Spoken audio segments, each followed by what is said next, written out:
So we're going to switch.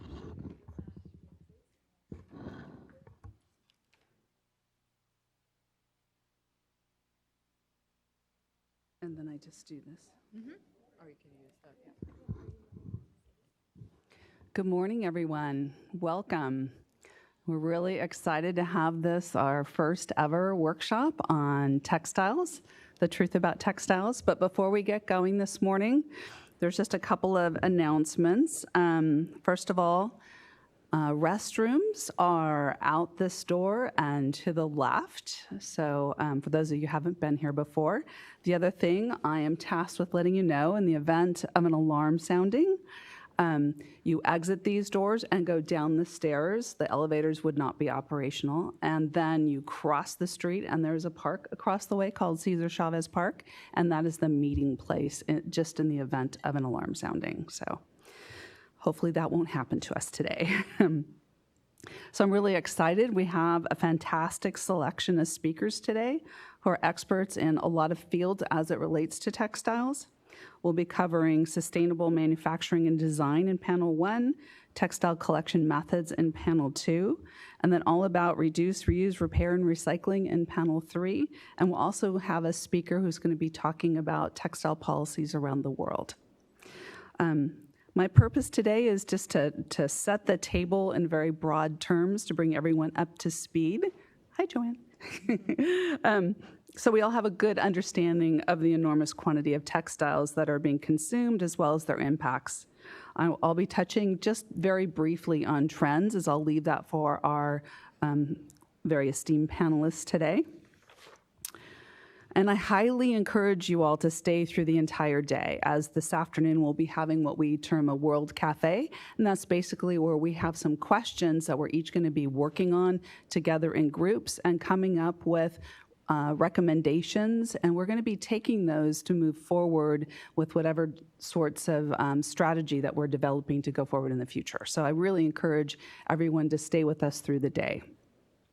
This is just the beginning of our work to tackle this issue, and we can't do it alone. It's going to take all of us in this room and more to make progress. And this, to us, to the whole recycling textile working group, is a very exciting first step for us. So thank you for being here. And now I'll just talk briefly about some facts regarding textiles. So the textile industry, as many of you know, is enormous.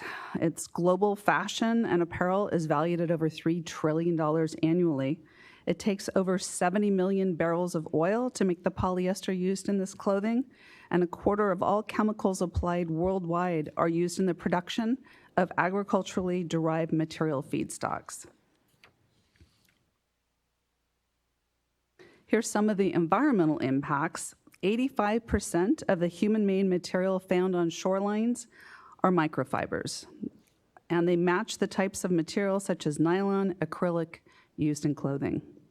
People around the world consume about 5 grams of plastic each week, or about the weight of a credit card, according to a recent Australian report.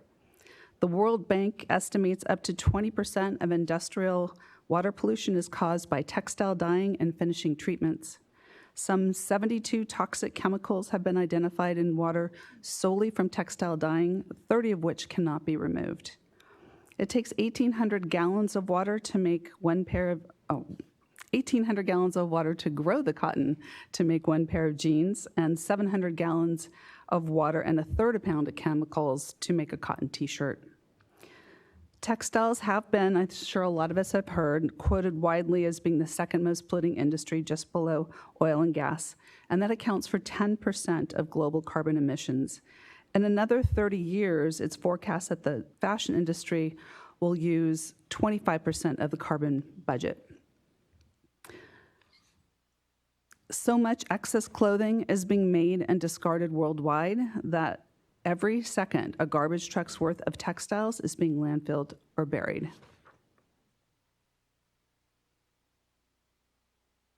So fast fashion, a lot of us have heard this term, but I thought I'd share with you a couple of definitions. The one on the screen is from Merriam-Webster. I thought a little bit more colorful one is actually from The Economist. For many shoppers, an irresistible offer, trendy clothing at astonishingly low prices. The result is a new and even faster kind of fast fashion, which encourages consumers to buy heaps of items, discard them after a few wears, and then come back for another batch of brand new outfits.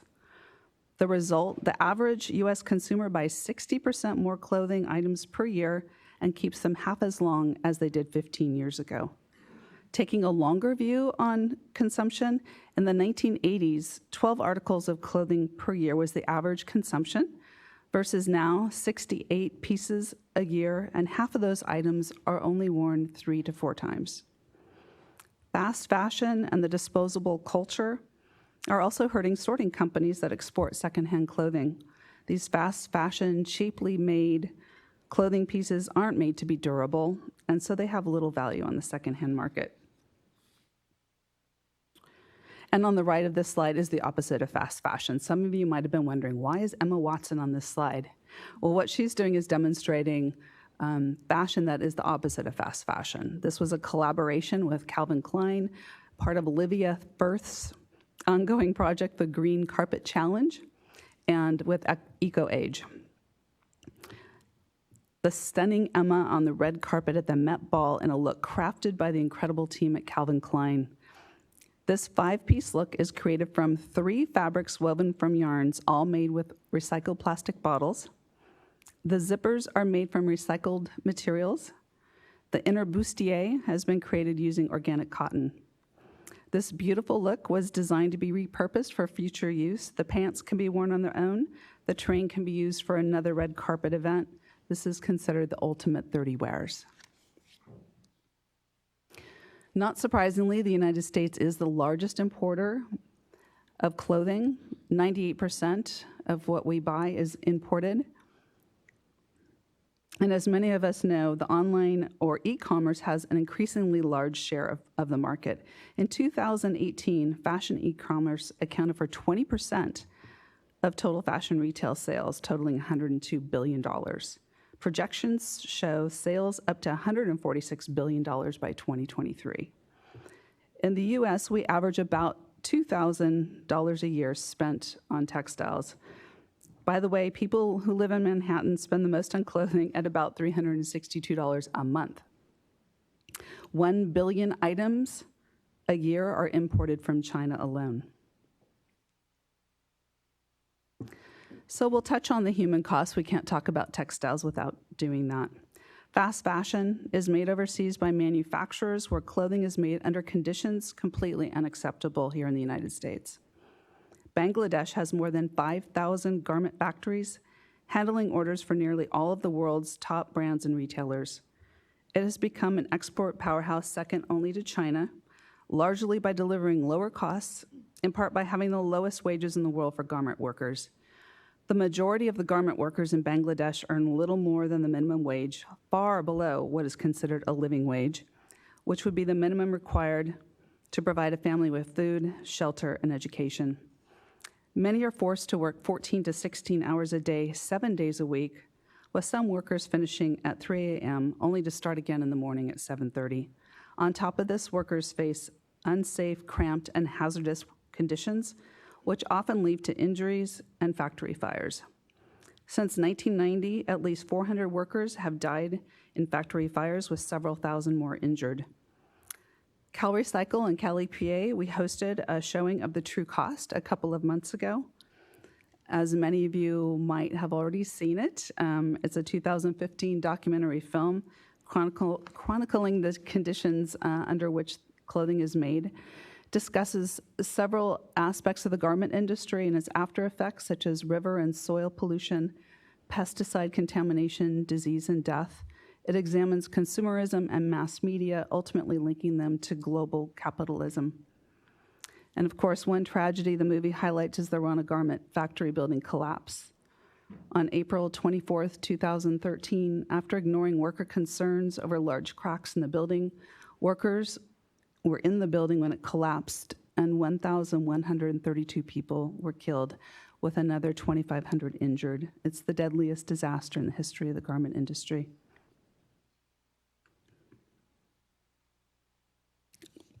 So CalRecycle, what's our definition of textiles? They're items made of thread, yarn, fabric, and cloth.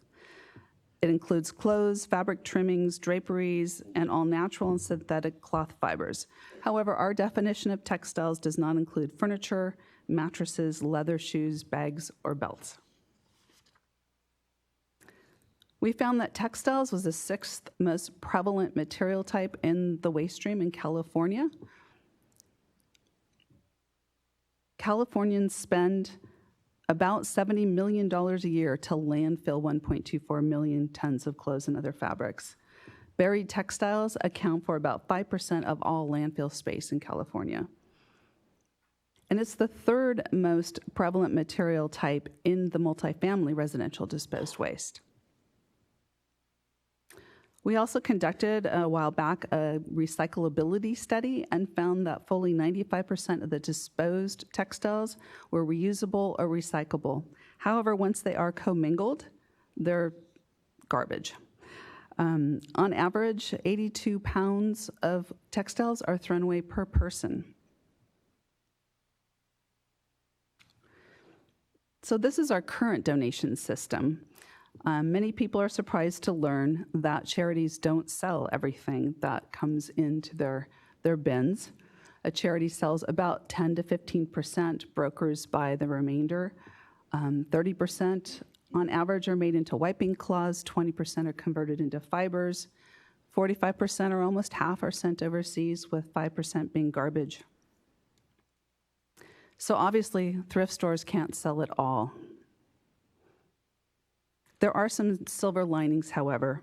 Dozens of digital startups are fueling Recommerce, the fastest growing category in fashion retail, as traditional merchants are looking at the potential of the pre-owned market. Secondhand clothing sales are expected to double from $29 billion to $51 billion by 2023. Secondhand sales are forecast to outpace fast fashion sales within the next decade and reach $64 billion by 2028, or $20 billion more than the estimated fast fashion sales for that year. So there are some silver linings. I'll just touch quickly on some trends, as we're going to be hearing more from our panelists today. So it has been exciting to see more recently some voluntary take-back programs from consumer brands. High-profile companies such as H&M, Levi's, and Adidas now have programs that involve vouchers and other incentives for participating consumers. Patagonia offers a second life for its products through repair and deconstruction, and there's been other consumer brands that have followed suit with return programs for items such as razors by Gillette razors and disposable contact lenses from Bausch & Lomb and Johnson & Johnson. But today we're going to be hearing from many experts in the field about cutting-edge trends in the industry and new approaches to tame this glut of textiles. I did want to end on a high note. Maxine Bedat, I believe, is the founder and director of the New Standard Institute, and prior to that, Maxine co-founded and was the CEO of the fashion company Zadie. For its work in sustainability, Zadie was named one of the world's most innovative companies in retail by Fast Fashion. And I really wanted to share this quote with you, as it speaks to me, because sometimes things may seem bleak and that we don't have control. However, as this quote shows, that's far from the truth. The clothing we choose to wear every day has an enormous impact on the planet and its people. Our clothing can either continue to be a major part of the problem, or it can be an enormous part of getting our planet on track. The choice is ultimately ours. We can vote at the ballot box for strong climate measures and vote at the cash register for clean clothes.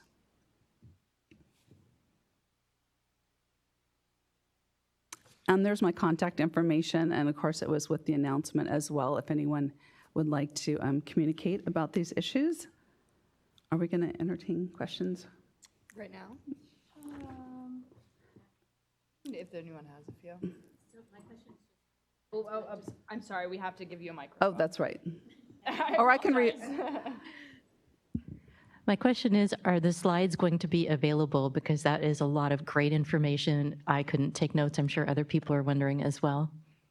Yes, for all of our presentations, we will be posting those on the internet shortly. So thank you. Thank you for pointing that out. I meant to say that.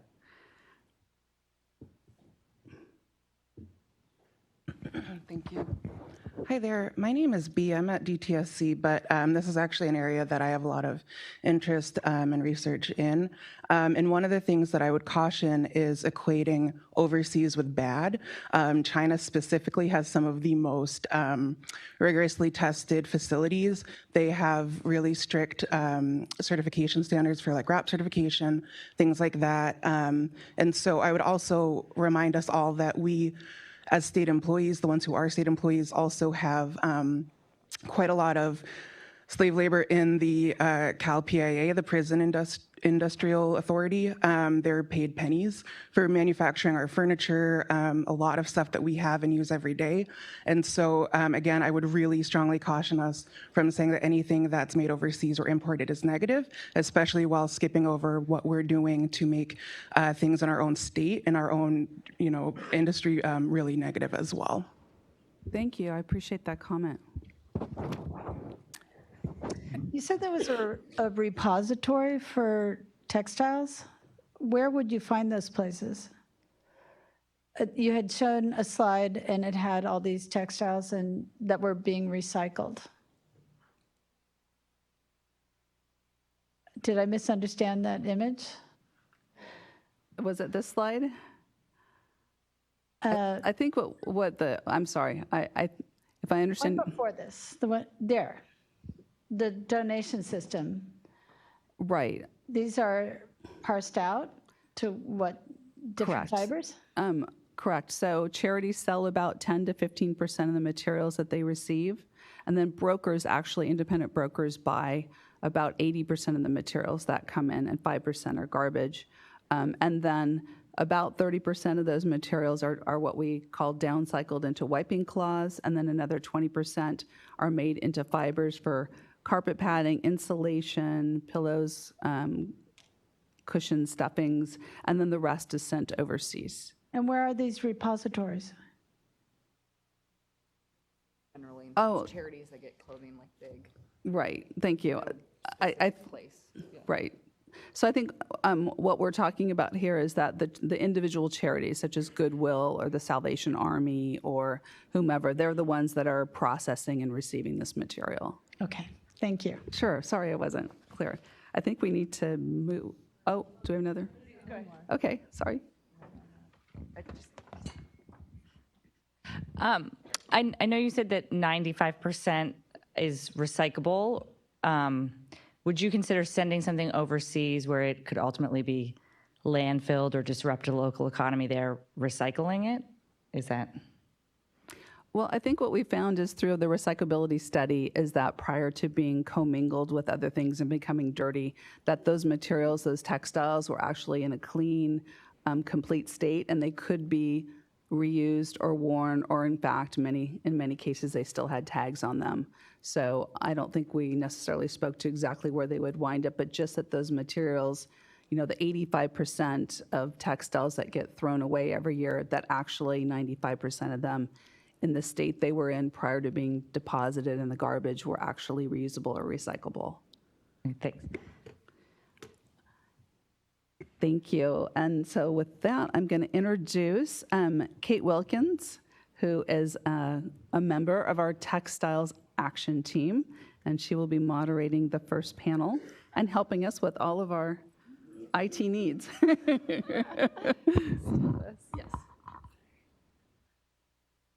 Good morning, everyone.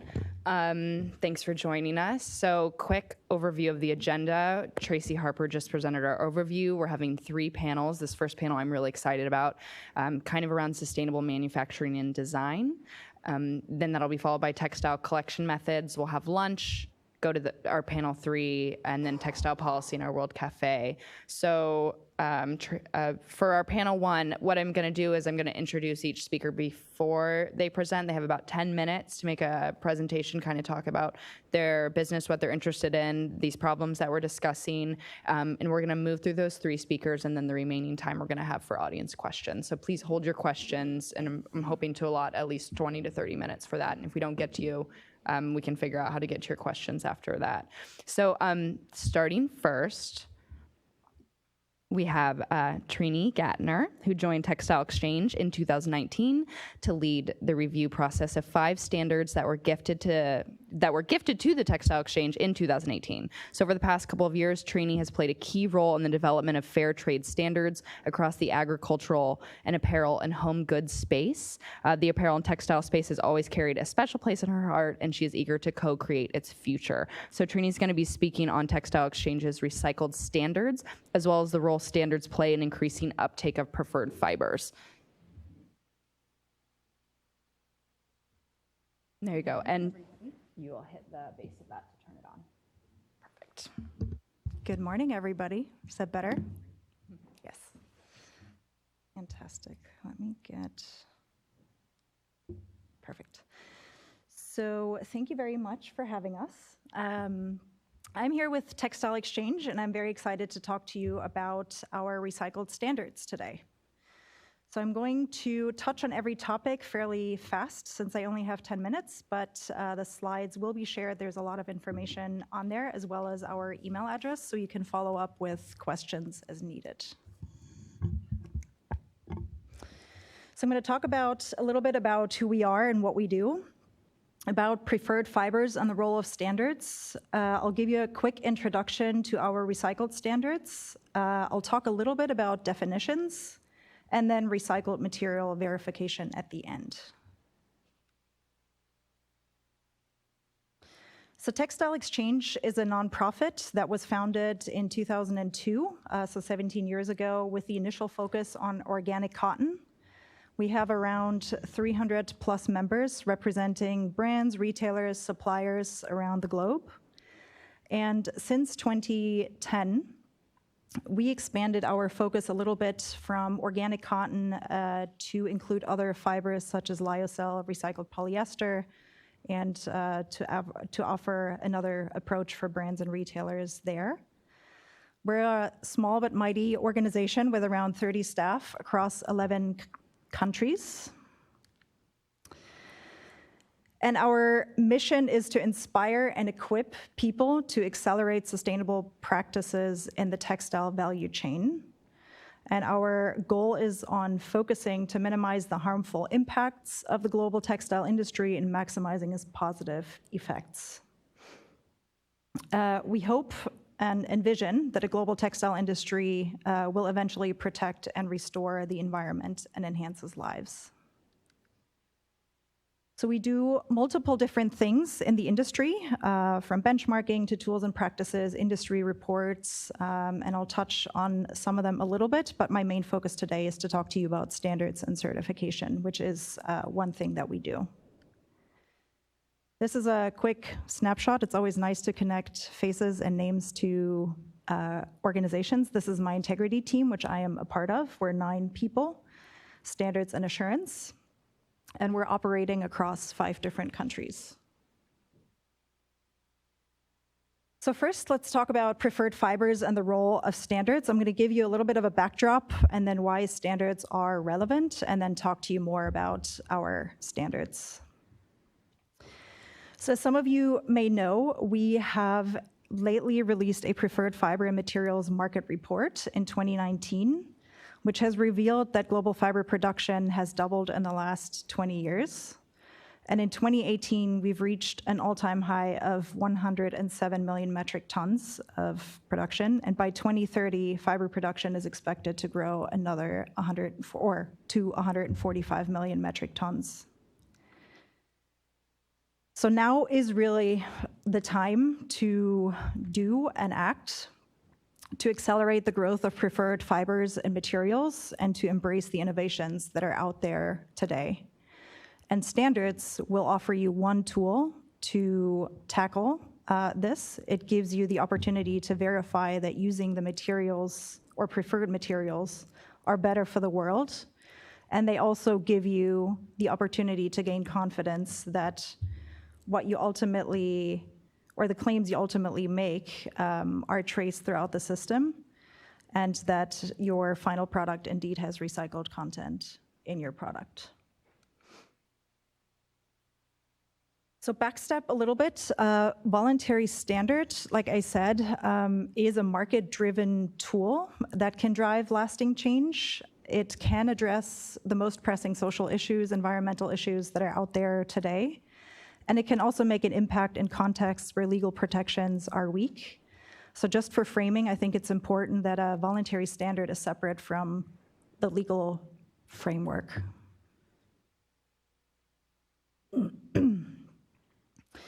So on the screen now you see the 6 different standards that we have. And I will talk to you about the middle ones in blue, which are our recycled standard. Just a quick snapshot. We also have the content claim standard, the organic content standard, and then our 2 animal fiber standards, the responsible down and the responsible wool standard.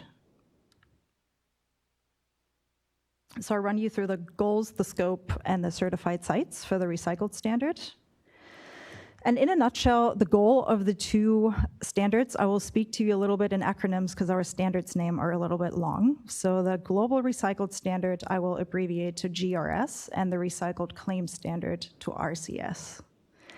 And the goal of both the GRS and the RCS is to really move away from virgin material and to increase the use of recycled materials. And the GRS goes a little bit beyond in scope and in its goals by also wanting to eliminate the harm caused by the production. So it has additional requirements around social, environmental, and chemical.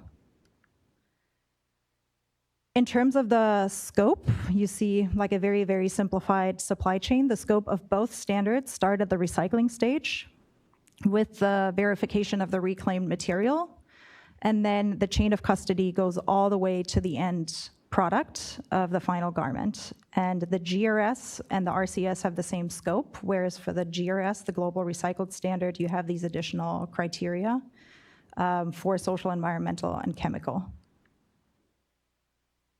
No. Okay. This slide shows you generally the growth of the standards and how many sites we have across the countries. And I think the most important takeaway here is the growth from 2018 to 2019 of 40% for the GRS and 36% for the RCS.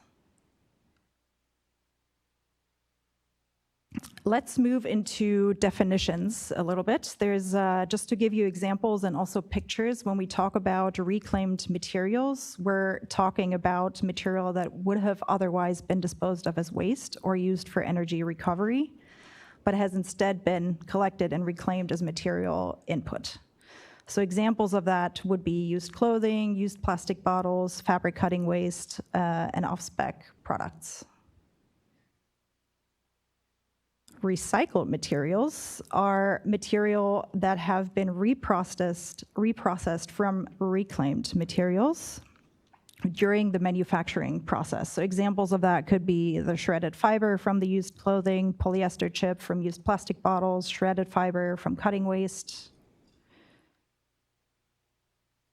And then there are also 2 definitions that are important: pre-consumer material and post-consumer material.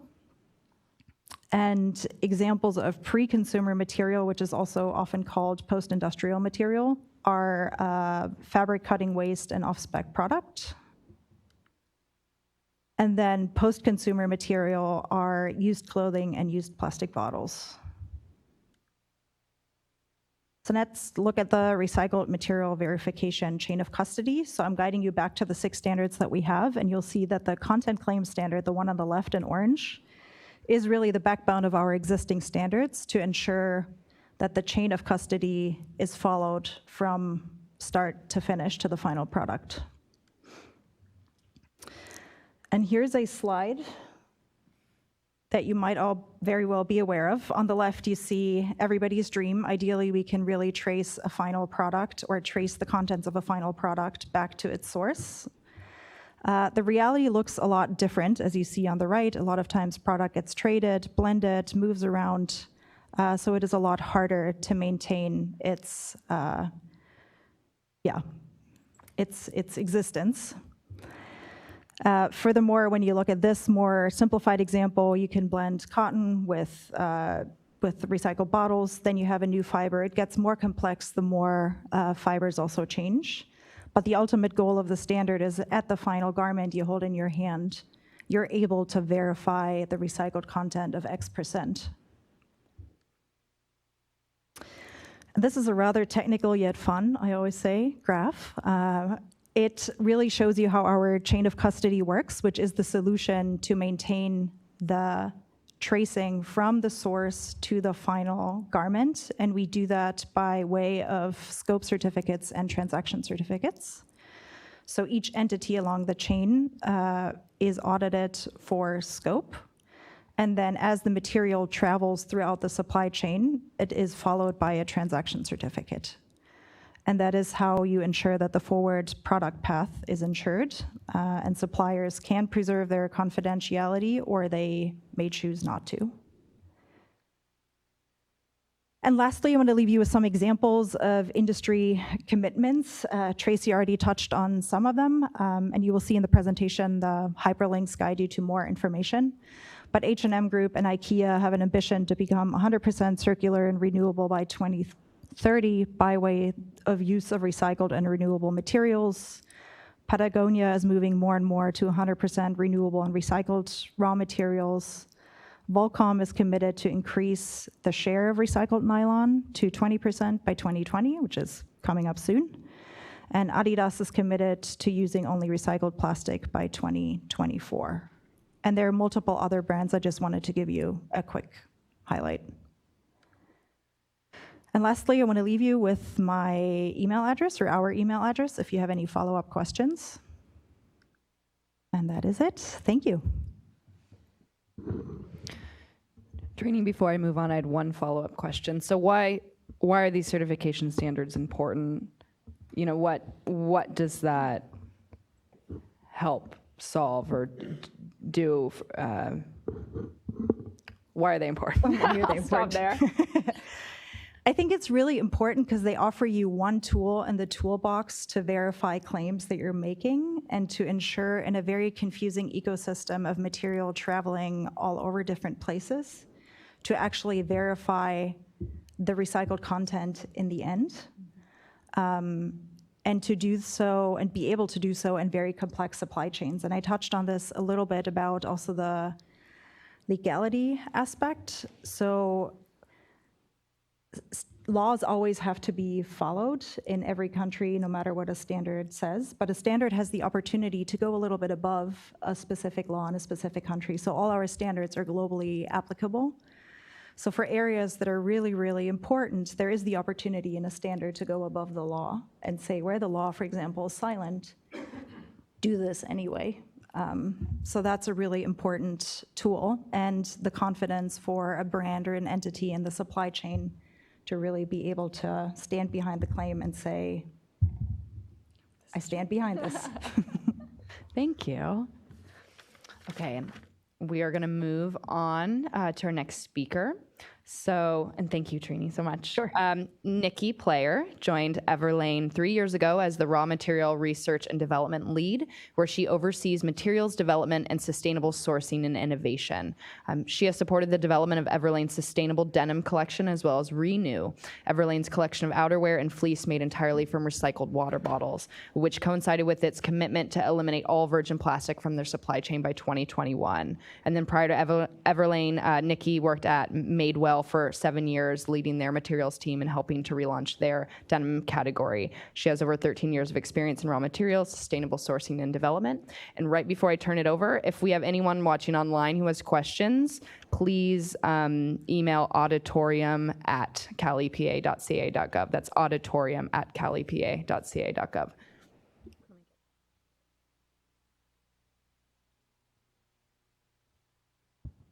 Take it away, Nikki. Can you hear me? Is that better? Okay, so let's see if I can get all of this going at once. I am from Everlane, and just to give a bit of background about our company, for those of you who may not be familiar, we were founded about, 8 years ago now on the principle of radical transparency. And we launched with a single product, a t-shirt. So our founder was from outside of the fashion industry. He was working in marketing and in business. And at the time, he really could not understand why buying a quality t-shirt cost so much. He felt that the apparel industry was very opaque, and he saw this as an opportunity to shed transparency on the industry.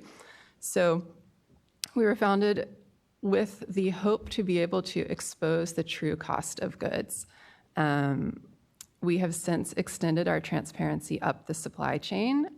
We focused heavily on Tier 1, the factories, creating standards for high level of social compliance there. And more recently, we've pushed the focus as far back as we can, continuing the traceability and transparency to the fiber origin, both to support environmental and social initiatives throughout the supply chain. So again, just to recap, we were founded with radical transparency. In 2018, we made our commitment to eliminate virgin plastics. This we are hoping to achieve by 2021. And to further this end, we have been partnering closely with mills, primarily in Asia, to produce recycled polyester and nylon made from 100% certified recycled plastics. Building on what we just heard about, when setting out to research how we wanted to certify our materials, we knew we wanted a third-party certification to verify that everything was recycled. What we loved about the GRS certification was that it went above and beyond just the material content and did also touch on social compliance as well as some level of environmental standards throughout the supply chain. So to us, it felt like, a really nice marriage of principles that we were looking for. So all of our fabrics are GRS certified. And then as we've continued on our journey, really implementing a preferred fiber strategy has been key for us. One component being growing our presence of recycled raw materials. So for us, radical transparency has come to really mean opportunity for education of the consumer on all of our product. Oh, I keep forgetting about this, sorry, thank you. On all of our product pages, if you scroll to the bottom, we have this infographic where we list the cost of what it takes to make our product. We break it out with materials, hardware, labor, duties, and transportation. And what we're really hoping to do here is to give an opportunity for the consumer to stop and think about what it actually costs to make their clothes. I think in this current age of disposability and fast fashion, a lot of that connection to the product has been lost. And so we are trying to find as many touch points as we can throughout our communications to kind of bring it back to a reality and tangibility. We do not have a traditional sale strategy. We use what we call Choose What You Pay.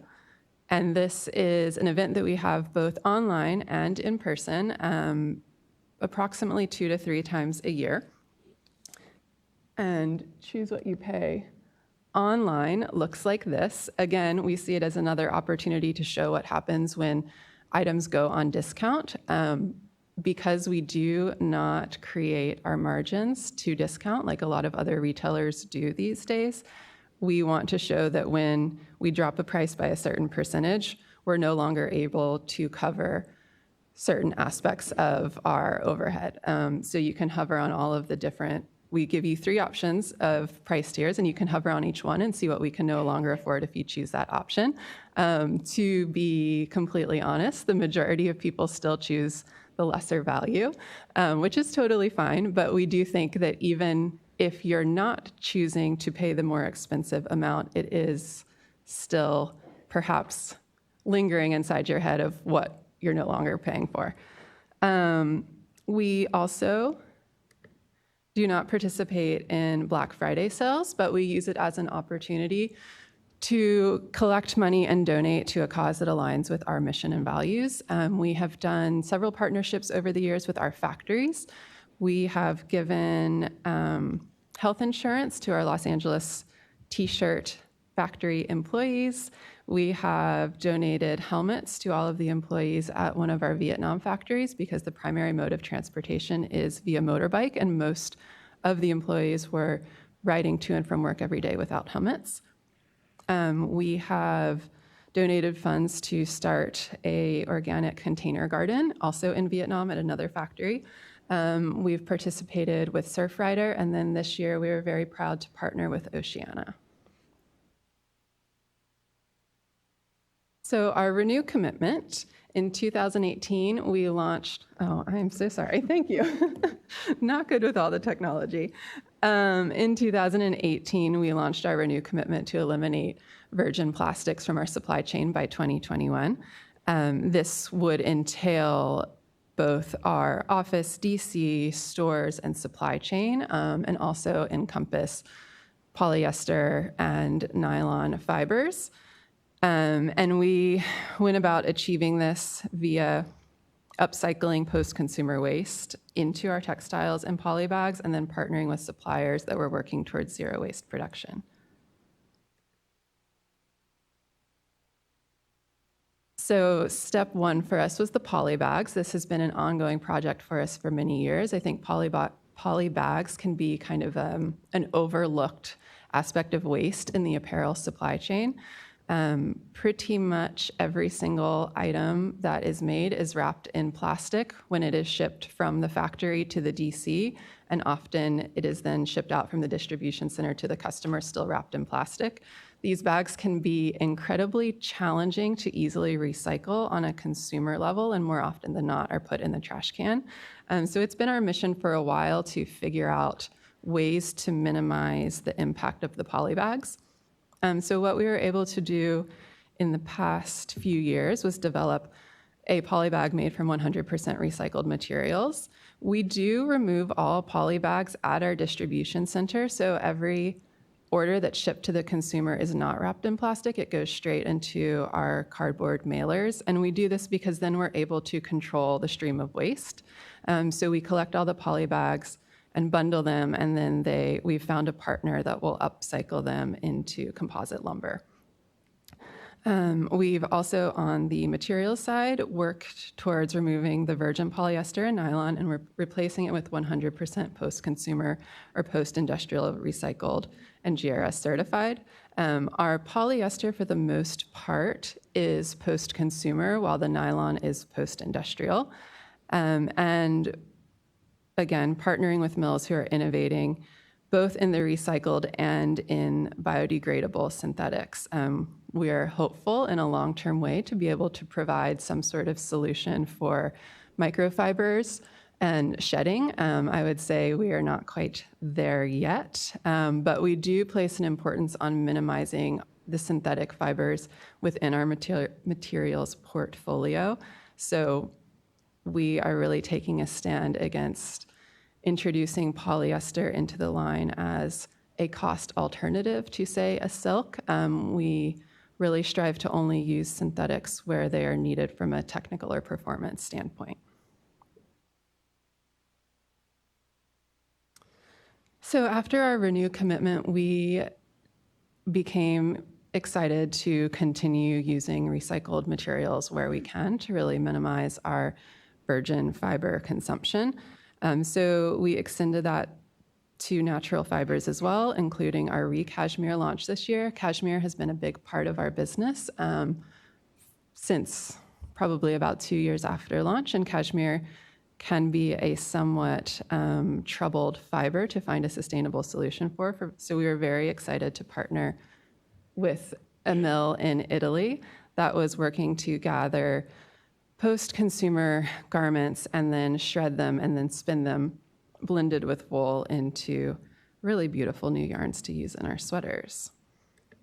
We also have developed and produced recycled wool, recycled down, and recycled cotton. We prioritize less complex fiber blends to hopefully promote another round of recycling in the future. It can be incredibly hard when you have very complex blends in fabrics to then pull them apart into something that is usable. So we do try to maintain much more simple blends. And then we are really excited to support textile recycling infrastructure to promote continued scalability. So some of our challenges in sourcing have, oh, thank you. Some of our challenges in sourcing have been around stretch yarns because we're an online first business. The majority of our bottoms product especially do use stretch to help with fit and returns. So far, we have not found a real scalable solution to replace elastane. So that's been something that has been increasingly challenging as we try to move away from virgin polyester. Also in the trims, hard plastic to use in certain aspects of trims as well as certain componentry and footwear has been incredibly challenging to find. And then cost of goods. Going back to our mission, we really believe that sustainable and ethical basics should be available to everyone and not come at a premium cost. So when we do introduce more sustainable fiber choices into our line, it's very important to us to maintain a flat cost or even be able to offer it at a lower price point. So those are some of the barriers we've had in the sourcing end. And then in the scalability, I think this was touched on earlier as well, but currently there's a very high rate of consumption of cheap clothing that's not necessarily suitable for recycling back into the apparel stream. It can be highly complex blends. It can be fibers that are not currently able to be renewed into another life. We also find that when we've been researching opportunity for recycling post-consumer garments, a lot of the infrastructure is in Europe or Asia. So in the US currently, there doesn't seem to be the resources or the awareness to support recycling, collection, and processing. So as such, a lot of our infrastructure that we have been supporting exists mainly in Europe.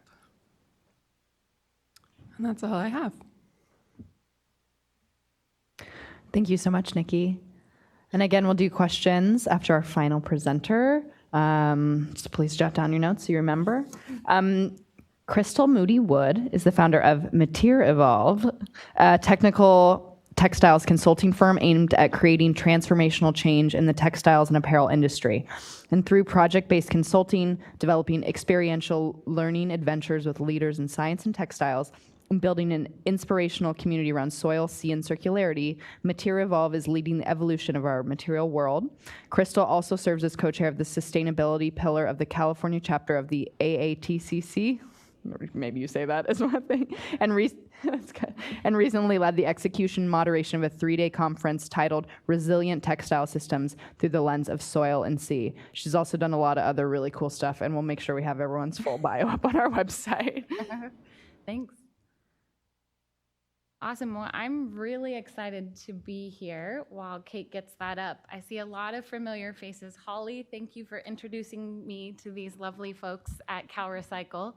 And Hiroko, thank you for giving me my first exposure to textile recycling. This is a facility we went and visited together in San Leandro at United Textile. And I mean, I've been thrifting all my life, so I've seen how much the volume has increased just by continuing to thrift and go to vintage stores, but going to this facility and understanding that it was just a rebaling facility that then went to LA that mostly went overseas was really disheartening because I had spent most of my career working in new materials and really developing new products. So part of this, I'd say, factors into why I started a sustainable textile consultancy more recently.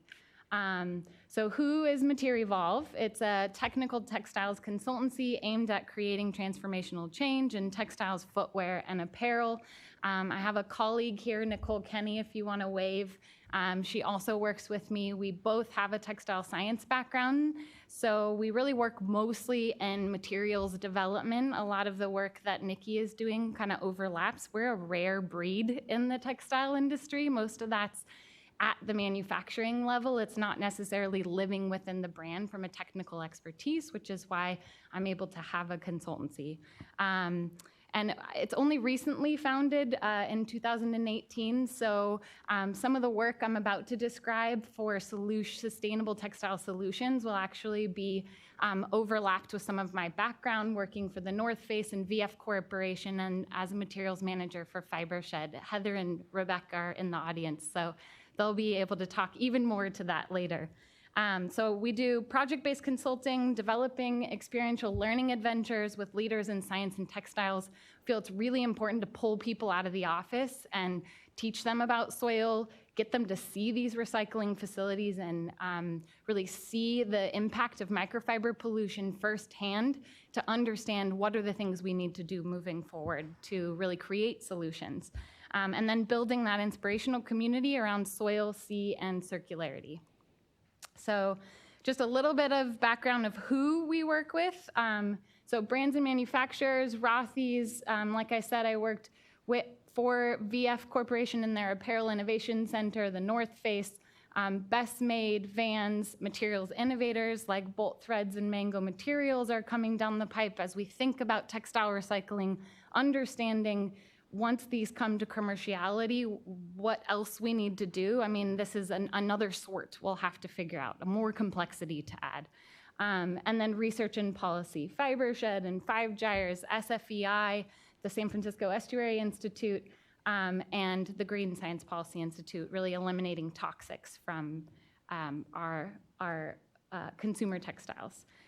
So how do we support sustainable manufacturing and design? Increasing commitments to recycled contents. Everlane is really one of the few, and Patagonia and the North Face, who are really incorporating recycled content in a big way.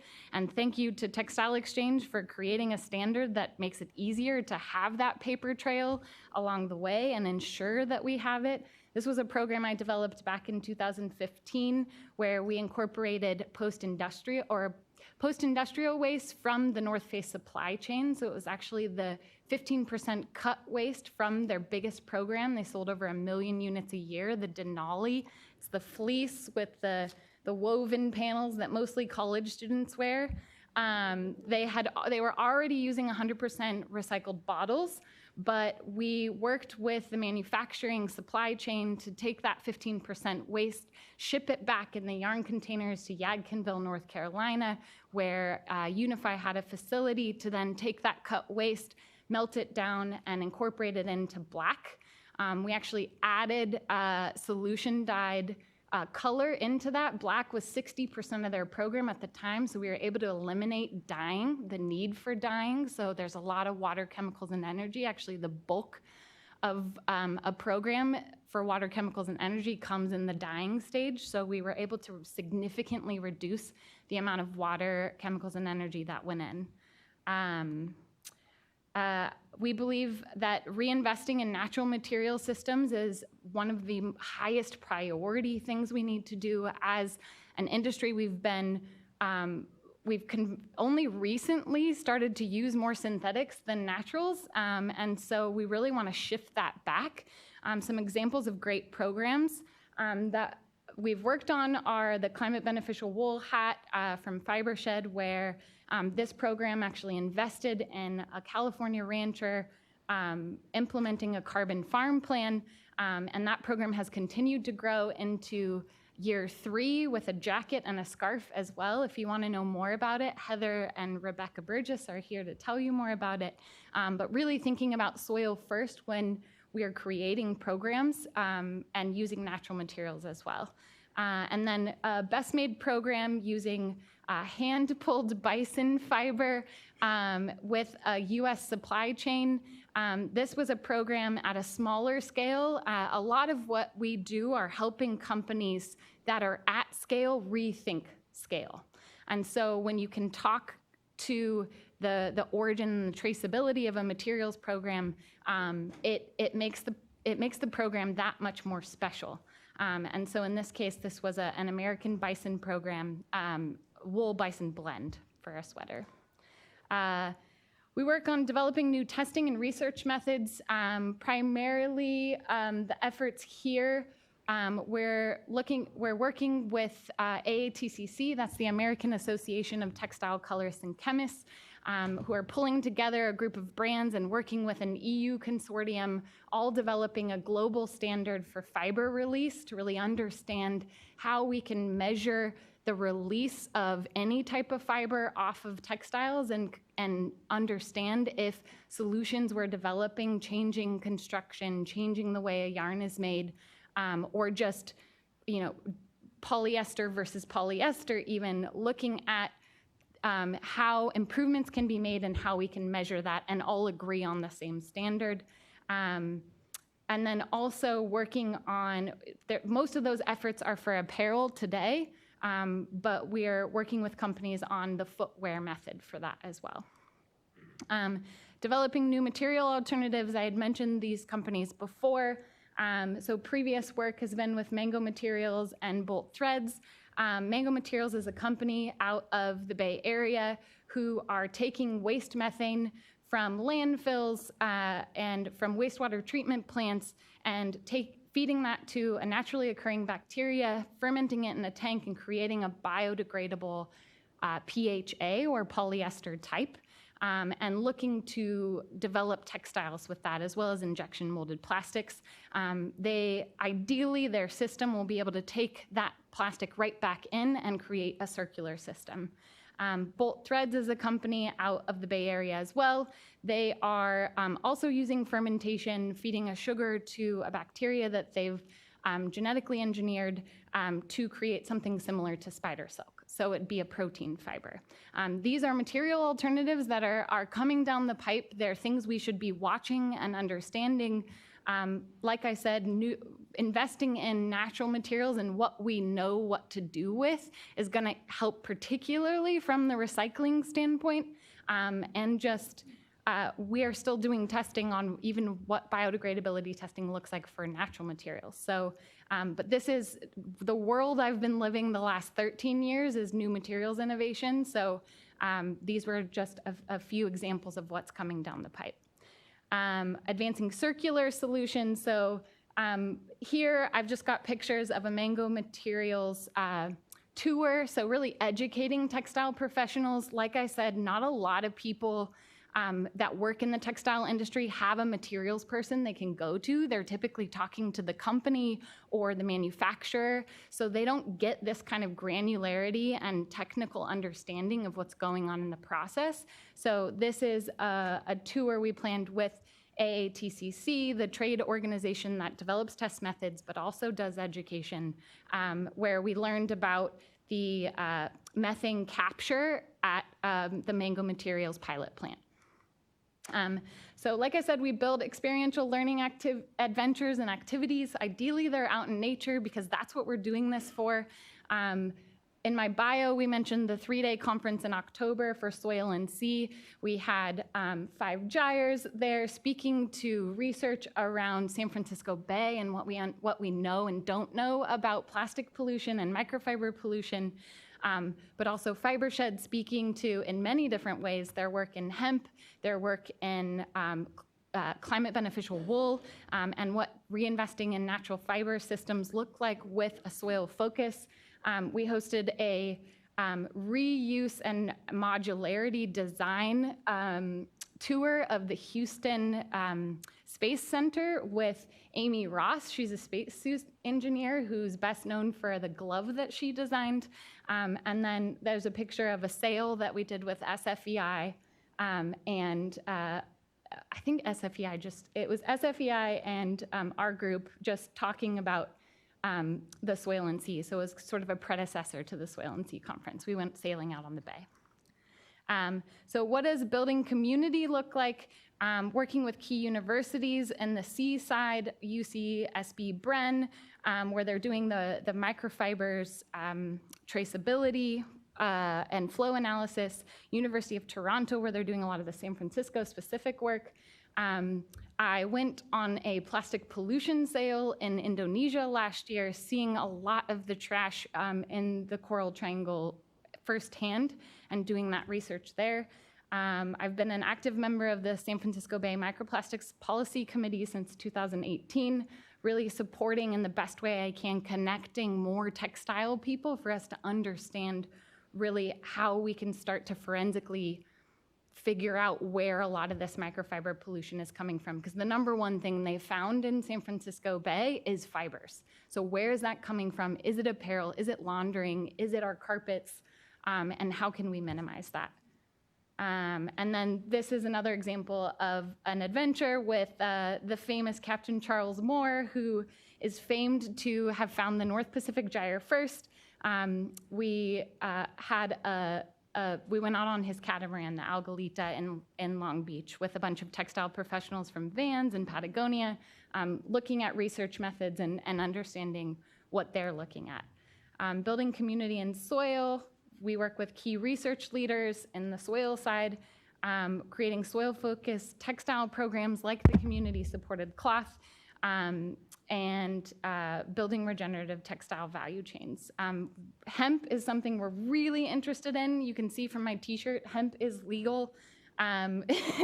We think that there's a lot of potential there, but there's a lot of holistic thinking that needs to go into what we'll implement moving forward.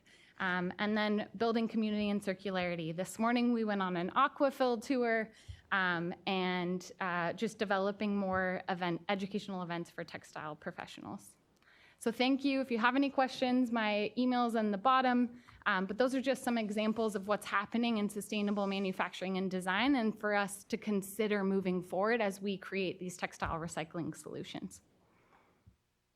Thanks, Crystal. And before I give it to the audience, can you briefly tell us what Aquafill, what that company does? Yeah, so Aquafill is a company that's based out of Slovenia. They're Italian. Giulio Bonazzi is the founder. So this morning we went to a local facility that's being put in Woodland for carpet recycling. Echo Neil is the brand name. You'll see Patagonia, Outerknown. Do you guys use Echo Neil? Everlane, using recycled nylon in their products. A lot of that recycled nylon is either from the carpet industry or I think it's a combined, so it's from ocean plastic as well as carpet as a combined input. And so we went to the facility this morning in Woodland. Very cool. Yes. Yeah. Okay, well, thank you so much. Now we're going to open it up to audience questions. And so please, if you have a question, raise your hand and someone will bring you a microphone. And we have some on, okay. Let's do one from the audience first, and then we'll switch to maybe a couple online. Hello, my name's Alexa. I'm with Department of the Environment. I think this question would be good for Nikki from Everlane. You talked a little bit about your company utilizing recycled content and the U.S. not having the facilities needed to do that technology. What exactly is that process? If you could talk a little bit more about the actual technology. Is it de-threading? And what is it that we need here in California in order to move the needle? Thank you.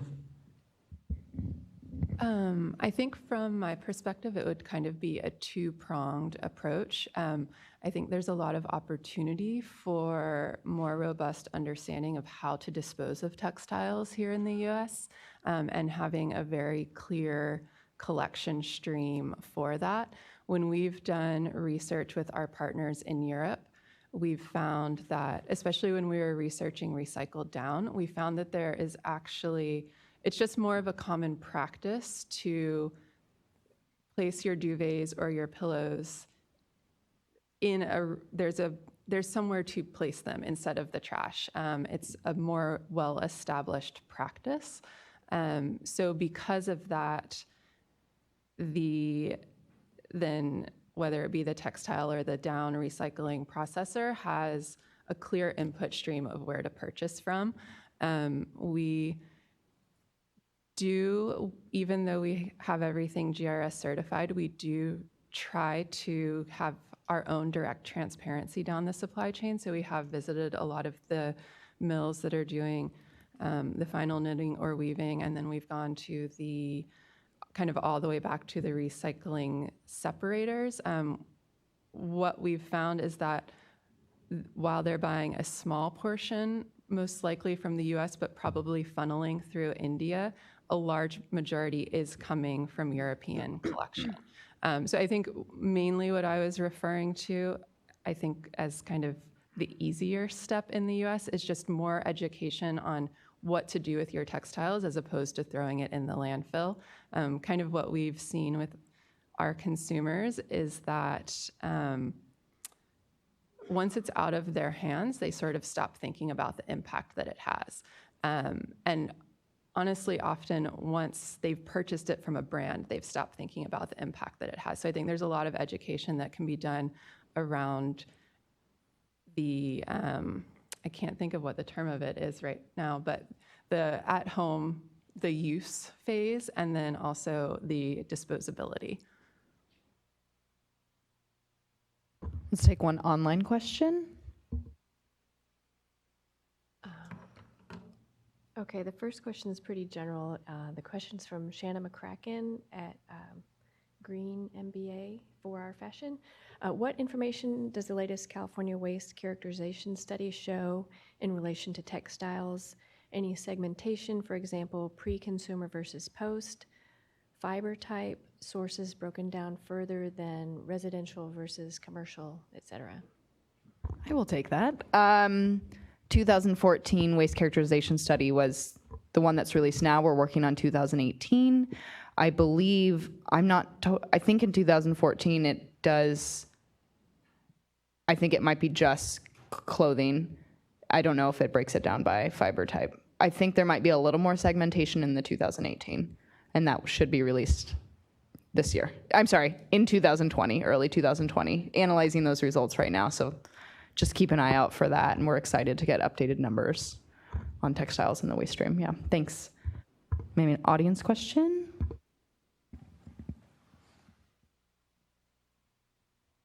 Thank you. My name is Heather Podol from Fibershed. Really grateful for this panel. Thank you to all the speakers for sharing the important work you're doing.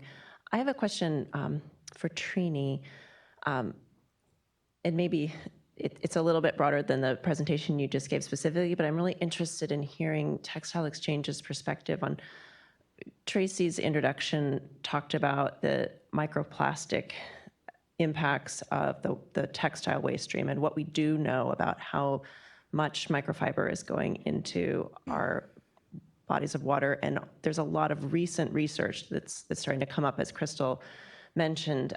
And Nikki, it was really interesting to hear you talk about Everlane's prioritization whenever possible to use natural materials because you're thinking about that impact. So I'm curious about Textile Exchange playing this really important role in verifying and monitoring and helping companies prioritize those fiber choices, and how you're processing all this new information that's coming in about microfiber. Because on the one hand, circularity and recycling of plastic into clothing seemed like a great idea when it started, but we're getting more and more information about why that can be problematic and more complex and maybe something that we need to minimize. So I'm curious how you're thinking about that as an institution that helps people make those choices. And I know this isn't directly related to verification, so maybe it's a little outside of what you are ready to comment on. Yeah, preferred materials, and just how you're integrating that as an organization that plays such an important role in what choices companies make. Mm-hmm. So the overarching approach is a little bit outside of my expertise, but from the standards perspective, the way we design the standards is with the industry for the industry. So while life happens all around us. We don't design these standards in a vacuum and come up with ideas and say, hey, this sounds great. It's really, we try to put our best foot forward. We have international working groups that everybody is free to join as we revise our standards to make sure that the latest thinking is really included. In terms of the preferred fiber, the market report is really a very, very rich and heavy, and I wish I had hyperlinked it in my presentation, and I didn't. So if you cannot find it on the website, email me. But it shows really a lot of great information on, first of all, how we define preferred fiber and the breadth of it, how it's being used, where it's being sourced. So it is a really, really great report that I encourage people to read. It's a hefty report beyond lunchtime reading, but it's well worth it.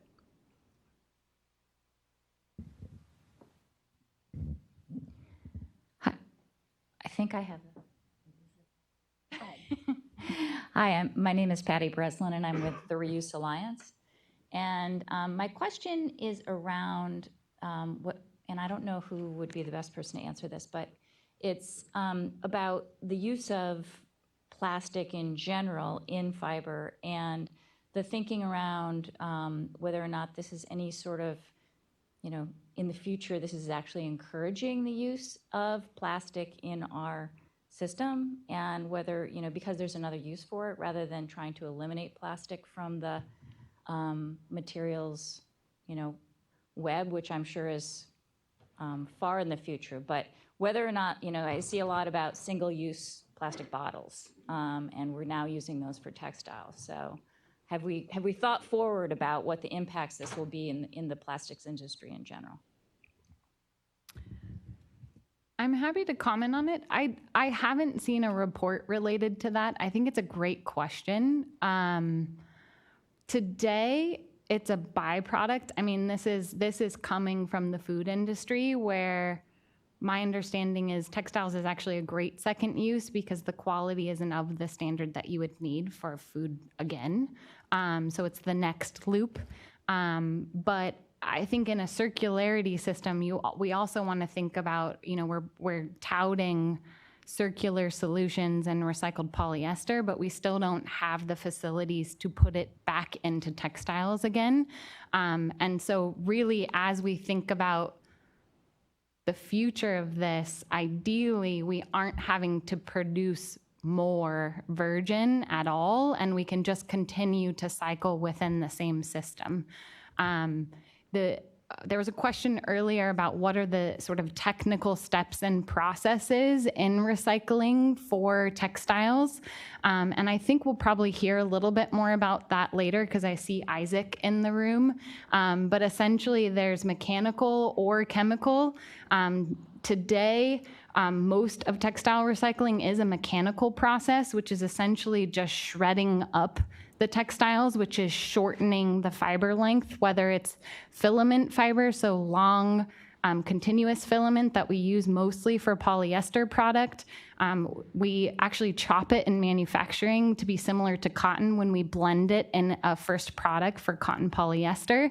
And then cotton tends to be a 2.5-inch length staple, and it gets even shorter, sometimes down to even 1 inch. And that's where you get sub-quality product and more shedding. So as we understand the impacts of shedding related to textiles or fiber release, cotton could be an issue as well. So there are so many complex things we need to think about as we design for the future. I think that's a great call out. I saw a recent article actually about that textiles could potentially be producing more demand in the future, but there's so much recycled plastics out there, so many bottles single use today, that it's my belief that textiles is a great second use for now. But this is just a Band-Aid. We really need to move forward and reinvest in natural fiber systems that are thinking about ecosystems and soil health and ocean health. Let's do an online, then we'll transition back to audience. Okay, this one is from Cecilia Hands at Guess. It's for Nikki. She says, working at a fashion brand, I find that sustainability is very complex and sometimes difficult to communicate to customers. What communication strategies have you found are most successful in engaging consumers? That's an interesting question because we do find that a lot of our consumers engage with us via Instagram these days. And in the past year, some of our highest engaged and highest commented on posts, whether they are positive or negative reactions, have been around sustainability. So I think our strategy has always been to be as honest and direct with our consumer around what we believe in and give them as much information as we can and allow them to make their own choice. Ultimately, everyone has different aspects that they prioritize, and not everyone's going to agree that we're doing the right thing at all times. And honestly, it's such a quickly evolving field within environmental sustainability that we want to stay as nimble as possible with the extremely small team we have and be really open to adapting. So something that we may come out for today or tomorrow, a year down the road, we may completely reverse our stance on. And I think that's something that we've really tried to be conscious of with our plastics commitment. To your point, it seems that right now we are so far from using up all of the plastics that could be recycled that it does seem like a valid solution for now, but we definitely don't see it as a long-term one. It's just a first step for us. So I think with everything we do, we try to be as direct and honest to the brand as we can, and the consumer tends to react. Another audience question?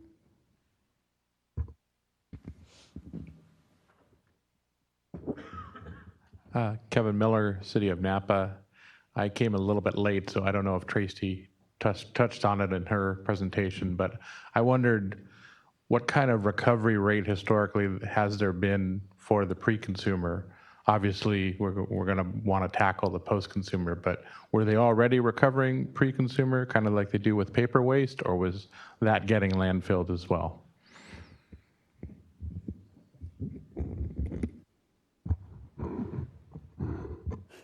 I'm looking down at my panel. Are you of talking experts here. California specifically or as a textile industry? Are you talking about like writ I large? think California first and then more globally. Okay. You want to go first? Well, I would just say it's one of the things that we've heard about that is somewhat low-hanging fruit in that there are scraps from the manufacturing process, and so we do have the term for it is escaping me, but where I think it's Zero Waste Daniel, for example, creates his rolls of fabric from those scraps from the industrial or the manufacturing process, and then makes other garments from that. But I think that I'm not sure if that's really a trend or more of sort of a one-off. And I know it's one of the first things that I heard about from, I think it was Patagonia a number of years ago, as being something that definitely is an issue. So I'm not sure if someone else has something they could lend to that. Yeah, I think we would consider that post-industrial scrap. So whether it's cutting waste from the floor, which as an average 15% across the board when you've got extra small through extra large that you're all cutting from the same width of goods, you see about 15% on the floor. Some programs worse than that. It really depends. Most brands are looking at margin more than anything else. You also see there's a lot because we're planning overseas. We've got these really long, 100-day or more lead times on product. A lot of times we're projecting out way larger volumes than we're actually making from clothing. So you've got a lot of extra at factories that are left over. So I'm seeing a lot from an industry perspective where you're seeing sort of off-ends, or I'm forgetting the term too, but it's essentially sort of leftovers from these large production runs that then smaller designers are able to use. Zero waste pattern making is starting to become a little bit more prevalent. That was something that FiberShed with Dan DeSanto, who was working at the North Face, but also with FiberShed, the Backyard Project actually went after that the North Face program created. And that was really going after a size medium at 100% usage, and then across the board, how could we fit the pattern so we could use as much as that of that fabric as possible? And we were able to improve on that program, because that program, I was at the North Face at the time when it started. We were able to improve to an 89% usage, so 11% waste. But it was all colored cotton and all natural materials, so not something you have to think about as much. But so there's all these different levels of post-industrial. You even have post-industrial fiber fluff left over after you're making a fleece jacket, for example. Many of the fleece manufacturers are capturing that fiber and then sending it off to another industry, compacting it into these little pucks and sending it off. That's a really state-of-the-art factory that does that. So there are lots of different areas for post-industrial. My question to you is, did you mean post-consumer from a California perspective, where we're actually, and global, where we're collecting textiles and apparel? I see you shaking your head. No, I was asking about the post-industrial. Post-industrial, pre-consumer. I don't know if those are synonymous terms or not. Got it. But how much of that was actually being wasted, or how much was actually being recovered in some fashion? Yeah, so it's not a lot. I don't know what the percentage is, but you're seeing it advertised more, but it's still not a lot. There are a lot of companies that are just sitting on inventory of fabric that didn't get used, and maybe they're creating programs out of it, but and maybe it's going to their outlets, for example, but there's still a lot of extra out there that can be used. Also, too, at the mill level, at the yarn and fabric manufacturing level, there's quite a bit of waste. We see a lot of the more premium mills starting to incorporate that back into their process. So a lot of our denim suppliers, if they have cotton yarns that were seconds for some reason, they will break it back down and put it back through with virgin cotton. So we are starting to see it, but it does require cleaner facilities, more investment to set up the procedures. So I would say, again, it's a small fraction of the industry that's doing it. Thanks. Now let's take about 1 to 2, depending how fast they are, questions from the crowd. And sorry, we'll get to the online questions at breaks and try to get back to you, Anne, in the audience. But just 1 or 2 more. I think this gentleman has his hand out for a long time. Yeah, thank you. Thank you. Good morning, everybody. And I want to thank you guys for setting up this, conference or panel. I've heard you guys talk about education. How do we, educate the population to be aware of, textile waste? I think 15 to 20 years ago, before CalRecycle, it was a California Integrated Management Waste Board. Textile was not even recognized as a waste. And I'm glad that, in the past few years or so, textile has become, has been recognized as, part of the waste that we generate.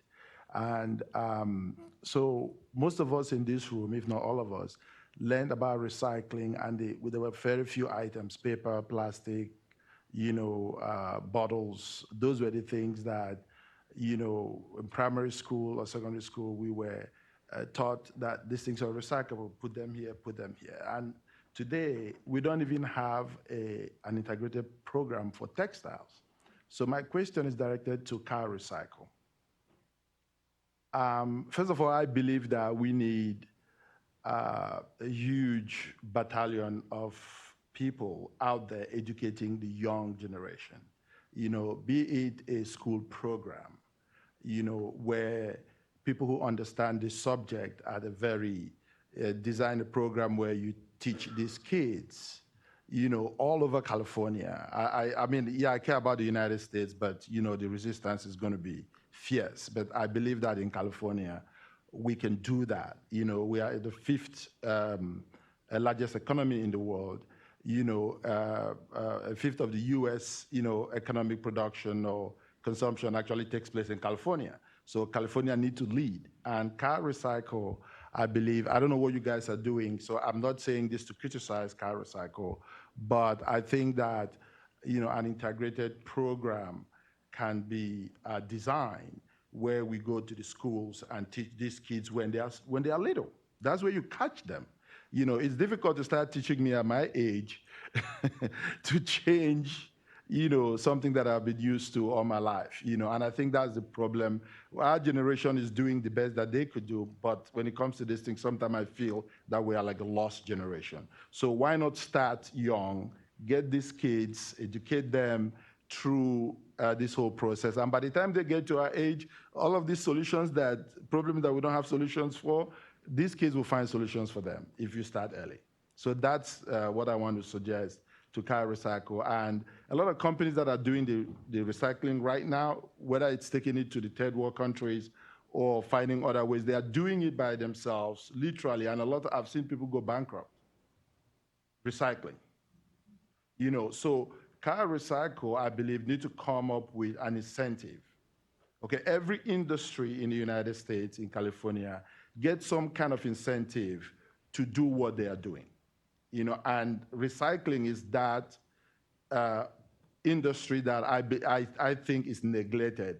And then when we have a crisis where China says, we don't want your recyclables, then we start scrambling for solutions. When if we went back from the beginning and provide these incentives, sustainable incentive, these companies are going to survive whatever hardship or problem that emerge in the recycling industry. Thank you so much for your comments, and it really makes me also think about this afternoon about a World Cafe, and we're going to be talking about and brainstorming different approaches to things, and so please stay for that because we're going to be taking everything that we hear today and coming up with a summary report as well as a strategy that we'll be working on. So I really appreciate your comments, and we'll definitely be including that as a suggestion moving forward. And with that, I'm sorry, everyone, but we're going to have to end this panel. So if we could give a round of applause to our panelists.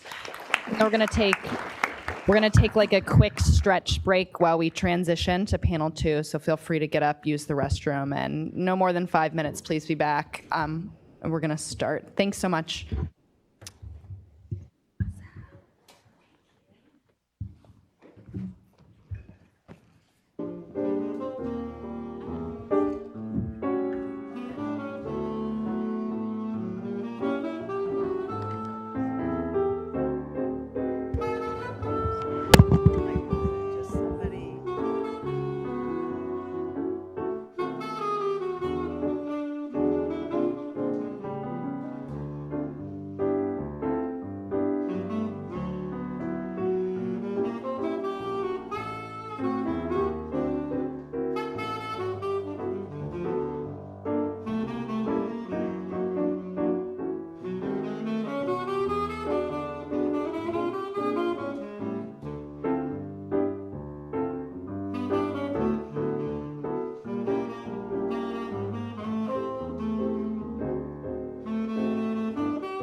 Gray.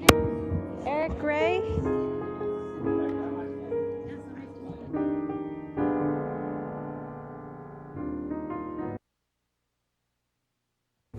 Okay, we're gonna get started again. If people can take their seats. Announce that? Sure. Oh, no. Also, if Eric Gray is here, have your credit card. Ah, ha, ha. Nice and heavy.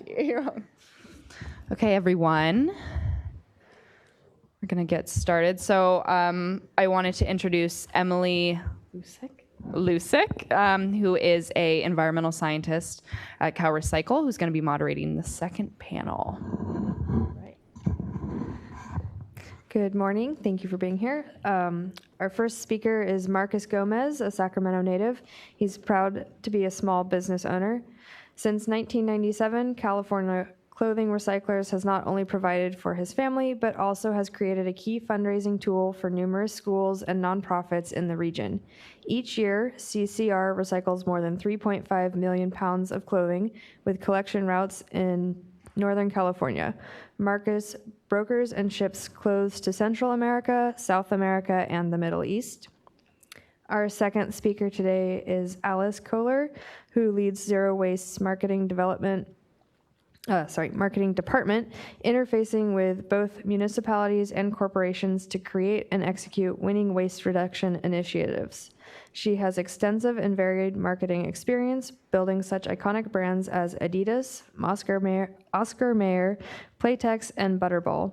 Waste Zero is the leading waste reduction company in the United States. In business for over 30 years, Waste Zero has averaged a 44% reduction in solid waste for its over 400 partner communities, resulting in a positive financial impact of $1.7 billion and a 15.6 million ton reduction in greenhouse gases by implementing a number of different programs, including curbside textile and plastics recycling and a bag-based pay-as-you-throw.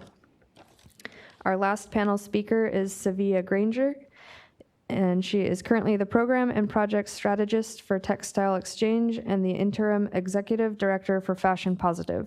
She has served on various international working groups such as the Sustainable Textiles Coalition and the Responsible Wool, Down, and Leather working groups.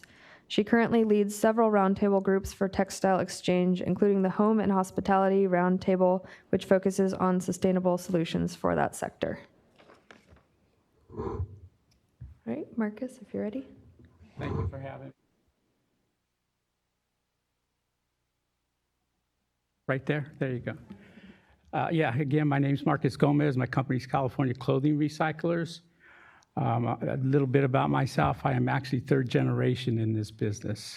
My great uncle started back in the 50s, and he actually did cardboard, paper, rags, ticking, which back then they had from the mattresses, they used to recycle that. So I always tell people he was green before green was even popular. You know, my dad started with him in the early 60s and broke off and started his own company in 1964. But I'll get into that because with my father's company was more about processing the material. What we do, we don't process the material. We work with thrift stores, you know, and mostly the thrift stores we work with are the smaller independent thrift stores. You know, your Goodwills, your Salvation Armies, some of those thrifts, they have the capacity to do what I do. They can bring it in, bale it, and then ship it themselves. People don't realize once you donate your clothing, it has a second life after the thrift store. And so that's what we do is we bring it into our warehouse, we bale it, and then we export it out. It's cheaper for them to process the clothing in their country than it is in this country. The processing part of the clothing has gotten more expensive here, you know, between insurances, fuel, your overhead, it just mushrooms. So the other way we get our clothing is we do fundraisers. You know, we work with churches, schools, nonprofits. We do clothing and shoe drives. In fact, Julie Brown, can you stand up, Julie? She coordinates a lot of the clothing and shoe drives for us. And so there's two two components. We have what we call mixed rag or mixed clothing, and that comes from the thrift stores. It has already been gone through, and people, they've already sold off all the good clothing. So, we don't get as much money for that as we do for what we call the credential clothing. And the credential clothing is straight donations. That's where we comes from, the fundraisers. And we get more for that because there's shoes, purses, belts, stuffed animals, the clothing, and it hasn't been touched by the thrift stores. So you get more money for it. And that's what it's gotten really popular in the last few years, and that's what more people from other countries are looking for. They want the number one clothing, the good clothing. So that's what we do. So we sell the mixed rag, the credential, and then we also do shoes. We sort and grade shoes. We get those mostly from the thrift stores. We bring them in, we pair them up, and if they're wearable, they still have life, then we bag them up and then we sell them. We ship shoes, we generally ship about 28,000 to 30,000 pounds at a time. Clothing, we can ship 88,000 pounds, which is 2 containers at a time a week. So, and it depends on the economy, a lot of different things. The weather affects us, starts raining. If it rains too long, people aren't donating. So we're constantly looking at the weather, the economy, and those affect everything we do, okay? So that's my business. Now, you're talking about recycling, and that's what my dad did. We processed the clothing. We would go pick it up from the thrift stores, we would bring it in, and then we had sorters and we had graders. The sorters would sort out all the individual items. Men's shirts, men's cotton pants, men's poly pants, ladies' dresses, ladies' cotton dresses, ladies' skirts, wool, denim. It just went on down the line. It's just a whole process. And then what we had graders. And we would grade all those individual items into 1, 2, and a 3 grade. And then if it wasn't wearable and it was cotton, then we cut them into rags, wiping rags. And believe it or not, the federal government is probably the biggest buyer of rags. They use them in the military bases for maintenance, that sort of thing. So it was a process. We had 40,000 square feet of warehouse, we have 50 people working for us. So you can see how trying to do that here in California especially is a lot tougher than it is. Because everything we sell, it's all pennies on the pound. It's not, we're not getting dollars or $2 or $3 a pound. We're getting 25, 30 cents a pound, 15 cents a pound, depending on what the market, because all the products are market driven, and it's not just here in California, but it's throughout the United States. People don't realize how big an industry this is, but it's a pretty big industry. If you think, like she says, we do 3 to 4 million pounds a year. You can only imagine what the Goodwills do and the Salvation Armies do. They do tens of millions of pounds a year. So that's what we do. Thank you. Hi, everybody. I don't have slides. I'm not the techiest person, which I probably shouldn't say in this part of the country, so sorry. But my name's Alice Kaler, and I'm here with Waste Zero. So Waste Zero, our corporate mission is to cut the trash in half across America. And we do that through implementing municipal recycling and waste reduction programs. Probably the one that we're most known for and is most common that we do is a bag-based pay-as-you-throw program. What that means, and this is a little bit of a tangent, but I think pretty relevant to the people in this room, because if you're sitting in here, then you care about this stuff. Every household pays utilities. And if you want to save money on water, if you want to save money on electricity, you use less water, you use less electricity. With trash, if you try to throw away less trash, your trash bill doesn't change. And what our programs do is enable people to actually save money by being more conscious about the amount of trash that they're generating and the amount of trash they're throwing away. And what we find when we implement these programs is that it reduces trash on average by 44% in a given community, which is really impressive. You know, I mean, I know Californians think of themselves largely as environmentalists, but if you look at the trash per capita of our communities, especially in Massachusetts, people are throwing away around 350 pounds per person of trash a year. Average in California is between 500 and 600. So it shows that when you implement these programs, you really can have a massive difference. I'd love to chat with any of you guys about those if you're interested in hearing more about that. But I'm here to talk about textiles.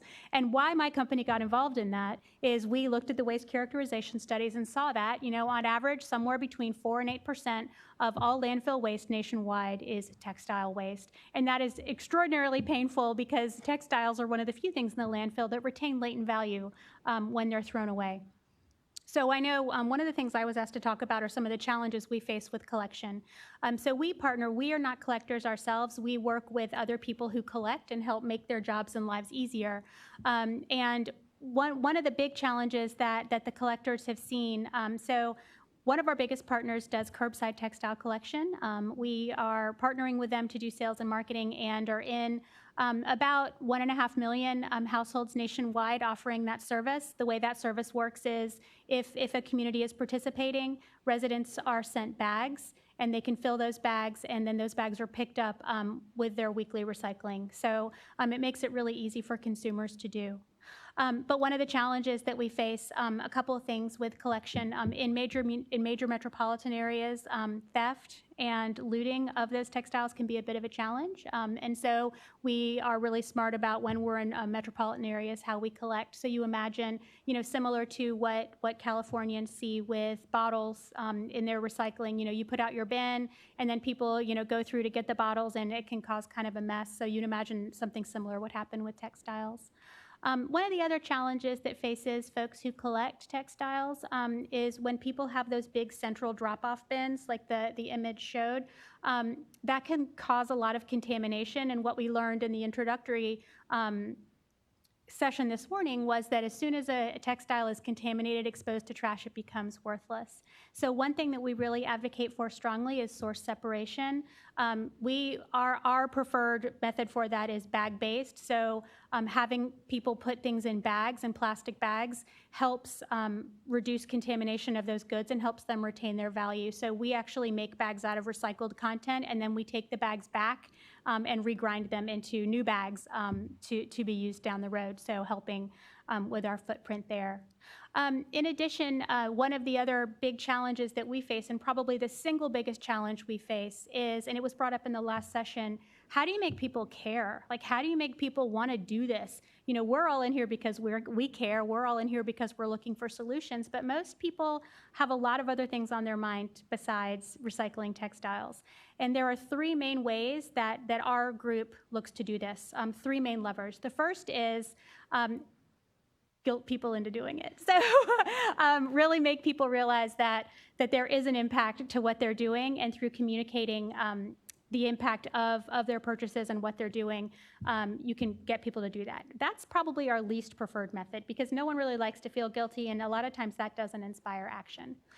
But the second way that we find is very effective is to make people feel good about what they're doing and make it have a positive impact to, for example, a nonprofit. So one of our big partners is Goodwill and Salvation Army. So we'll do programs with them where we will actually make bags that have their logo on them, and even in some cases a donation center address, to really motivate and inspire people to fill those bags and take them in. The third thing that we do is make it super, super, super easy. So the best way to get people to participate and recycle their textiles is to make it really easy for them, which is why curbside textile programs are probably our most effective way to do that. When people can put textiles out just with their weekly recycling, we find that they participate much higher. So in our given community, our participation rates are anywhere from 4 to 15 pounds per household per year, which is a pretty good level of participation, one that we look to increase every year. but something that, that we're pretty proud of. So again, we help bring people together. The challenge that we face, and I'm sure you're seeing this too, as more of the fast fashion and more of the goods enter the market, the end market values are starting to decline. And so at the end of the day, these companies that are trying to make a profit for recycling textiles are starting to struggle. Even some of the international markets with the recent tariffs that were put in place, China is now looking for other markets to take their goods. And so they're now, countries that were taking secondhand American goods are now getting firsthand goods cheaper in the international market. So the competition is getting pretty stiff. So I covered a lot, but I'm happy to answer questions that you have once we get to that part. So thanks. There's this little button here, hi, and I have a clicker here. Oh, am I doing that or are you doing it? You will. Okay. Sorry, new to this thing. Hi, my name is Savia Granger. I'm with Textile Exchange. I'm a program and project strategist, and one of the many things that I do is to lead several of our industry sector roundtables, one of which is the Home and Hospitality Roundtable that I'm going to tell you a bit about. I did want to quickly address one of the questions that came sort of over from this side earlier, was specifically what are some of the challenges that recycling facilities are facing here in California for textile recycling. And on our EcoNil, on our Aquafil tour this morning, it was really surprising to me that that factory is kind of on hold until March simply because they can't get enough electricity from PG&E. Now, we all have our own opinions about PG&E these days. But to not, when our entire country is trying to create jobs with manufacturing, and here we are in Northern California and a factory can't get the energy, simply the electricity that they need to proceed with their manufacturing, that's, to me, that's a big miss right there. Just wanted to bring that up in relation to that question. So on with my own presentation here. Let's see what happens when I push that button. My colleague Trini told us a bit earlier about the main mission for Textile Exchange and our standards, which is of course a very large component of our work. Another component of our work is convening industry sector stakeholders, could be brands, could be manufacturers, other nonprofit organizations, recyclers such as yourself across the entire industry to help create solutions. So obviously, the biggest solution that looms across all of us is climate change. So we, Textile Exchange as an organization, recently went through a strategic review, and the number one thing that came out of that after hundreds of interviews with stakeholders and brands, the number one concern was climate. How can we as an industry positively affect our climate footprint? So our new strategic goal is to be the driving force for urgent climate action with a goal of 35 to 45% reduced CO2 emissions from textile, fiber, and material production by 2030, which is a steep goal, and we're going to need partners, and I'm going to tell you about some of those partners in a minute. So as you can see here, all the way on the left, Textile Exchange focuses on fiber production. Now, most people in this room are fairly familiar enough with textiles to know that it's not just about the fiber production, but there's actually many aspects to an end product, right? You have the fiber production, you have yarn production, then you make fabric out of that yarn, then you have dyeing and finishing, you have assembly, and that tiny little sliver down at the end is end use. What the customer actually does with the product. So this would be the whole life cycle of the creation of this product. And Textile Exchange really focuses on the fiber production, the initial part of that. I think another question earlier was about Textile Exchange's thoughts or role in fiber shedding, microplastics. And as you can see, our main focus is on fiber production. However, we do have a concern with what happens with the after shedding. But as you can see by this graph, it's just not part of the focus of our group. We're very aware of it, though, and we do convene partners to help create solutions for that, but it's not our main focus. So here you can see, when you take that full life cycle, and on the left again, we can see fiber production. We see all the various stages in between, but if we take that last stage with a bit of consumer awareness and with partners like like to my right here, to your left. If we can then take some of those fibers and fabrics and various bits and pieces and pull them back into the supply chain via organizations like Fashion for Good, ICO, Ellen MacArthur Foundation, and Fashion Positive. You can see all the various partner organizations that Textile Exchange works with, but those listed across the bottom are critical global partners in circularity, which is part of how we frame this. When you take the end use product and bring it back into the beginning of that life cycle. So you can see here some of the many partners that we work with can be the UN, Apparel Impact Institute, Sustainable Apparel Coalition. There are many partners that go towards this, and this is just a few of them, really. There are many in this industry. So I'm a big fan of this, is what we call the butterfly model. So on the right, you can see recycled material waste reduction, and those are more the plastics and chemical inputs and outputs. And on the left, you can see organic agriculture, regenerative agriculture, and biosynthetics, and that's a whole other wing of this industry and for circularity, what we're trying to do to implement change.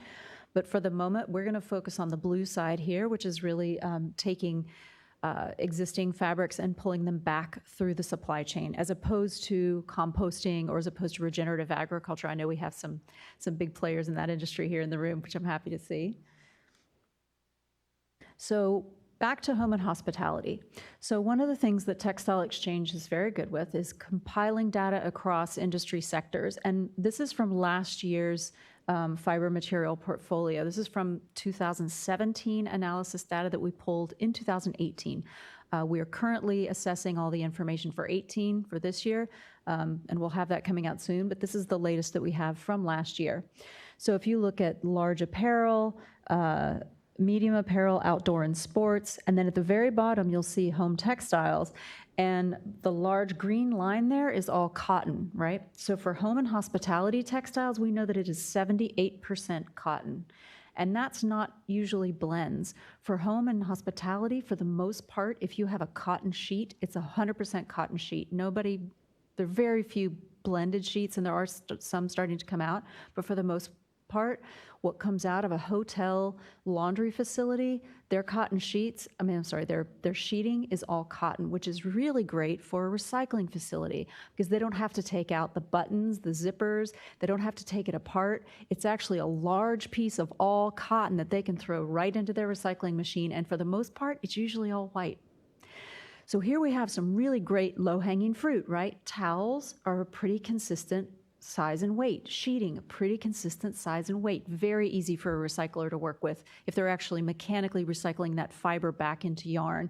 To go back to my earlier diagram, it's very easy for them to take it from the right and scoop it back to the left. So it's this bottom line, home textiles, that we're focusing on a new project. So the project that's in development currently, and we're expecting, we're pulling in partners like Marcus, like Alice from across the textile sector, and this is a new project that we're working on, and so we're not in the final stage yet, but it's kind of a perfect time to talk about the development of how a project like this can come about, right? Pretty much when we're talking about recycling, especially for cotton, all the dots are in place. We have the collectors, we have the concentrators, we have the yarn production. What we need to do is just tie all those little dots together, as you can see here. And that's pretty much a series of conversations, phone calls, commitments, setting up and developing business partnerships across these stakeholders. And that's one of the things that Textile Exchange excels in, is creating these partnerships and convening across supply chain to help bring some of these valued products like recycled cotton back into product. So as I mentioned before, sheeting and towels are consistent weights and fibers, and they can be very easily recycled once a collection system is implemented, and that's what we're currently working on, is setting up a collection system. And the longer term vision, let me go back a second. So one of the pieces of this is that we know that for hospitality industry, hotels, for the most part, they either do all their laundry in-house or they send it out to a laundry facility. Either way, wherever that point of collection and laundry is. Someone's making a decision. Does this sheet or tablecloth have a stain? Does it have a tear? Can I send it back to the hotel to be reused? Or is it now garbage? Is it now worth recycling because it either has a stain or a tear or whatever? Someone's making that decision. So whatever that textile product goes back into the recycling bin. That hotel or laundry facility, what we're trying to do is connect all the partners between the laundry facilities, the collectors, the sorters, the concentrators. That's the critical piece of the puzzle that we're working on right now. So once we can set up those collection areas with the hotels, because that real estate's already in place, those facilities for collection already exist, whether it's the laundry facility or the hotel itself. It's simply a matter of putting up a way to collect at that location. Once we have that collection system set up in place, we're also envisioning that that could also be a collection site for domestic recycling. Also, again, sheets and towels. We don't want to take away from Marcus's clothing business, but at the same time, we do know that conventional users of these products, domestic, there's also a place for this as well. So once we can set up the system across hotels and laundry facilities, we hope to then be able to expand it to consumers as well. So that's our project. That's what we're working on. Thank you guys so much. We're going to open up to questions. Are there any online? Okay. Any questions?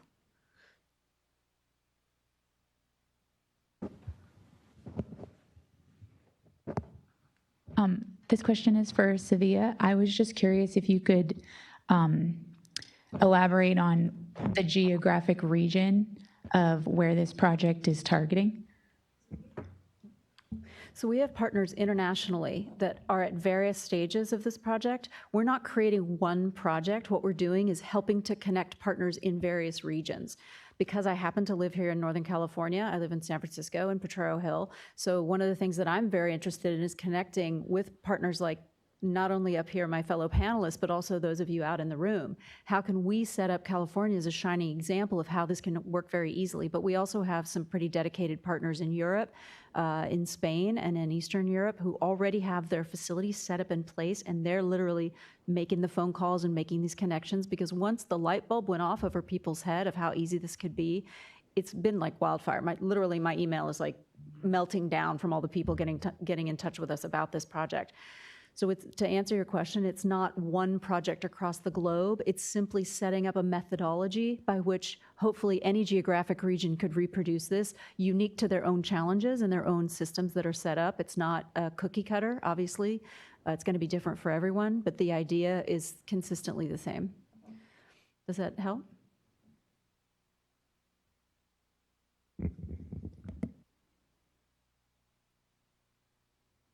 If I could just jump in here for a second, I just wanted to let people online know that we are taking questions, and our email is auditorium@calepa.ca.gov.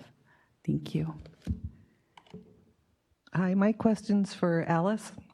I just have a question about the curbside collection of the textiles.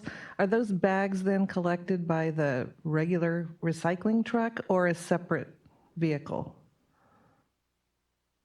So it depends on the program, but the majority of our programs, it's collected by a separate vehicle, because the way that a lot of the MRFs, where all of the stuff goes, the way that a lot of them are configured, when the bags come in the carts, they can't withstand what happens at that point. So we collect them in advance, and that also reduces the contamination that the goods have. Thank you.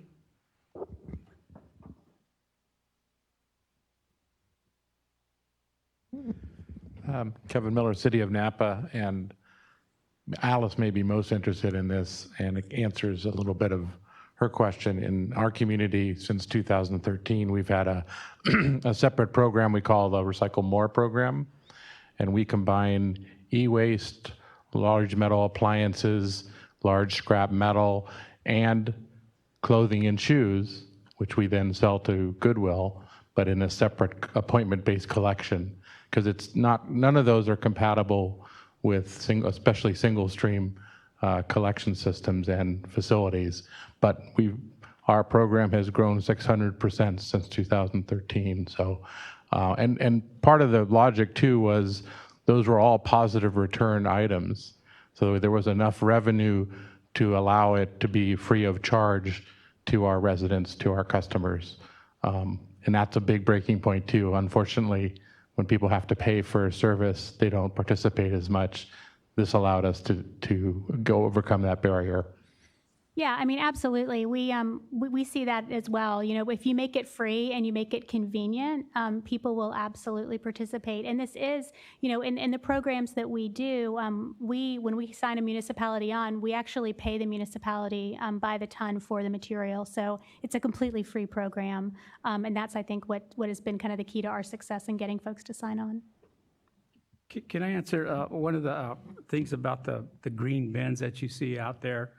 I don't do that. I've been asked many times if I wanted to purchase green bins. I'm not a nonprofit. I'm a for-profit company, and a lot of those are nonprofits. And what I've found that a lot of the problems with those is that a lot of people dump a lot of junk on those, and then where they're posted, you know, you get a lot of junk, and some of the strip malls or whoever the owners, they don't like that. It's a problem for them, you know. So. That's what and that's why we do more of the fundraising direct with churches, schools, sports teams, anybody who wants to raise funds. That's what we do. So, but yeah, those are, and not to mention a lot of those companies, they have volunteers, so they're not paying people to go out and collect that stuff where I do. And for me, in order for make it profitable for me, it has to be I have to fill a truck up, you know. 100 pounds here, 300 pounds there. It's not that much compared to 5,000 or 6,000 pounds that you pick up. So, anyway.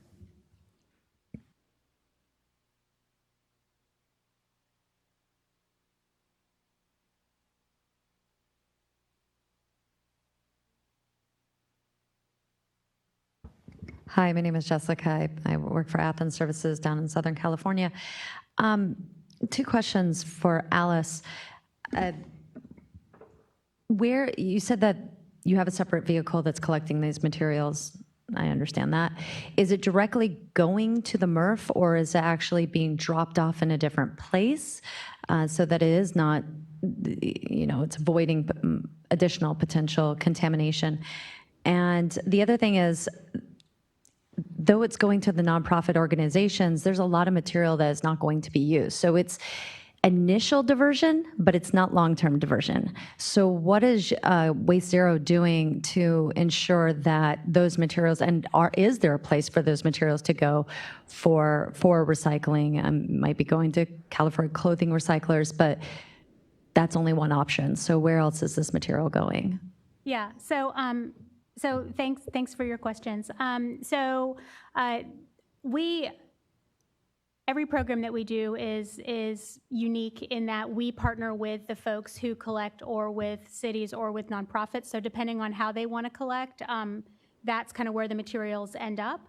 But our materials are not picked up and taken to a MRF. Our materials are generally picked up and taken to a hub where all the other materials go to, and then they're baled and sent out to the reuse markets. So those global reuse markets are used kind of across the board for a lot of different manufacturers. And Waste Zero as a company, our goal is to pull them out of the landfill and to enable the folks who handle the recycling and reuse to get as much clean material as possible. So we aren't as involved in the back end. That's really more for the reuse and global markets.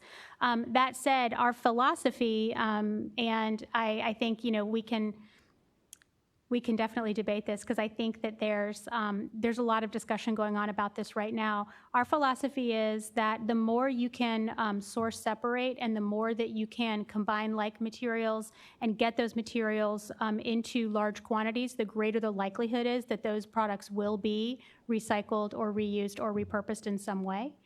So that is our goal, and that is what we're trying to achieve with these programs. But we don't use the MRFs, and they all go to a hub.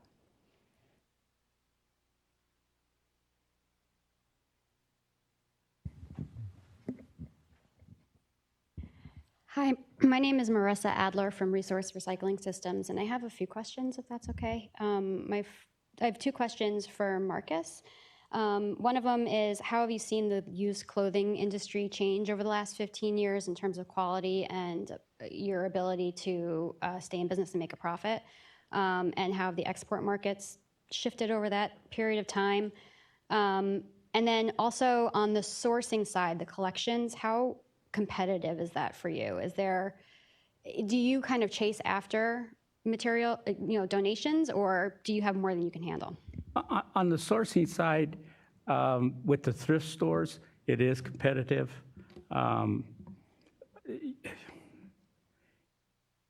It's competitive in the sense that, I get people from down in Southern California or Fresno area coming up trying to take over some of, my customers. And I mostly deal with the smaller thrifts. I don't deal with the Goodwills or Salvation Armies, because like I said, they source their own. Because the thrifts that I deal with, they don't have that capacity. And we generally get it in garbage bags. They put it in garbage bags. They send my trucks out, and they pick it up. We bring it in, and we bale it. The other question was the market. It depends. The quality, it depends on the economy. Okay, when our economy is good, people are donating, and the quality is there. And believe it or not, the price actually comes down. When the prices per pound go up is when we're in a recession and there's not that much on the market. So the quality is not there, but the prices are higher. It's funny that way. Another part of your question was? I think that was pretty much everything. Yeah. And if I can ask just one more question, if that's okay. On the collection side, maybe this is for Alice, I'm not sure, or maybe Sevilla also. What factors have you seen are the biggest determinants in cost effectiveness for a curbside collection program? I mean, it's all about participation. The more people who are participating, the better ROI we get on our programs. So one of the reasons that we got involved was because a lot of our communities that participate in programs like Pay As You Throw Trash, where people are charged for every single thing that they put in the trash, they're much more willing and open to learn about ways that they can recycle things. And so their participation level is significantly higher. But really, when we'll go into a market with one of our partners and the participation level just isn't there and the programs aren't sustainable. But yeah, that is number one, because it costs money, obviously, to send the bags. It costs money to communicate with the people. It costs money to operate the trucks. And if the trucks are only picking up 5 bags and you've got a truck riding a whole recycling route, that's a lot of money. So yeah, that's number one. I would absolutely agree that consumer education is the number one challenge for anybody in this room. Whatever aspect of recycling you're dealing with is all about, it comes so much down to consumer education, because 2 aspects, right? It's not only how they dispose of it, the challenges that Alice and Marcus deal with, but also with Textile Exchange, we help companies to explore better business models so that they are not so reliant on the churn and burn of our resources. Better business models mean responsible growth, not just stratospheric growth. And this is a topic that not a lot of business people want to hear this. CEOs don't like to hear negative year-over-year growth. But there are companies out there that are really investing in better business models where they assure their shareholders that they're investing in responsible growth, not high dollar growth. And this is exactly the kind of thing we need. We also need consumers to be aware that instead of buying this fast fashion, people blame the fashion industry. It's not the fashion industry's fault. Fast fashion wouldn't exist if people didn't buy it. So we as a community need to be very realistic about why fast fashion exists. H&M wouldn't exist if people didn't buy $5 dresses. Neither would Old Navy, my old alma mater. It wouldn't happen. So if people actually valued what they wore, invested in better clothing, took care of it. I mean, I grew up sewing and mending things. That's part of how I got into this industry, was learning how to sew and fix things and clean stains. that's another aspect of consumer education, is just literally knowing how to take care of what you've got, how to recognize quality versus cheap. A $5 t-shirt is probably not going to last you as long as a $10 one. People don't want to pay the extra money. Well, we need to help them understand why that's actually a better choice in the long run, and how to take care of that more expensive t-shirt so that they feel they got the wear for wear value out of it. And just one other thing I'd add that I think is super fascinating, and something I didn't realize until about a week ago. The challenge in education and recycling, boomers get it, because a lot of them grew up in the 70s when recycling really caught on, and it is in their DNA. And Gen Z gets it too, and there's a lot of kind of cachet to being more environmentally conscious and responsible. It's like people like me, it's Gen X that are the real group that needs to be educated and needs to start to care. So you look at Gen X and older millennials, and that's where the biggest gap is in terms of participation in recycling and education. So just kind of an interesting thing to think about as we think about, where to invest money, time, and resources in education.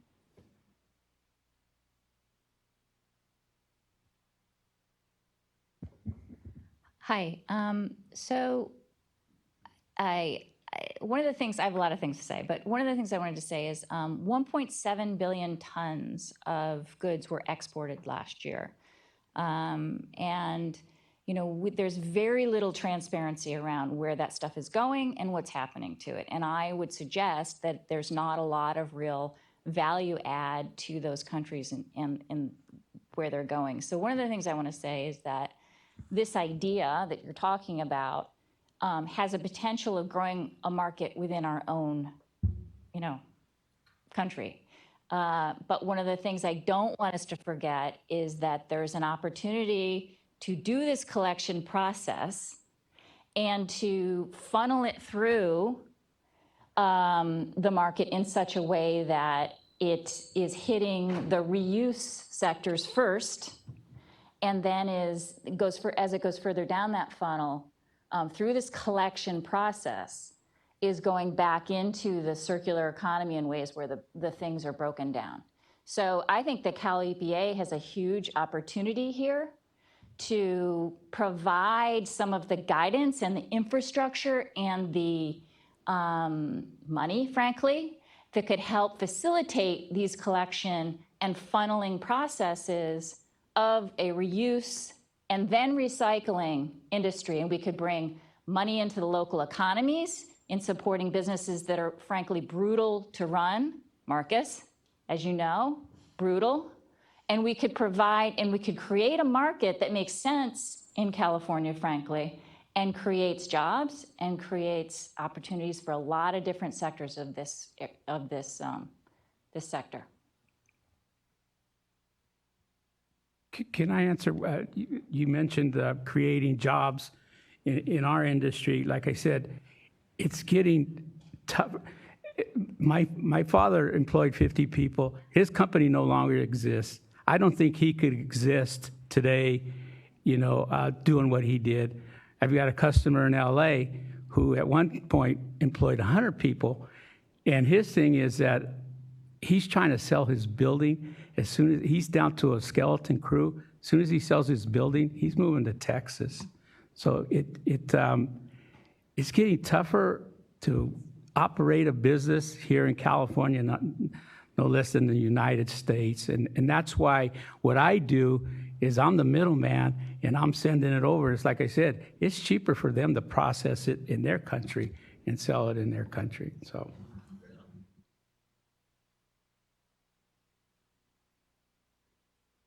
Hi, I'm Jana Mulder. So I have a background as a model and then a small background as a fashion buyer for a company that was definitely not sustainable. And now I'm a student and going to school for this specifically, like sustainability and fashion.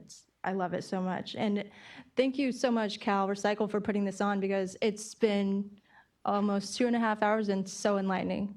And thank you for everyone participating too. So you talked a little bit on consumer education, and I wonder what individually are you doing to grow awareness? So I'll take it first. So one of the biggest things we're doing is we are, when we launch in a city or in a community, we put together a mailer program and we send them bags to put the goods in, and the bags are printed with what can go in them.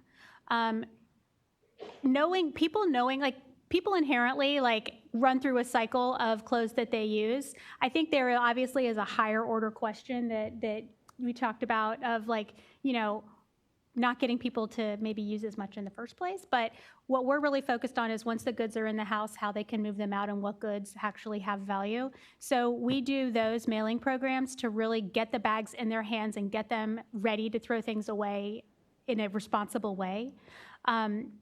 But, you know, we also do things like social media programs where we educate consumers on the fact that their textiles do still have latent value. The problem is that, you know, these statistics are terrifying and these statistics are horrible, and but they don't seem to drive action.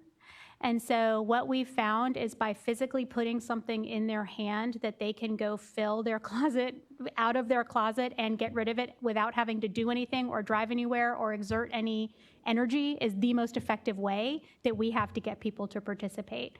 You know, we are all absolutely bombarded with statistics, and we are all guilted and shamed constantly into everything that we buy and do. And I know that sounds terrible, but it's kind of true.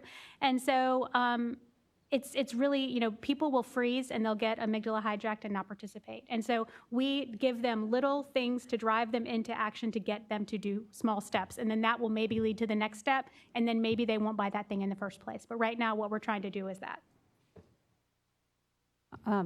That's great on a community level. And we need that kind of model massed out across the whole globe. One thing I would like to add to that, I think probably most everyone in this room remembers the turtle with the straw in their nose. And that was a major watershed moment, not only for drinking straws, but I think in general for disposable plastics. Nobody in this industry wants another turtle with a straw in their nose for our industry. Nobody wants that. But the thing is, something like that is going to happen. Customers are going to turn either against us or they're going to start figuring it out. Nobody wants to have to create that. We don't want to create a tail wags the dog thing, but it's almost like it will take that level of disgust for people to get it. Now, Rana Plaza created that for labor issues. I'm sure everybody in this room knows what I'm talking about with Rana Plaza, and that was a major watershed moment for the textile industry for labor issues. What's it going to be for environmentalism? We don't want a disaster. We don't want to hurt animals. Nobody does. But what's it going to take for humans to viscerally get the damage we're doing? I don't know the answer to that, but I think that if we can create or find that answer, and I don't want it to be destructive and ugly, but that's what we need to get people to really have the light bulb go off.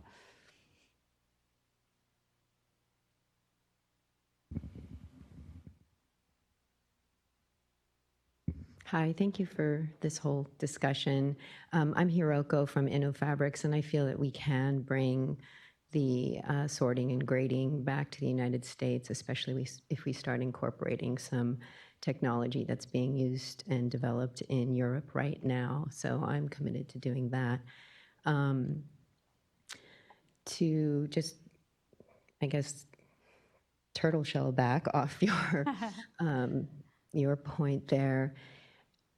I think you mentioned that Textile Exchange is a voluntary driven membership-based activator, right?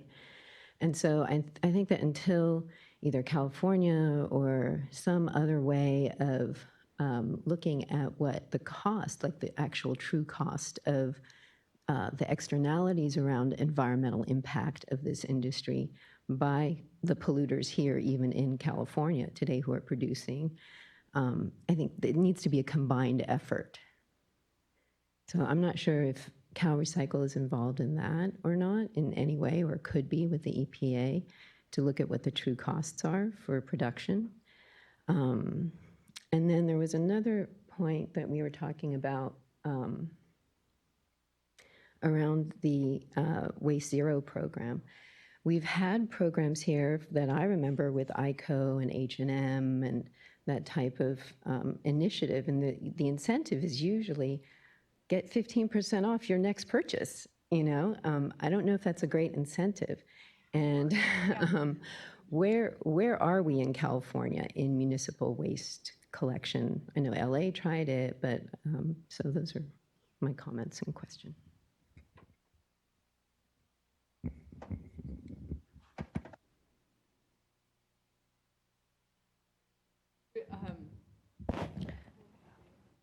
Yeah, perfect thing to talk about in the World Cafe. But I was going to say, as to does Cal EPA work amongst maybe the different departments in that for true cost of some of these production processes? Not that I know of. Again, this is the kind of things we really like to hear about, though, if that's something that we want to look into doing.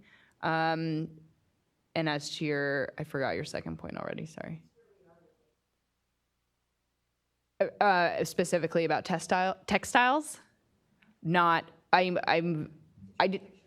jurisdictional level, there's nothing on the state level, mandating that has to happen. I think there are very few jurisdictions that allow it in their recycling bin, and even fewer that do some kind of separate textile collection. I didn't even know about Napa, and I believe there's one in San Francisco. Nope. And LA tried it. So so there's not a whole lot going on. That's why I wanted to start this conversation, because it's kind of like. But there are a lot of models around the world. I mean, it's amazing if you look at what has happening in Asia and in Europe and the amount of individual responsibility they're making people take for what they throw away. There are a lot of models out there, and legislation, to your point, is absolutely the key. I mean, if people aren't incentivized or disincentivized, it's hard to get them off of autopilot in terms of their behavior. I'll add to that just because we don't have the perfect solution today doesn't mean we can't try. And what's the old saying, don't let good be the enemy of great, right?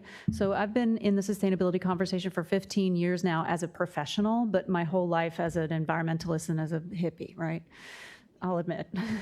So also my undergraduate education was in textile design, and I went to North Carolina State University, founded by Buckminster Fuller, who's a famous systematic thinker, right? He kind of invented this whole systems thinking of design, right?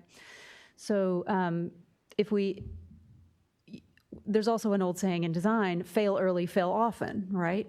So just because we don't have it right today, we have to keep trying. Try what we can today, learn from those successes and failures, reinvent it as the next thing that will be better. This conversation has evolved so much in the last 15 years. It is astonishing when you look back at where we started. Just in my experience in the industry, it is really amazing. So where we will be 15 years from now will be exponentially better. So even though right now at this nexus is challenges, when we all put our minds together and collectively create these solutions, which is exactly what Textile Exchange does, is convenes concerned parties exactly like who are in this room to create these solutions on an ongoing conversational basis, that's where we will evolve. So let's not get discouraged if we're not there yet. Let's all just stay committed and stay in the conversation.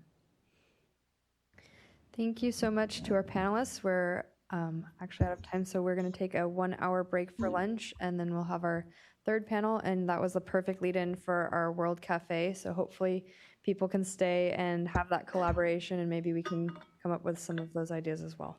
Yeah, just a quick comment. So we hope you enjoyed the morning session, and we're now, as Emily said, we're breaking for lunch, and we're hoping that you guys can continue the conversation. We have some friendly folks in the room if you want to mingle with them. We have some amazing ladies from Fibershed, Rebecca and Heather, if you want to wave. And then Heidi and Joanne. Joanne's going to be our one of our keynote speakers later this afternoon from California Product Stewardship Council, and then Californians Against Waste, Robert and Bonnie. So, hopefully like you guys make friends and just connect. So see you guys at 1:30. So I live in Truffle Hill. Really? I'm from Asheville. Oh, nice. I was literally just there for Thanksgiving. I literally flew last night. You didn't get caught in the snow, did you? No, thank goodness. I didn't, but my flight was delayed because of some other shenanigans, airport shenanigans. So I literally got in at 1:30 last night and got 2 hours sleep. Got up. Oh my gosh. Hi, I'm Alexis. I'm with Regional Apparel, and I just want to thank you for speaking and for validating what I'm working on. Yeah. To be honest, Chris, I kind of should connect. Yeah, I love to. I live in San Mateo. Yeah. My problem is I can't to Marcus. Like we basically do 20% to connection. Yeah, we're together. So very similar.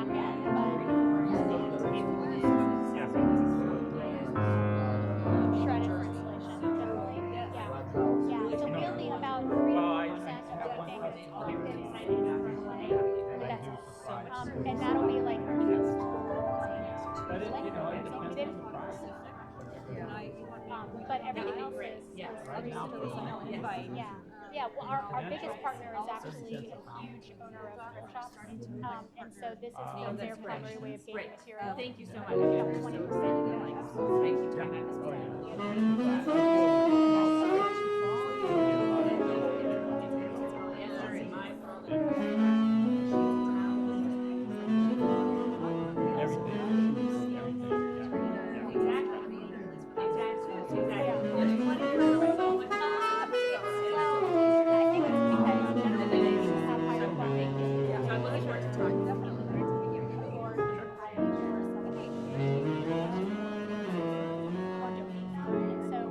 Generally, what we do is like I feel like almost every Hi.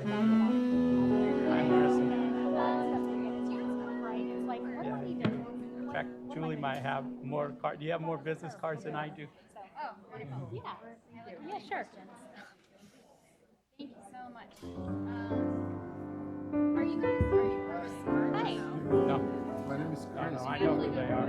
Yeah, we have Textile Solutions. Yeah, I mean, I don't see any. Thank you guys for what you're doing. Yeah, sure. Yeah, great. Pretty much so motivate us to get into this difficult. Do you collect? We don't collect. What we do is we work with Yeah. So you take stuff from thrift stores that they can't sell. we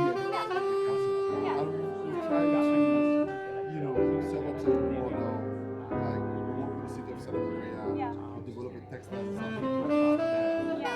But a lot of cities are not receptive to these ideas because they have this contract called like equipment space. And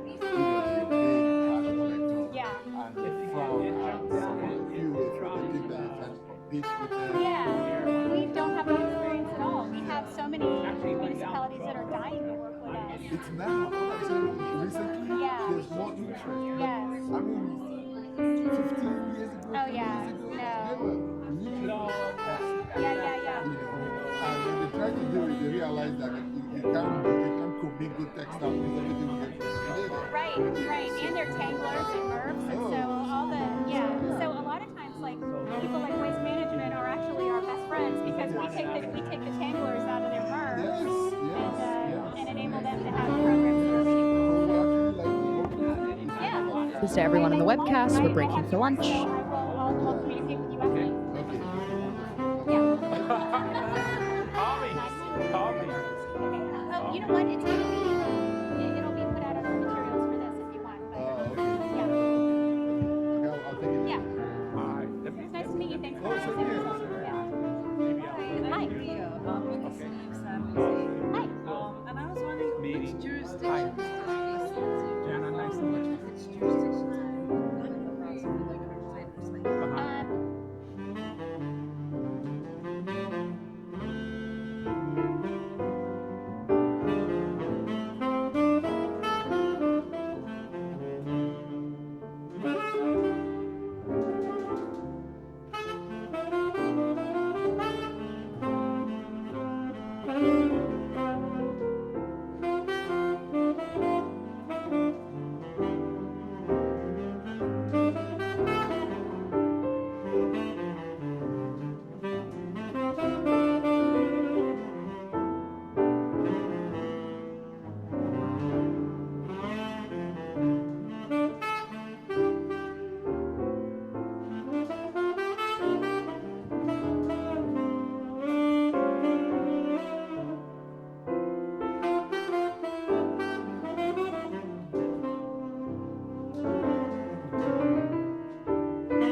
Welcome back from lunch, everyone. I'm so glad to see so many people back.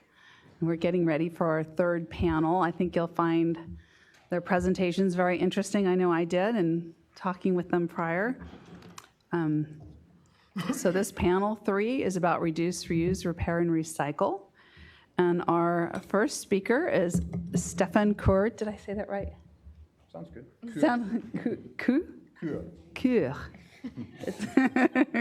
I just added like French to it for some reason. That's European too. We'll take that. Okay. So Stefan is a founder and a CEO of Santa Rosa-based Textile Inc., a benefit corporation and certified green business dedicated to bringing back more textile and sewing jobs to the North Bay and making the industry overall more sustainable. Under the product brand Sonoma USA, Textile helps local businesses identify valuable and reusable materials in their waste stream and upcycles them into unique and meaningful products. Stefan is originally from Germany, but has been living in the Bay Area for 13 years and has spent almost a decade working in the local sewing industry.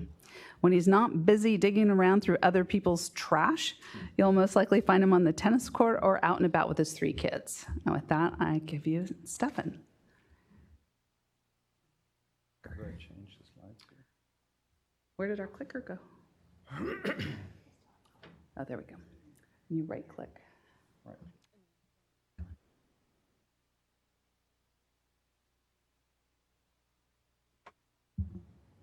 All right, here we go. I know it's after lunch and we're probably all suffering through the post-food coma. Gonna try not to make it death by PowerPoint and keep it entertaining, but I do have a bunch of slides, but I hope it's fun. Textile is a pretty new company. I only founded this business back in 2015, but I took over my in-laws' cutting and sewing facility, which has been around for over 28 years in Santa Rosa. So, you know, although the company is new, all the guys have been working with us, have been with us between, 15 and 20 years, so we have a good bunch of knowledgeable people there. We're a legal benefit corporation, we're a certified green business. We have about 20,000 square foot production and warehouse facility in Santa Rosa. And we do a lot of our own brand work, but also contract sewing for a wide range of different brands and products.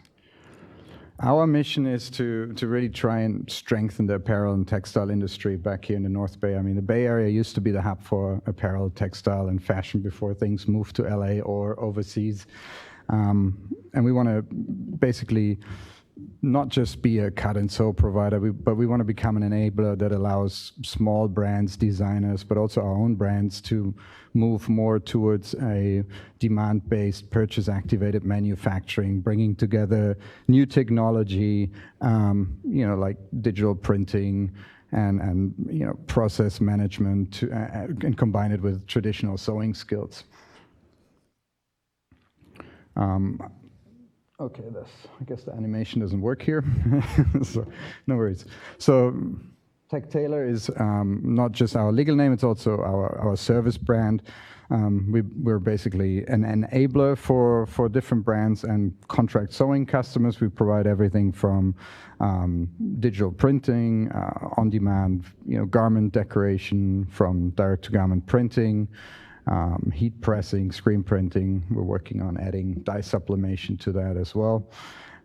Cutting, sewing, and we build custom online stores for customers. We do the fulfillment and warehousing for many of our customers' products. So pretty much trying to cover the whole value chain for different companies we work with. BPE USA is the original brand, the original business my in-laws started with over 28 years ago, and they were very focused on manufacturing highest quality protective gear. They were originally making stuff for Rector Sports, a skateboard brand, like wrist guards and knee pads and elbow pads.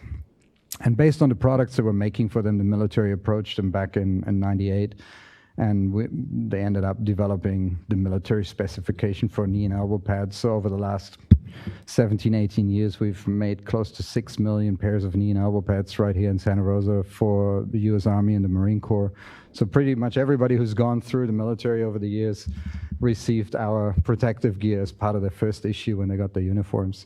So not many people know things like that happen in the back roads of Santa Rosa. So that's still a big part of our business, that protective gear brand. We're trying to branch out more into the work safety gear market. We're in about 20, 30 Ace Hardware stores, lumber stores, trying to bring more locally made product into those markets. And then last but not least, Sonoma USA is a brand I started back in 2016. After working for more like 10 years in the sewing industry and textile industry, seeing how much overstock, scrap, and extra fabric was accumulated, I figured I got to do something with it. I've been hoarding material under my cutting table and in the big warehouse space we have. So I figured there's got to be a better thing to do with all this stuff. And then looking out how many companies have stuff sitting around, whether it's banners, billboards, fire hose. So we started a business out of that.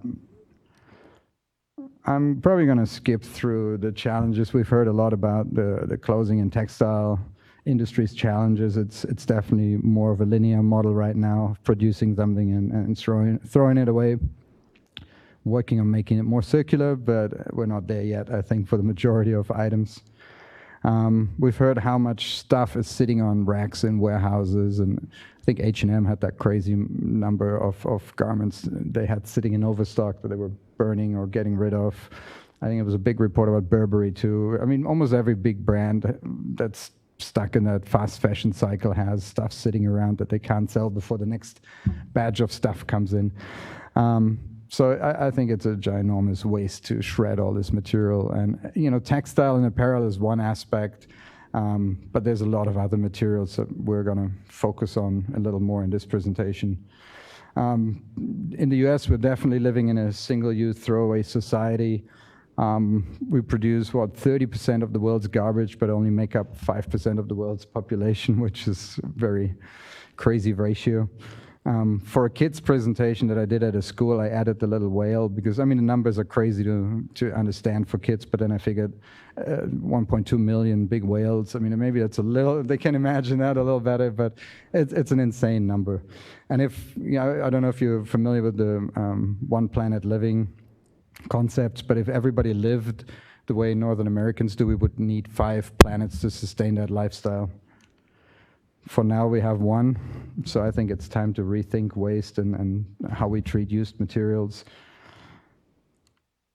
So Sonoma USA was founded in 2016 with a Kickstarter campaign. We figured there's a lot of valuable materials out there that took a lot of resources to make in the first place, and they're still very durable, although they finished maybe their original purpose of their existence, whether that's decommissioned fire hose, used banners and billboards, coffee bean bags from all the coffee and chocolate makers we have in the Bay Area, truck tarps, decommissioned uniforms, overstock fabrics, just, roll ends from productions. There's just an endless amount of stuff sitting around.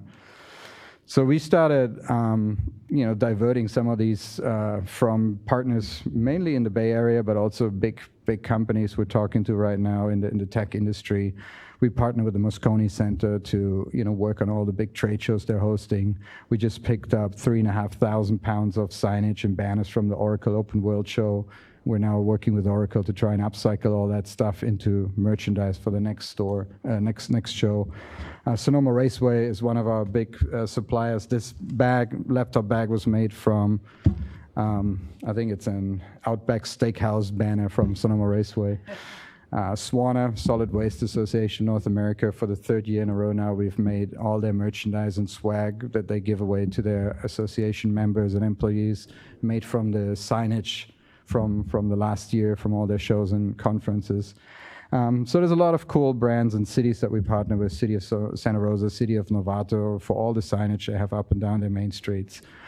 So we're trying to create that whole idea of finding alternative solutions for those materials. So we design unique and purposeful new products in our facility. Most of the stuff doesn't take much cleaning. We can wipe it down with, we use some water diluted with some orange-based liquid, cleaning liquid. And then we deliver meaningful new corporate gifts and merchandise. So we're trying to work with the companies that we pick up material from to also get them to commit to, instead of ordering more Chinese-made, cheap, decorated merchandise junk, to really, take the materials you've already paid for. You paid thousands of dollars for those banners. They speak your brand language. It's your marketing message. Take those and turn them into a meaningful gift for your employees, for your customers, for your business partners. I just read a report about corporate gifting. People want products that actually tell a story, that are more personal. It's not just another swag item that has a corporate logo on it and everybody gets the same thing, like the 50th t-shirt of whatever it is, or pencil or pen. So, turning some of these products into, something that shares your brand story and your brand values, I think is something powerful. These are, for example, grain bags from Alvarado Street Bakery. It's like every week they go through 100 of these gigantic bags that carry about 2,000 pounds of wheat berries. And they're pretty much in pristine condition by the time we get them. And they upcycle really nicely into durable duffel bags, tote bags. They're water repellent, they're UV resistant. It's an awesome material. And they had to actually get an extra dumpster to just throw this stuff away every week because they have nothing else to do with it. La Tavola in Napa, one of the biggest linen rental and linen tablecloth rental companies, it's like 2 or 3 times a year I rent a 26-foot U-Haul truck and fill it to the rim with fabrics. Every tablecloth that has a little stain or a hole from a cigarette can't be rented out anymore. It's ginormous amounts of awesome fabrics, beautiful fabrics. So we turn them into tote bags for, speaker bags and other events. But we also open a little retail store in our factory where we sell those fabrics, to the crafts market, at a obviously much better rate than what you would find at Joann's, and, small amounts, different fabrics. So it's really, it's an amazing, it's like a treasure trove of materials that we pick up from those guys. Scrap leather is another thing we turn into coasters, keychains, wine carriers, bracelets. There's an endless amount of things we can make from all these different materials. And as I said, in April, we opened a little store on site, so it's still, we haven't communicated it much, but we already have like a trusted following from all the local makers and schools and crafts folks who are interested in buying zippers, webbing, you name it, notions and stuff that we have sitting in the factory. One of our big things that we're trying to do is move away from all the pre-making of stuff and the inventory issue that, not just we, but many industries face. And a big part of that is combining all the cool technology that's out there, from digitizing patterns, customizing product, using something like the I don't know if you heard of the magic mirrors that basically project clothing in different colors onto on your image in the mirror, and enabling stores to say, okay, we don't have to stock every item in every size and every potential color, but work off a smaller showcase environment where you can show certain products and styles, but then offer digital customization and ordering, and then made to order. So moving away from gigantic warehousing of stuff, and also for the merchandise market, building a virtual closet. We started partnering with schools, with sports teams, and they all have the same issue. Merchandise is not their key business. They're tired of ordering like 100 T-shirts all with the same screen print just because they have to order that minimum. Then you don't know, are the sizes right, is the color, the style, are people going to buy it? And you sit on the stuff. You have to manage it. Nobody's really getting paid in schools to manage the inventory and know what's around and try to sell it. So we started building, a virtual inventory of products that only get made once somebody orders it. So you can be creative. You can say, I want this T-shirt with that logo. I want this bag and that bag. Because it's online, there's no risk. Nobody has to put up tons of money up front to order it, and it's only made and shipped to order. And that's been a big extension to our business. It's the whole corporate swag market it's a gigantic industry every year. And we found there's like a niche market. There's something in between the big universities that are decked out with professional, large-scale companies that produce their merchandise, and smaller entities that really want to offer merchandise, but don't want to spend the money up front, don't know what to get, and don't want to deal with the whole process of fulfillment. So for those entities, we partner with different companies. In the apparel industry, we try to work with the good brands, the companies that do ethical work, that source good products, and put those apparel items into the stores. But we can also combine it with our own silhouettes, our own products that we produce. And Clover is a great example. We're currently working with those guys on upcycling some of their big billboards that they have along 101 into tote bags. But they also want a merchandise store, so they want to be able to utilize some of the cool Clover images and cartoon figures that they have to put on some apparel and see if kids want to wear that and if they like that. At the same time, every year they give $100 to each employee, and they have 200 employees. So rather than ordering something for each of this employee, now they can go to a store, online store, and get whatever they want in the size and color and style they want. So it's a different approach, and so this is for us a great customer example where we combine taking their used materials like billboards and banners. Last year we made 250 picnic bags for them from one of their billboards for their employee picnic. They filled it with some other sustainable items. And it was fun because all the employees had this billboard, and the bags had a little tag sewn to it that showed the full picture of the billboard, so they knew what it was made from. And so they were all trying to puzzle back together who got a piece of Clo the cow, and where. So it's much more meaningful. And all these bags are still running around, and people tell the story every time somebody says, "Hey, what's this? And where's that?" So that's the whole idea of a more meaningful gift approach, than the standard merchandise. And last but not least, education is a big part for us. I've been working with different elementary schools, Sonoma Valley High School and Sonoma State, to go in and talk to different age groups about building a sustainable business, being a benefit corporation, upcycling, getting kids introduced to that, at a very early age, and getting them out to making stuff, understanding how products are made, what the whole life cycle of materials is. We've done this with elementary school in Cotati for 3 years now. I go in, talk about upcycling, show them some of the banners and bags we make, and then they come out to our factory, do a factory tour, see how the whole process works from collecting material, cleaning, cutting, sewing, and then they take home a bunch of different materials, and then they have 3 weeks to start a business, and they're 6 years old.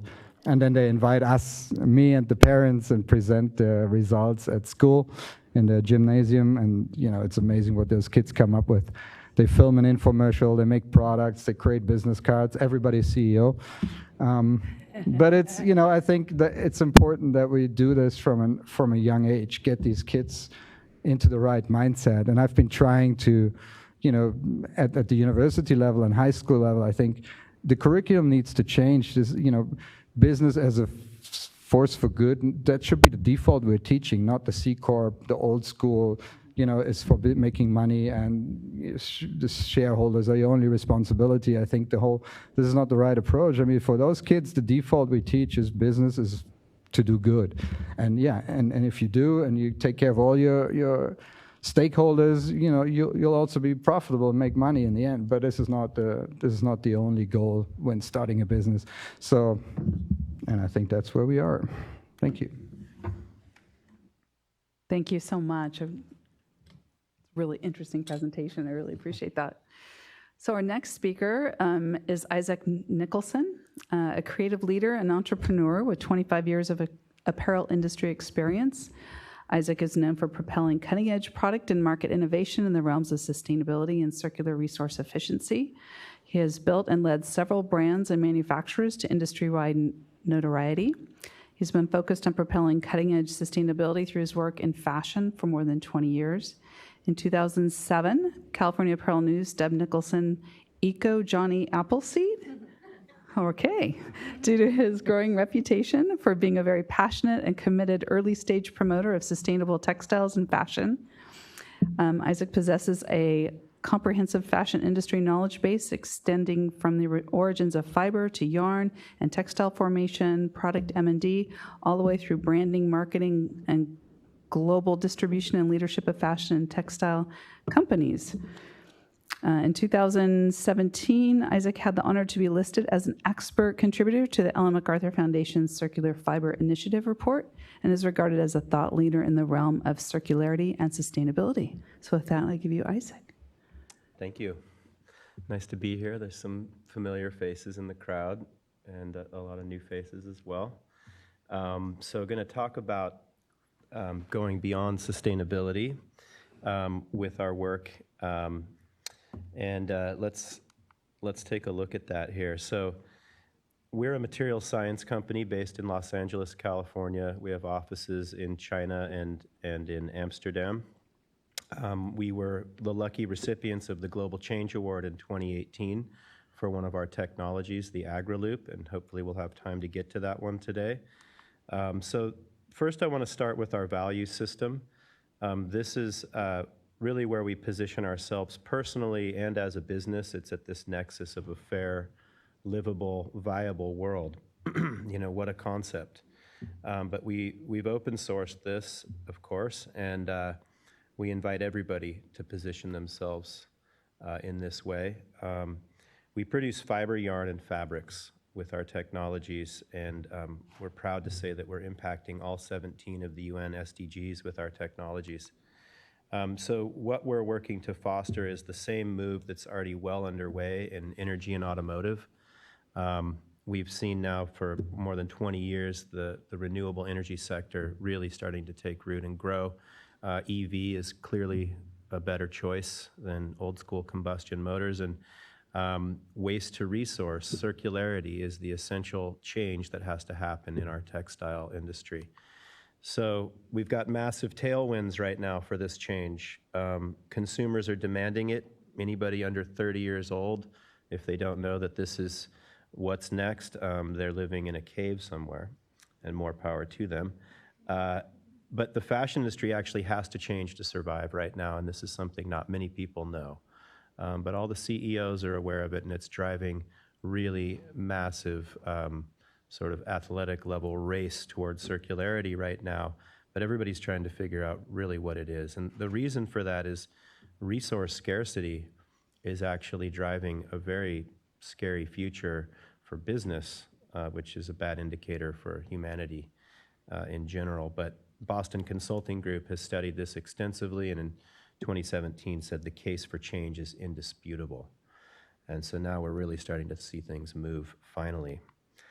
So as a result, the big fashion brands, especially fast fashion, has been making some pretty outrageous claims.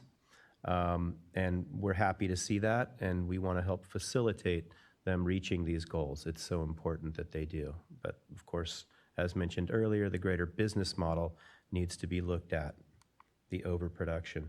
So we know that the solution is in circularity, to regenerate our precious natural resources, to create the economic abundance that has to continue to support people, and really to foster positive social impact across the boards. We have a really strict innovation criteria to enable that, which is to really only release technologies or products that are massively scalable and cost effective, or it really won't move the needle in this global challenge we're in. So we also don't believe that recycled or organic materials need to be lower quality or somehow lacking in aesthetic value. So we only will produce a product if it's higher quality or higher performing. And I can show you some examples of that after the presentation here. So these are our technology platforms. AgriLoop, where we transform food crop waste, the biomass that's left over in the field, which is about 60% of what's grown at least. We transform that into textile fiber and a host of other industrial co-products and perfect organic fertilizer to go back to the same farms where we got the biomass. A completely beneficial system. TextLoop is our enabling of circularity as a platform globally in the textile and fashion sector, and Orbital hybrid yarn system is the way we manage shorter and more difficult staple fibers after mechanical recycling, or more coarse vegetal fibers from AgriLoop. It's also the way we control shedding and the release of microfibers or fiber fragments. So today we're going to talk about TextLoop, though, as the core focus, and you're already all aware that the majority of what we're buying is ending up in landfill, a lot of it even in the first year after purchase. So what we're focused on here is enabling the resource efficiency that fashion needs, considering this fact. Here's a quick video that hopefully will play. Oh, it looks like, is this a PDF now? Okay. This will give you a... Okay. So we won't go through the video, but it's a cheeky little video you can find on our website that explains what the platform does, but I'll give you a deeper explanation right now. So with the TextLoop, we have a global system. We're working on 3 continents right now on textile circularity, including with some of the world's biggest brands. I'll wait for the slides to cue me here. Just 1 second. Oh, it's up there. Okay, I can't see it here. Yeah, so we're focused on a methodology we call the lightest touch, and that's really this emphasis on preserving the embedded energy in a textile. So whether that's the dye stuffs or the structure itself, if there's a way to carry that forward into the next life cycle, and Stefan, congratulations, because you're doing it like a master. You know, this is what we need to do. We don't see a lot of purpose in breaking things all the way down to monomers and repolymerizing and extruding. The amount of energy and chemicals and water required to do that generally is more than maybe the original fabric took to produce. So we need to take a look at some of these chemical recycling concepts. But what we like to do is mechanically recycle textiles and work on preserving as much value as possible. That's really the critical factor. So we're going after post-industrial, pre-consumer, and post-consumer waste. And so to define that for you guys, because a lot of people lump textile waste just into 2 categories, post-industrial is all of the waste that comes out of the manufacture of clothing. Pre-consumer is things like overstock or seconds or rejects or all of these web returns that are stacking up by the millions of units in every brand's warehouse at this point. It's crazy. And post-consumer is pretty understandable. That's our stuff after we've used it. So actively working on 3 continents, as I've said, and really we are connecting those dots that were talked about earlier. We don't own a single facility yet for the recycling or the yarn spinning, but we connect the world's best recyclers to the brands or communities that need recycling, and then we know the best practices for taking the resulting fibers into highest value applications. And it's that service that's creating a pretty robust business right now. We are working with some pretty major brands and already selling our recycled cotton products into pretty high-level programs. You're going to start to see this in market in a big way starting in 2020. And right around Earth Day 2021, you'll be able to go get some Chuck Taylors that are actually a combination of our upcycled biomass from the AgriLoop and textile waste. And that'll be pretty exciting. We've got some prototypes of that already that I'm resisting wearing myself personally. And here's an example of one of the products that's already in market with Converse. This is a 50% organic, 50% recycled cotton t-shirt that's up on the website now. This is just like any classic cotton tee. It is just significantly lower impact and made of 50% waste. So here's what the process looks like, and hopefully you can see it well enough back there. It was animated in this really fun way, but this is a little bit small, so I'm just going to take you through it more visually with a case study. And this is around pre-consumer recycling, actually. So last year with Universal Music, who throws away upwards of 300,000+ t-shirts and hoodies a year because they have trademark graphics on them and they haven't sold. And if they put them even into a downstream market, they have to give the artist the royalties for those products. So they've been just throwing them away for the last 25 years, every year. And we thought that was crazy. So we got a big batch of this stuff and did a beautiful pilot this last year. And hopefully that will lead to ongoing work with these guys. But what we did is, first we received and classified their waste stream. It was almost all 100% cotton and almost all black. And that made it super easy as a case study here. There were very few blends, although we do manage blends, and I can tell you a little bit more about that. And this was definitely in that pre-consumer category. This was a warehouse full of stuff destined for landfill. First, we sorted those items.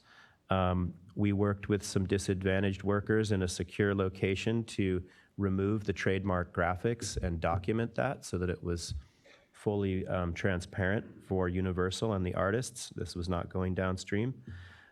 We removed all the labels, cut out those graphics, and made sure that it was ready to go directly into recycling. So that's that pre-processing step. Then we did the mechanical recycling. And this idea of shredding textiles, it can either be done where you're really focused just on throughput and speed, or it can be done mindfully to extract the longest fibers possible and retain that embedded energy. And that's what we do.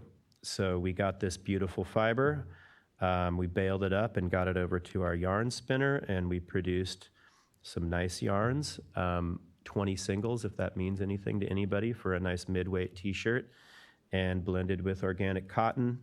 And I've got an example of this shirt back here. But then it went into knitting, fabric production, and on to cut and sew, and ultimately back into these beautiful concert tees. So this was a really textile to textile, not just textile to textile, but actually t-shirt to t-shirt recycling project, and a great proof of concept. But this is what can be done across the boards with well-organized waste streams. And the well-organized part is super important. This was touched upon earlier. It is the first and biggest difference between high-value and low-value recycling. So we're working on eliminating waste and enabling resource efficiency. Currently, we're in high-level talks with the LA Clean Tech Incubator, and their goal for taking Los Angeles to a zero-waste city one day. We know San Francisco has been moving on this for quite a while. But talking about creating a MRF for textile recycling in Los Angeles, where there's probably upwards of 1,000 tons a day of garment waste going into landfill, getting trucked out to Nevada, in fact, to go into landfill. Just insanity. So if we were to combine that with the resources in the Bay Area, we could create a really robust commercial pilot here, and we have all the technology to do it. And we have all the off-takers to take the resulting yarns and fabrics. So this is something that should happen in near term, and the conversation's well underway. Right now in Asia, we're working on big pilots for some of the worst offenders. We're actively recycling Nike waste right now and focusing on unlocking value from their 60-40 polycotton blends, which is the biggest category of materials. We're getting some really beautiful yarns back already, and taking that into the next level of responsible manufacture, applying it to our orbital yarn system, which I'm going to show you right now. So orbital yarns were created to make higher value, higher performing textiles from lower value fibers. We've got this terrible reputation around recycled cotton and recycled textiles in general for poor quality and poor aesthetics. So whether that be weaker yarns that have to be run slower or create a lot of problems with breakage during fabric formation, or neps and pilling, all of these issues have really held back the application of recycled textiles on a global basis. But the other terrible thing resulting from recycled textiles is that when you have these shorter fibers, fiber fragments will naturally fall out of the yarns, out of the textiles easier. And that's tragic, because we've already got a bad enough problem with our virgin textiles putting all of this pollution into our waterways, our air, our oceans. So orbital, it turns out, through the yarn construction, significantly reduces the release of synthetic fiber fragments, and we've just documented this with the Hohenstein Institute in Germany. Near zero polyester release from our 30% poly, 70% organic and recycled cotton. yarns. And so these are really high performance yarns that compete actually with some of the brands you know well, like Dry Fit from Nike or Climacool from Adidas. These yarns have incredible moisture management function, that wicking and fast dry icon you see there, on top of being anti-pilling and high strength. And so this is a way that we can take low value fiber and actually make a product that's better than virgin. So we have some test results here showing the performance of Orbital versus the leading performance fabrics.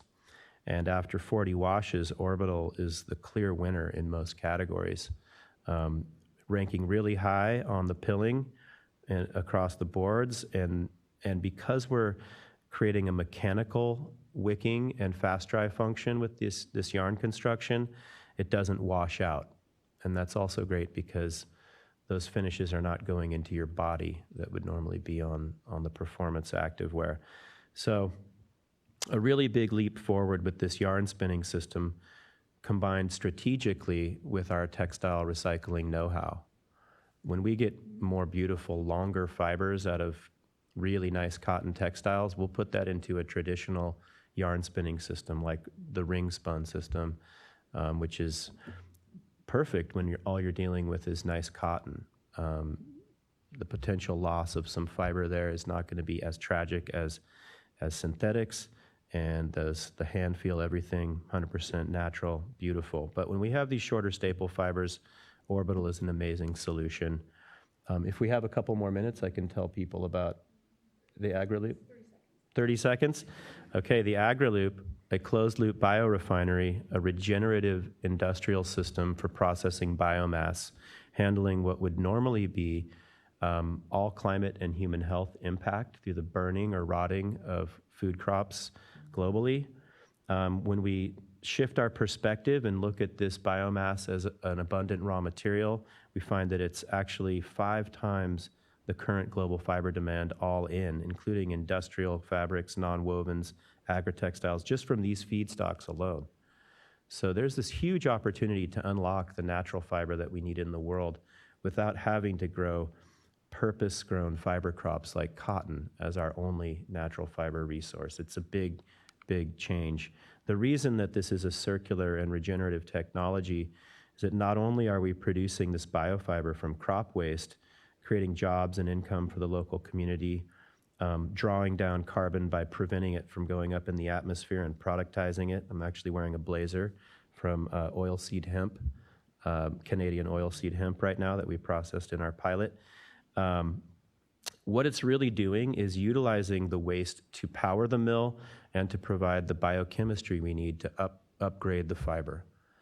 And in doing so, it's really just biomimicry. It works like a giant mechanical sheep, right? So when we're done, the only effluents that are left are perfect organic fertilizer. So it's a very elegant systems design, just like a sheep, it's consuming the biomass. There's some mechanical pre-processing that would be akin to the teeth and chewing it up. Goes into the wet processing, which is down there in the stomach. Energy and biochemicals are created. It grows fiber, and it poops in the end and fertilizes the field. So this is exactly what the AgriLoop does. So this is what we got the Global Change Award for. It's hitting all categories of textile application, touching all 17 of the UN SDGs, a global game changer, a carbon drawdown machine, and we're going to bring it to California by the end of 2021. Thank you. Thank you so much, Isaac. Isaac, thank you. That was My pleasure. So now it's my pleasure to introduce Nima Pauline. Nima is the founder and CEO of the award-winning Ecoculture Manufacturing, the PS Textile Recapture Program, and Sustenary Sustenary. I knew I was going to get that wrong. Sustenary Technologies. A portfolio of companies with a social concern. It's located in Southern California in the Palm Springs iHub, with a focus on creating environmental sustainability one thread at a time. With that, I give you Nima. Right click. Okay. All right. So, good afternoon. So before I begin, I always thank the people and the reasons why I'm here. I want to thank the City of Palm Springs, Coachella Valley iHub, Coachella Valley Economic Partnership for Riverside County, the Governor's Office, Go Biz, CalRecycle, and Bertrand Piccard's World Alliance Solar Impulse Foundation. We would not be here without these stakeholders. And lastly, I want to thank you. Your time is valuable, and I appreciate being able to share my experiences with you. Okay. So my name is Nima Pauline, and I'm founder of Ecoculture Manufacturing, Eco-Sustainability Technologies, and Palm Springs Textile Recapture Program. When we joined the iHub in 2016, we were the 41st startup in Coachella Valley. Today, I'm going to talk about the efforts, challenges, and successes. I'm going to talk about each company and to share with you our efforts, challenges, and successes. So our purpose, I'm sorry, I'm a bad public speaker, so I apologize. Just bear with me. So the purpose, my purpose was to combine fashion, sustainability, and technology. And by combining fashion, sustainability, and technology, this is what we've created. Inputs, oh, here, pardon me, sorry. I'm all over the board. Okay, here we go. All right, so these are our inputs. Inputs are on the right and analytics are on the bottom right. All inputs are qualified and quantified in the cloud that allows consumers, brands, retailers, government, and academia to access pertinent information. By doing this, it allows a transparency that I believe is vital to a truly sustainable company. On the right-hand side, you can see that the carbon footprint and the way that we quantify each garment or accessory is basically factory emissions, logistics, air travel, employee commutes, textiles, and then of course the carbon offsets, the renewable energy certificates, improved forest management, water restoration, commuter offset bundling, and employee water bundling. And then below we have customer brand profiles, and this is where the customer is able to actually access their information, create an online profile. Brands are able to access the information to see what is moving. They're able to actually follow the customer with brand purchases and promotions, carbon footprint, and carbon offsetting. And then finally, retailer analytics. This is key. So retailers are actually able to access their carbon footprint for each brand and actually access the styles, the seasons, and promotions so they can actually communicate with their consumer. On the left side are the stakeholders. And basically with Eco-Sustainability technology, it's a cloud. It's a cloud-based system. And the reasons why I created this is I wanted it to be open source for academia and government in particular. So for government, it's the data statistics that are key, carbon tax, grants for economic development, and then regulations. And of course, academia, the white papers, the research, innovation, and science.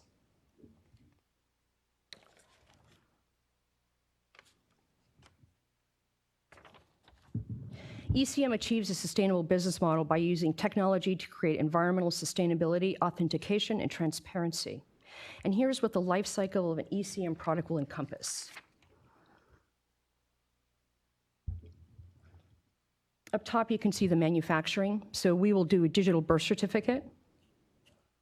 That we've actually, the digital birth certificate, we're going to be utilizing blockchain. However, blockchain will be obsolete. It cannot handle quantum mathematics. And when they created it, they did not quantify or calculate to keep up with the global population. So instead of blockchain, we're using Raditech technology. And they're actually in Chico, California. And what this does is it helps authenticate a product. And with authentication, it allows, first of all, the consumer to know it's real. They're able to follow it, to know that the sourcing of the textiles have been done responsibly, the manufacturing, and then of course the waste. So with this process, we're able to also work with risk management and fast pass transportation. So with the technology, it's a hands-off process. You can actually scan a box, you know what's inside of it without having to open it. Digital tracking, the RFID technology. I have a patent, my first patent, basically the goal was to quantify carbon. Again, solar, it's cloud-based, and I'm on my second patent right now. We're utilizing multi-walled nanotubes. So I'm very excited about that. So with this business model, or this circular, you can see the loss prevention, inventory management, and then it gets down into customer purchase, which also extends into in-store technology for inventory management, anti-theft, and enhanced consumer interactions. And then once we get over to the consumer purchase, over to the landfill, so warranty, life cycle management. And the landfill diversion is key. This is where we take our waste back. And we take our waste back and we upcycle it into new products. So the purpose, one of the biggest motivators for me in doing this was to work with academia, science, and government. I believe that it has to start, the policy has to start up top. And then below, once that happens, consumers follow. And I believe that they're ready for it. Let's see here, we'll go this. Okay, so how does the technology work? So the garment is born at the factory. There's a data one input, excuse me. The inputs at the factory, the carbon footprint, the carbon offsetting, who made the garment, the textile, and the sourcing. The second input, data two, it's the customer registration. Emailing through they're able to register through website, apps, phone, and then we go further with customer returns, used garments, landfill diversion, and then we go to inputs from the brand. So once the brand, or once the garment is born, the customer purchases it, the customer returns the garment, and then we upcycle it into new products. So the next data endpoint is the brand resells, creating a secondary market. So the inputs at the factory, once again, once it's sent back, all the information goes back into the cloud. The brand can either donate charities or third world organizations. As you guys know, with the fast fashion, you talked about this, is that the fast fashion is made so badly these days that it doesn't even make it to the secondhand markets. So third world countries aren't getting high quality products. And most of the third world countries, they want natural fibers because of the wicking components. So this is also a problem with the fast fashion. It's about making higher quality products that last longer, that's better for the planet and better for us. So let's see here. Okay, so how does this work? So customers are able to register through email, app, or website. Access is granted through the fashion brand. Customers access their portals to send back their used garments, accessories to fashion brand that are then donated, upcycled, or recycled into money, green insulation, or industrial cloths. Consumers are then given a discount or pre-offering on their next purchase, loyalty programs as well. And customers can verify their garments are sustainably made, authenticated, and as well as diverted from landfill. Our challenges: timing, paying attention to what market and consumers want. That's been the biggest thing. My first concept was 2016, and it was called Eco Smarty Pants. And I did a SWOT analysis, and the market was just not ready for it. Consumers, they weren't getting behind upcycled products. Most people thought that, as a result of corporations, that basically sustainability is just too expensive. And who wants waste? Well, I can tell you there's more money in waste than new products, which is something that you guys are figuring out. So education, knowledge. Until recently, and because of our young people, the public is becoming aware of the environmental crisis. It's truly a perfect storm. Policy. Until now, consumers were not ready for this type of business model. For years, consumers have been told by corporations that it's just too expensive to produce sustainable goods. Why is it relevant to place a monetary value on environmental footprint? It allows a company to compare their environmental performance. It allows a company to internalize the negative externalities of the second most toxic process in the world, garment manufacturing. It's a sign of transparency and innovation.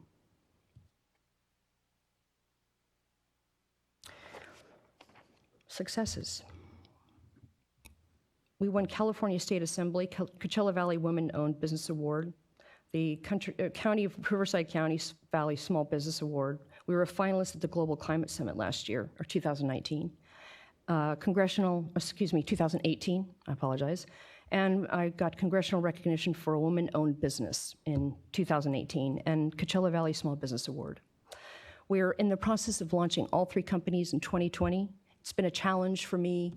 in terms of when you're doing this kind of business model, everybody wants to get involved. And usually everybody wants to get involved because it's a bright, shiny object, in particular with the technology. So I've had to be very careful in terms of, it's a timing thing. And when I created these companies, I created them to either work together or stand alone, right? So it's about manufacturing a product that's manufactured in a sustainable way. That includes solar, gray water, utilizing recycled, upcycled textiles, taking your waste back. And when you can upcycle into new products, what do you do with that waste? Well, you work with SMART, you know, they're able to repurpose it, things like that. So I think that right now it is a perfect storm, and people they're wanting better products for the planet, and in particular the millennials. I have a huge following with the millennials, and they love this.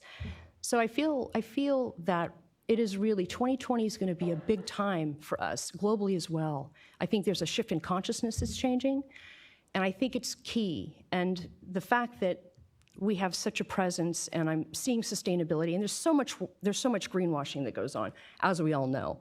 So companies will say, yes, we make an organic cotton t-shirt. Well, what about the inputs? What about the manufacturing? What about taking the waste back? Things like that. What about donating? Asking these questions. And I believe that it starts with policy and then consumers. Consumers seem to be driving the message and telling corporations, we want this, we're ready for this.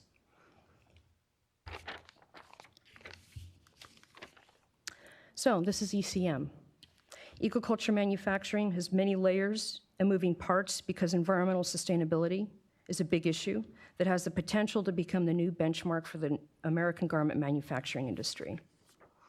This is all about corporate and environmental sustainability through technology to create fashion with a conscience. Thank you for your time. And I apologize for the blunders. Thank you so much, Nima. We really appreciate it. Thank you to all our panelists today for their presentations. Can we get a round of applause? We have time for just a couple of quick questions. I didn't want to cut anybody off because I thought that it was this chock full of information everyone was very interested in. So, but do we have just a couple of quick questions? If not, where'd ours? Oh.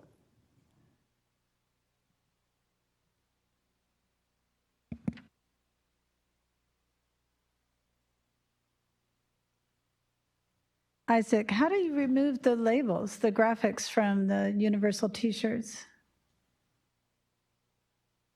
Oh, good. Thank you. And veteran workers, yeah. Nice. Jobs Yeah. creation. Very Glad manual. it wasn't chemicals. No.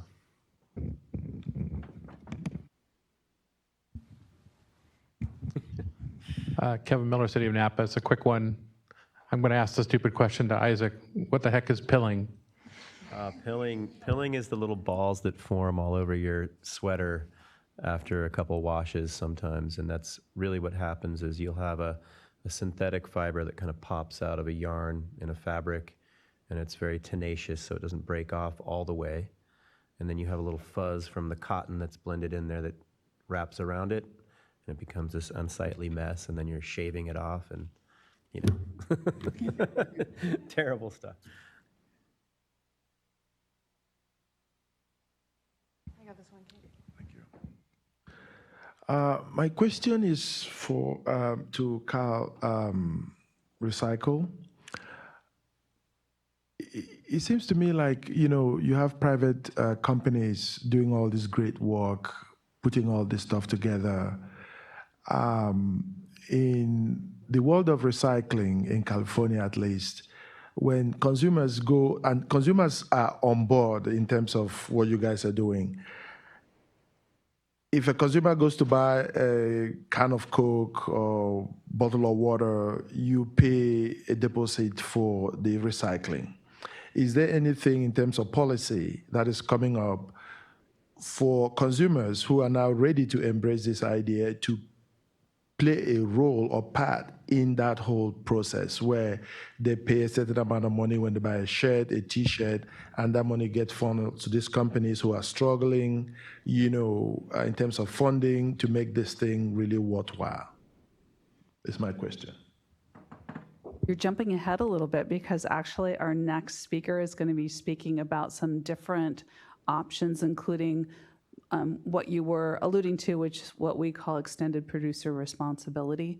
And so that's one of the things that our next speaker will be speaking about. And then also in our breakout or our World Cafe sessions that we're going to be having, that would be something we'd really want to hear from people, is if they see that being part of the future, that things that we should be considering, both for CalRecycle, but also for others. Like what roles do all of us play, and what could we do differently that would have an impact on what's happening today? So thank you. That's definitely leading into our next discussion. Do we have one more quick question, or? I'm sorry? This question is for Nima. Shannon McCracken asks if you can talk about the work you're doing with Stella McCartney. I'm not, the work that I was doing with Stella McCartney was not, it was an example of basically. So what you're talking about is in previous presentations I've done, I've used Stella McCartney as saying she's working with us as an example of utilizing upcycled products, right? So the goal is, so Stella McCartney comes to us and she says, you know what, I really like what you're doing, and I think I want to create an outfit 40% of upcycled and then the 60% of virgin. So the goal is that if Stella McCartney came to us and we were able to do this, we would actually go just a bit further and say, you know what, let's utilize this, our ecosystem technology in the manufacturing of this, because this will allow the Stella McCartney consumers to actually participate and actually being part of the brand, taking the waste back. And then, 3-4 collections later, we would be able to actually produce a completely upcycled collection for her based upon her past collections. And so that's what you're talking about. I've done presentations where I've used that as an example. Well, actually, I think we need to move into our next speaker. I'm sorry about that. And I think we're going to take about a 2-minute break here just so that we can get ourselves reconfigured. So take the opportunity to take a quick stretch break, and it'll be 2 minutes. Thank you.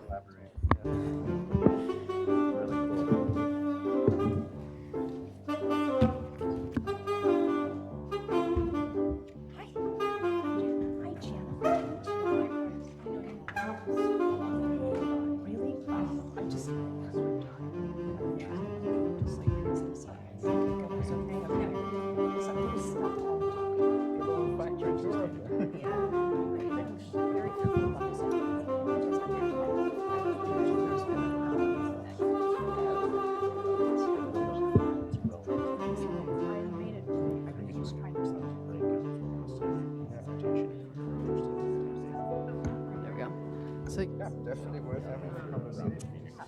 We're going to be in Europe at that time, but there might be somebody from our team that could come. That would be great. Yeah. We're still kind of format of the textiles breakouts, but I'd love to have somebody kind of sure. I mean, from our side,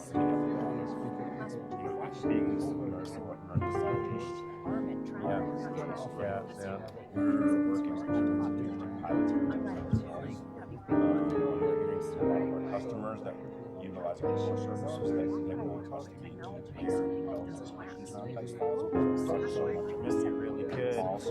So yeah, it'd be really interesting to maybe offer up see if somebody sure.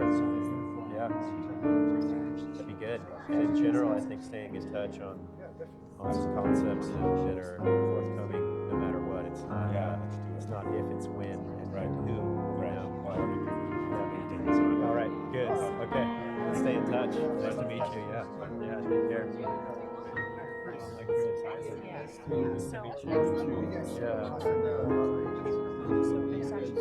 Great. You're in Santa Barbara. There's two, yeah, so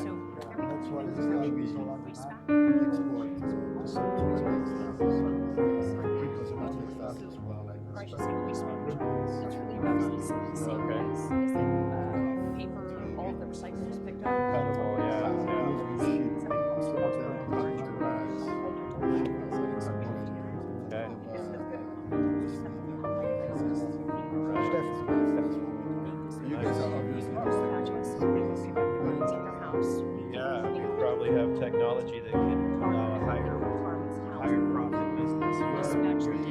I want to do is we can set up a system that select all of that stuff to do that. There are all these coffee houses that produces. Yeah, lots of cotton cutting waste there. So if you guys collect Upcycling, they cut on this, and they get money back based on give us an idea of allowed us to upcycle. If you have some volume, some data on that already, or are you proposing to start collecting? No, we know that it exists. Oh, yeah, we know it's there too, yeah. We know that it's there. The problem, as you know, is, the overhead in collecting the logistics of the it. logistics. Yeah. And it has to be bailed to be able to transport to you, because you don't have, because of real estate. Oh, yeah, no, it needs to be I think we're gonna get started now, so if everyone can take their seats, please. Send guys to the collectors as those who never identified a market that we can send it to, that can reuse it like you.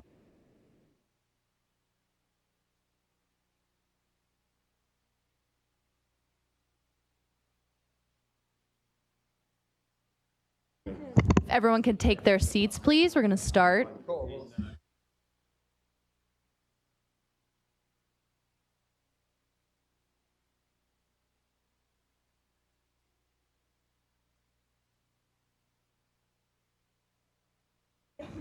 Great. Well,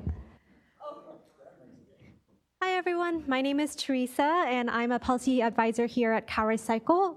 So next, we're going to talk a little bit about policy, and I just want to bring us back to why we're here today. So as a state agency, CalRecycle, our mission is resource conservation. And for those who are not familiar with us, we run recycling programs such as recycling tires, e-waste, beverage containers.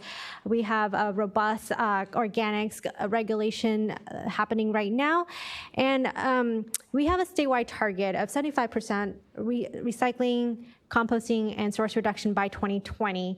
And we're currently only at 42% right now, and this is year 2019. So we have a lot of work to do, and we're just trying to look at everything in our waste stream. And as Tracy mentioned earlier this morning, textile is 4% of the waste stream. So, we're interested in exploring what are the barriers for recycling, what are the technology barriers, what are the economic barriers, and what are the policy barriers. So up next, we're going to have, I have the pleasure of introducing Dr. Joanne Brash, who will discuss some of the policy options with us. She has a PhD in textile economics and environmental analysis from the University of California, Davis, and she's also received a master's degree in textile science. She has more than 12 years of academic work experience, has been a lecturer at Davis, CSU Sacramento, and in Shanghai, China. And she's also a sustainability researcher at the University of Davis Health Systems.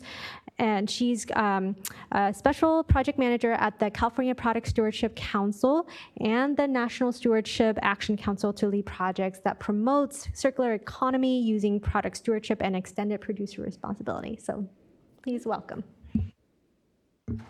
Thank you, everyone. Thanks for staying through the end. I know the World Cafe coming up next, the discussions can be really robust and exciting. So take the next 20 minutes to really talk about what are the policy options that we have in driving circularity. So I know that the topic might be a little broad in terms of policies, but know that this presentation is really going to focus on how do we drive circularity, increase recycling, and increase source reduction, everything on the waste hierarchy.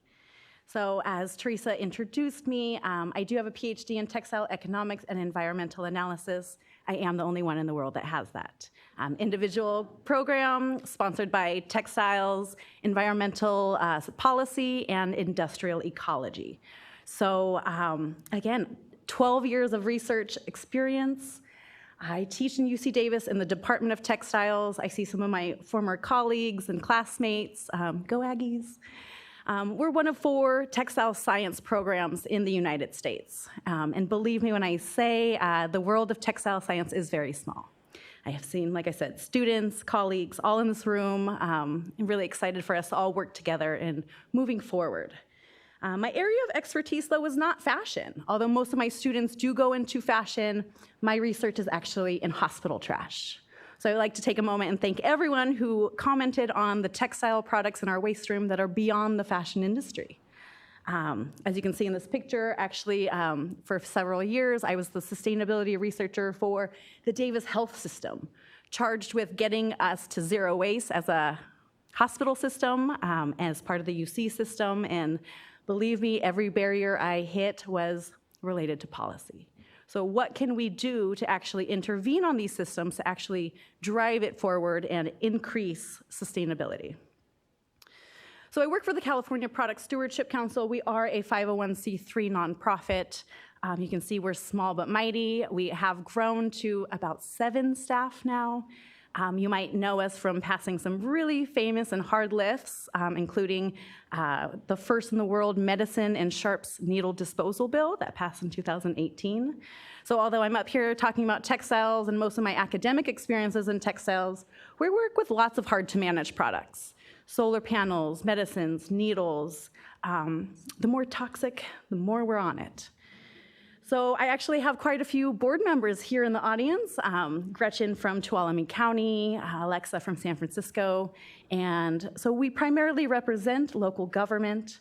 Today I'll be talking about some of the local ordinances and things that are being discussed with local governments here in California and beyond. Also, again, thanks to our funders and our supporters that help us, continue the work that we do. So our goal at CPSC is actually to shift the cost burden from local government to a system that is fairly funded by the producers. So looking at what we typically call extended producer responsibility and product stewardship, which I will define in a few slides, but those are our areas of expertise.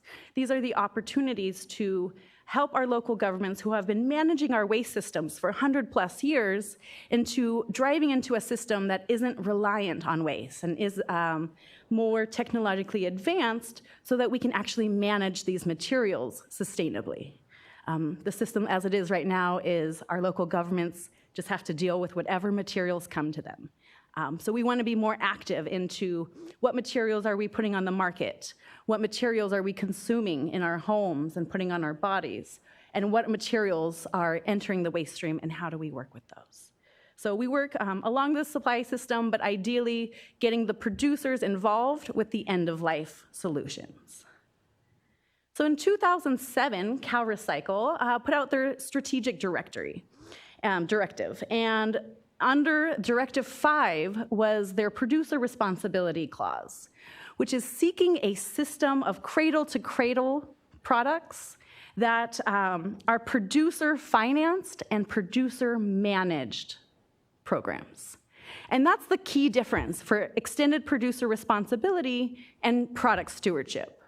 Product stewardship is when a company voluntarily helps take stuff back, they're stewards of their products, they're stewards of what they put onto the market. When that is not enough, and believe me, we are at the point where voluntary action is not enough, then we come to what a policy option is called extended producer responsibility. That's when the producers fully finance the end-of-life management, they're responsible for managing the materials, recycling and disposing of the materials. And the philosophy is that if you internalize the external cost, if you make them pay for the management and end of life, it then becomes part of their business model. It then becomes part of their bottom line. So that's one of the philosophies behind extended producer responsibility. But is that the only option? No. What we're going to talk about today are, which realm and which sector of textiles is most impactful to regulate, and which are sectors of the industry that are doing very well regulating themselves. So the CPSC was very successful, and we've grown beyond, we can only do so much work in California when other states need to lead. So we've grown into a 501c4, which is the National Stewardship Action Council, also known as NSAC, and they were the ones who organized the Aquafil tour this morning. So the National Stewardship Action Council, very active as well in policy and piloting and working with manufacturers. And we were recently at the Textile Exchange conference in Vancouver, talking about recycled polyester, microfibers, talking about carpet, as just some examples of policies that influence the textiles and clothing industry. So here's just a simple list of problems, right? This is kind of recapping what we've heard for the beginning of the day, and a lot of things many of you already know. Just the increasing volume of waste. We have lack of recyclability. You know, things are blended, we have extra chemicals, we have extra additives, findings that are just decreasing the ability to recycle them, even if we were to collect them. The inability to identify and sort hazardous substances. Many of you might have heard what the PFAS, so the perfluoroalkyls. These are an increasing topic of concern. We've already talked about it in terms of carpet, but we are seeing them in textiles and clothing. Just next week, on December 9th, the Department of Toxic Substances Control, DTSC, will be hosting a workshop on PFAS in textiles. So again, the government is aware that this is a problem.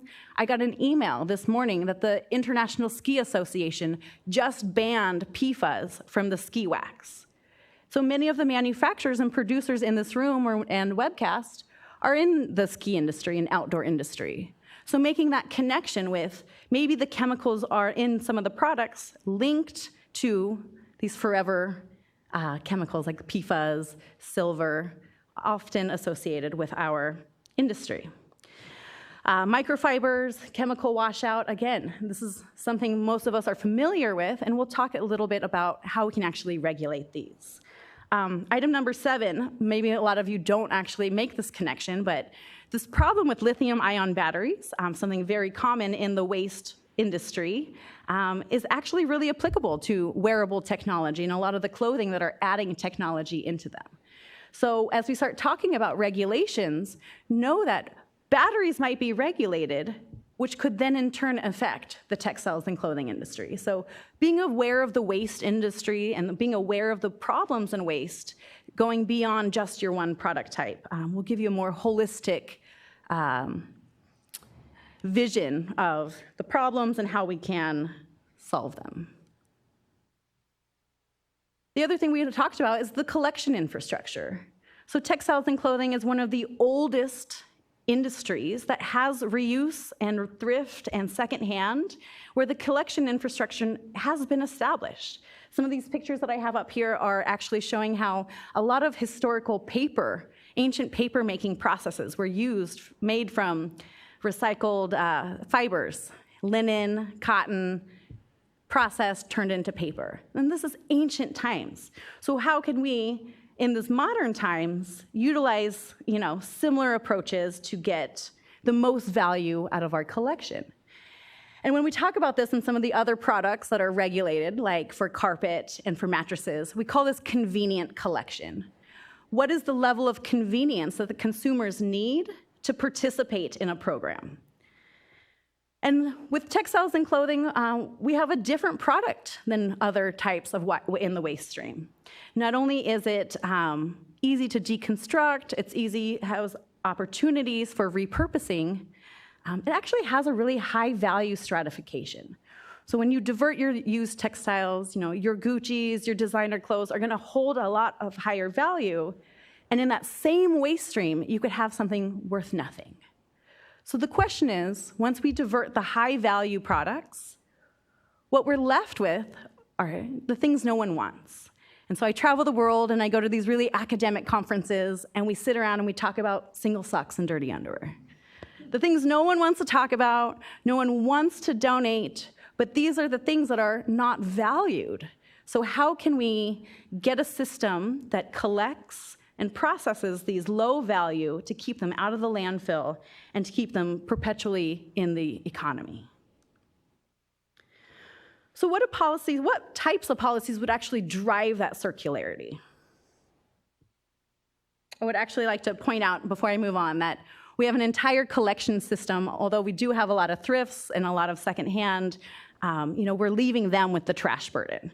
So when people donate their dirty socks, then they donate their ripped clothes, it is then now a burden on these nonprofits and these secondhand stores. And so again, we need to shift that burden off the taxpayers, off the nonprofits, and into the upstream. So how do we do that? How do we drive that circularity? So here we have the typical waste hierarchy. I actually pulled this from Canada. The Canadian waste hierarchy is a little more extensive than the one California uses. And I added that top line, regenerative. Because at the end of the day, doing less bad is not enough.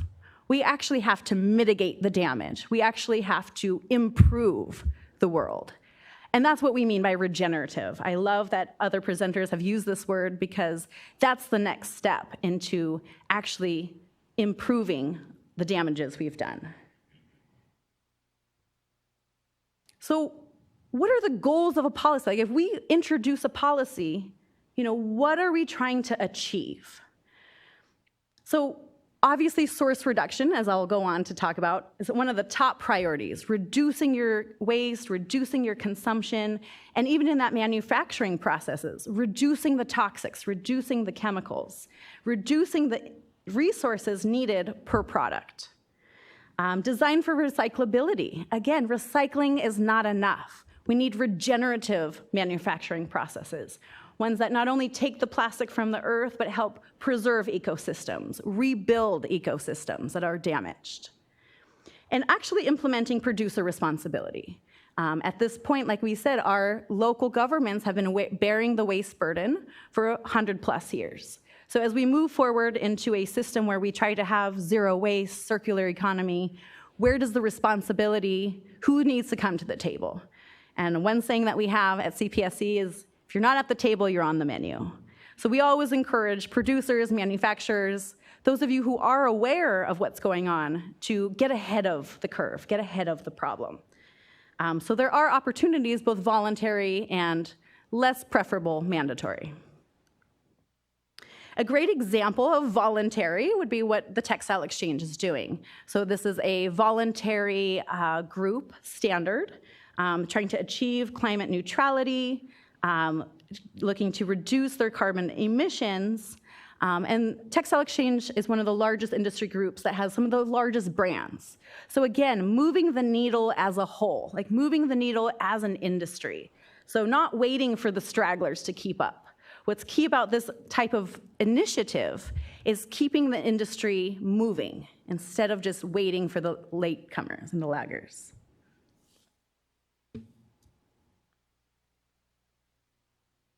Some other examples, these are going to be mandated policies. So in Canada, there are 3 different municipalities that have ordinances directly related to textiles. Colchester has curbside textile collection. So what they do there is they have a dry fiber bag. It's clear, it has paper, and it has clothing. So like in San Jose and a couple other jurisdictions, some of them commingle in your single stream, which actually renders it contaminated, and often, like we talked about, once it gets to the MRF, it's really hard to segregate it. So although they have that here in a couple jurisdictions, it's not necessarily an ordinance, and they run into a lot of issues with cost, contamination, and segregation. The city of Markham, also near Toronto, they actually banned the textiles from the curbside collection. So no textiles are allowed in your curbside bins. Another saying that we have at CPSC is no ban without a plan. So what happens, you ban them from doing something that is natural and kind of common sense. What happens then is you have illegal dumping. So what the city of Markham experienced was, by banning it, they had a lot of illegal dumping of clothing, just either on the sidewalks, around town, and they had a lot of illegal collection, unauthorized collection bins started popping up around the city. So what the city of Markham actually did was similar to what the city of Halifax did, was actually city-controlled collection bins, meaning the clothing collection bins around the city were branded by the city and managed and placed by the city, but there were authorized nonprofits actually servicing and emptying the bins. They had to be a 501c3 nonprofit. They had to apply for the city, through the city, and the city actually assigned them a particular bin that was theirs. So it was one way to kind of work with partnerships and to address some of the collection costs. But at the end of the day, all 3 of these ordinances were extremely expensive. The results were source reduction is the answer. Every single one of these policies were funded by taxpayers. Every single one of these programs grew in cost the longer and longer they were implemented. Another example would be ThreadCycle, which is a partnership, kind of a campaign that's in King County. So again, King County had an ordinance that says we want to do city-controlled collection sites. And what they found was that it was extremely expensive. You're collecting, you're managing, you're disposing of a product that was not previously segregated.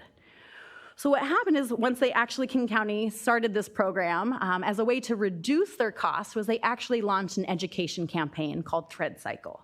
ThreadCycle not only has the authorized drop-off locations, it has a huge reuse, repair, and kind of upstream source reduction component of it. Big part of the education campaign of ThreadCycle is where can you go to mend your clothes? Where can you go to learn to mend your clothes? Where are local clothing swaps in your neighborhood? Or maybe there are product-specific clothing swaps. As someone who's an avid snowboarder, I would more likely attend a snow-specific clothing swap as opposed to, something that's a more general. So a big part of the campaign was really looking at source reduction and educating the consumers as to how they can participate in a circular economy and not buying more and more clothing. But similar to the Canadian ordinances, the lessons learned was that these programs are extremely expensive. And source reduction and actually reducing the waste entering the stream is the best approach to actually managing these materials. So here we have the waste hierarchy, and what I've done is actually put these ordinances onto the waste hierarchy so you can see kind of where they lie. And if our goal is regenerative and our goal is source reduction, what are the best options to actually address these? So Textile Exchange, where they are redesigning their material sourcing, and they're working with brands to redesign the garments. ThreadCycle, looking at a campaign specifically aimed at reducing consumption and reducing waste. And then if you look further down the waste hierarchy, you do see more of the bans and the curbside collection, which are great, but they don't get us to our ultimate goal of a circular economy. Because at the end of the day, like we said, recycling is not enough, recycling is very expensive, and nobody wants to pay for it. So what can we do with this issue of increasing consumption, decreased utilization per garment? But what we do is we have an opportunity to work together with our agencies, with nonprofits and NGOs, and the brands to actually come up with a system, not just a garment, but a system that allows us to clothe ourselves without guilt and to send our garments on to their further life cycle with no concern over, is this the right place? Did I put it? Is this the bin? Is that the bin? And that's what we mean by convenient collection. It has to be easy and understandable to the consumers on how they can participate. So here's the list a lot of people have been waiting for. So what are some of the ordinances that are under discussion? What are local jurisdictions? If we at CPSC represent a majority of the local governments in California, what are our associates talking about? What are some of the considerations, not just here in California, but things we've heard from other states and other jurisdictions as considerable approaches to addressing textile waste? So first and foremost, Assemblymember Bloom has had 2 bills here in California. 129, which was a directive to OPC to incorporate some best practices into their strategy and to incorporate laundry filtration onto state agencies using laundry. And then that one is still active, correct, Robert? So when the session starts in January, it'd be a really interesting one to follow. Bloom also did a previous bill, 2379, which did not go past 2018. And this was a bill looking at labeling the micro shedding, the microfiber shed. So again, microfibers, hot topic. We have another slide on talking about, where does the science relate to the policy?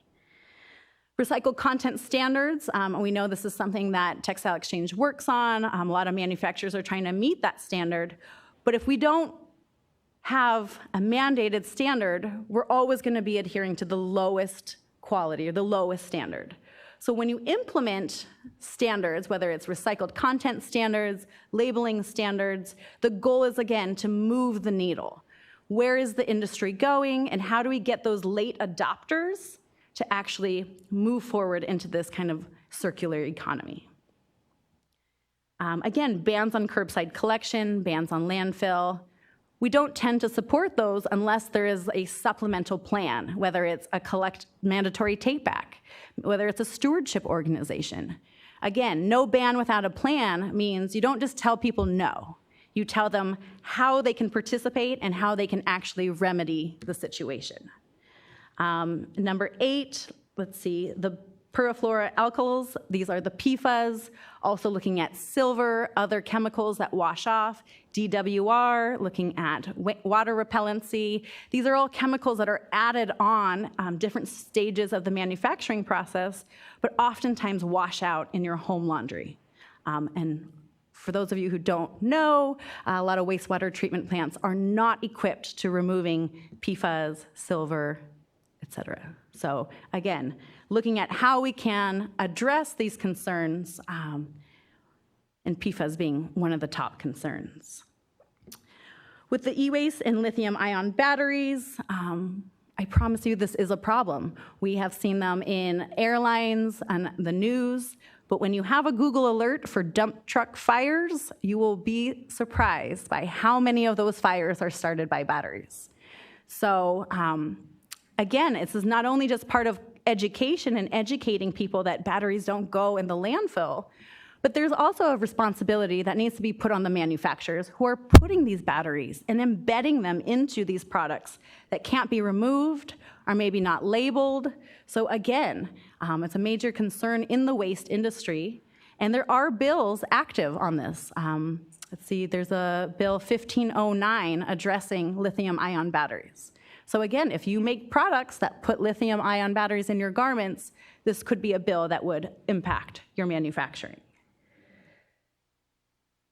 So at CPSC, we work with local jurisdictions, we work with local governments, we work with companies, we work with recyclers. Again, we have a relationship with Aquafil. There's also several other recyclers here in the Sacramento area.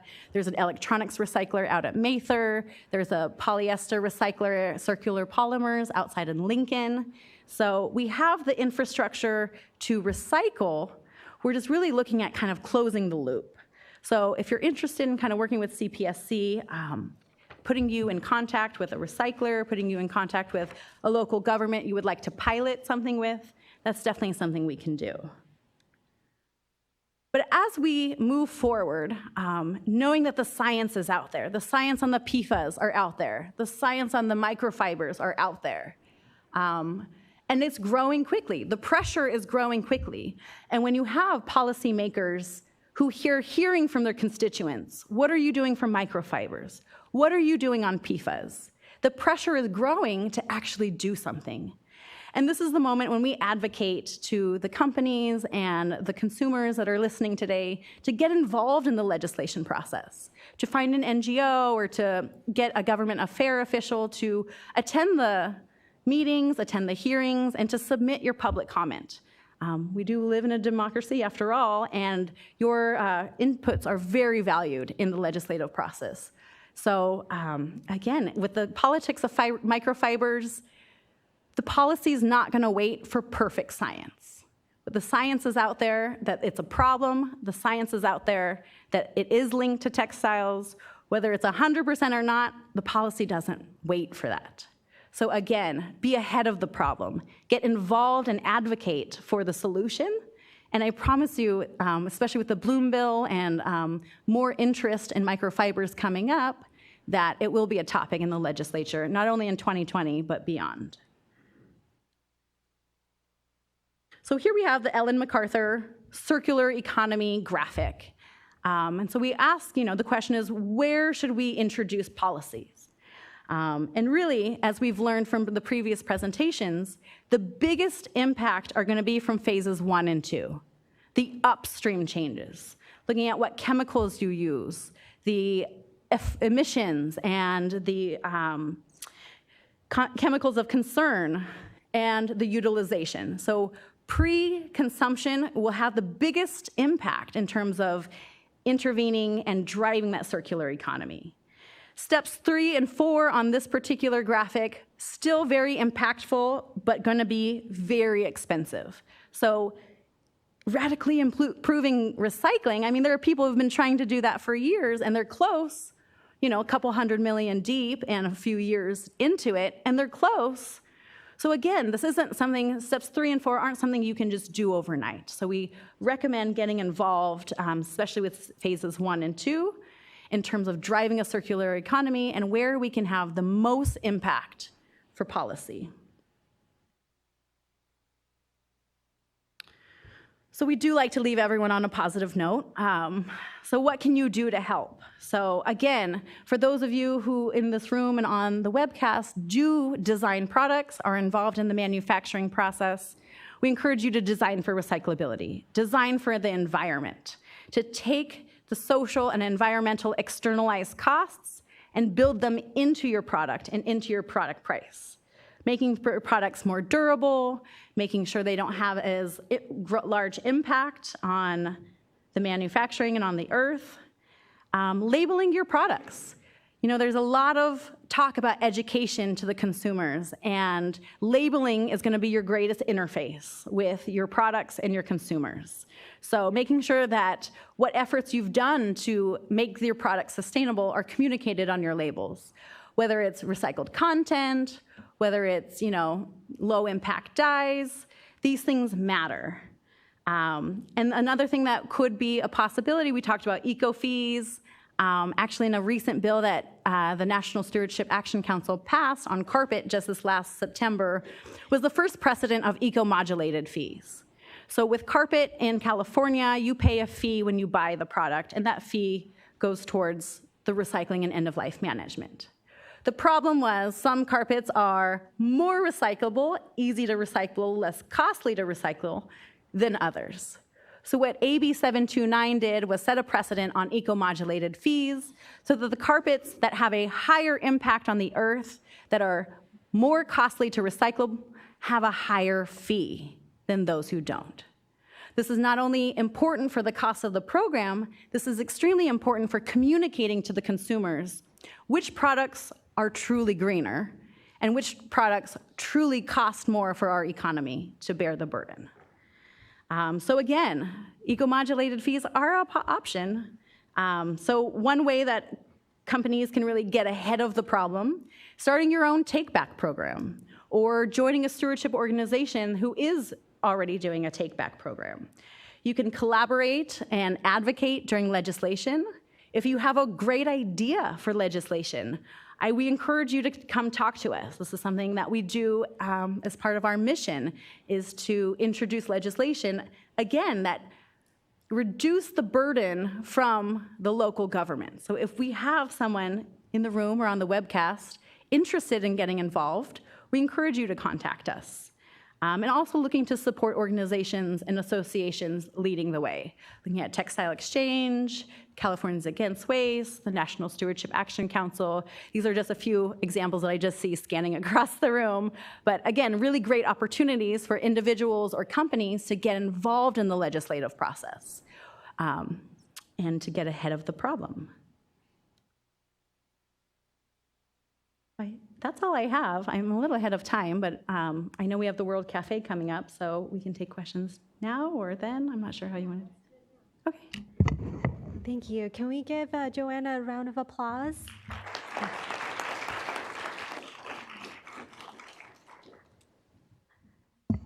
We have time for a few questions. If anyone, I think Isaac in the back and. You do. Yes.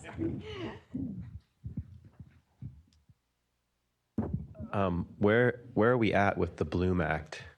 And can we change the word microfiber to fiber fragments throughout that write-up? Thank you, Crystal, for instructing us all on that a few weeks ago. Yeah, so it was held in one of the committees, and so when the legislative session starts in January, it'll likely get pulled to that same committee, which I believe is ESTM, which is Environmental Safety Toxics Committee. So that would be one opportunity for you to either submit a letter, to submit a public comment. You can also contact authors directly. It's another great way to get involved. You can also email us. We have a relationship, so we can arrange meetings. Hi, Stan Philippi. I retired Cal EPA years ago. Is anyone seeing the middleman, the retailer?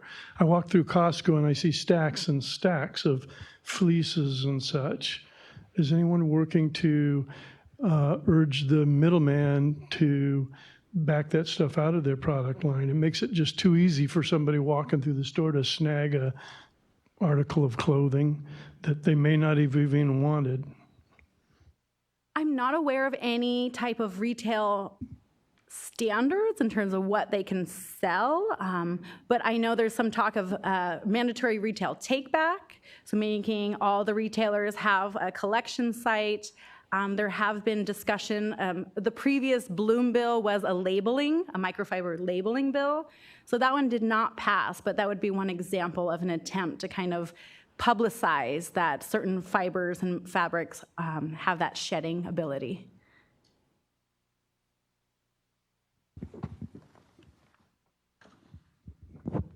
What do you think about tipping fees and increasing them? For example, there's a recycler in Oakland. He sends 4 containerfuls, the extra long ones, down to LA to the landfill there because it's too expensive in Alameda County to dump them there. That's a tough question because there's a lot of politics in this. I know the tipping fees really haven't been raised in quite a few decades maybe, so that is something that is being discussed. Our mission in particular is actually to kind of go away from a system that's reliant on end-of-life payments. So paying at the recycling or paying at the tipping fee, we don't really feel is the solution. Whereas if you pay either upfront, and whether it's internalized into your cost of the product or it's a visible fee, when you pay upfront, you're more likely to actually recycle it at the end of life. When we have the fees at the end, that's when you're going to have more illegal dumping. So if you have to pay to dispose of something, or you can set it here on the ground for free, we do see a lot more illegal dumping when you pay the fee at the end of life, as opposed to the point of purchase. Not really my call. Hi, Patty Breslin, Reefs Alliance. So I have a concern about product takebacks in that, there's no reason why those same products can't just be bailed up and shipped off to other places, just like so much of what we have now. So I don't know if there's thinking around that. I think a lot of the thinking kind of comes around the cost of collection, cost of bailing, and cost of actually sending it to the recycler. So kind of internalizing that cost into those who are selling it. But again, these are all discussions. So whether a mandatory take-back is individual retailers, whether it incorporates a stewardship program, there are a lot of different opportunities on how that would actually take shape. But the idea is to not rely on a single stream collection. So looking at other sources to collect, other avenues to collect. Hey, Joanne. Hi. Kevin Miller, City of Napa. And before I ask my question, I think the answer is both upfront and back end, because governments have to respond to the cost of disposal versus any other diversion program. So if it's not there, disposing is artificially cheap. So you really want both. But my question is about the eco-modulation, which I think is the future.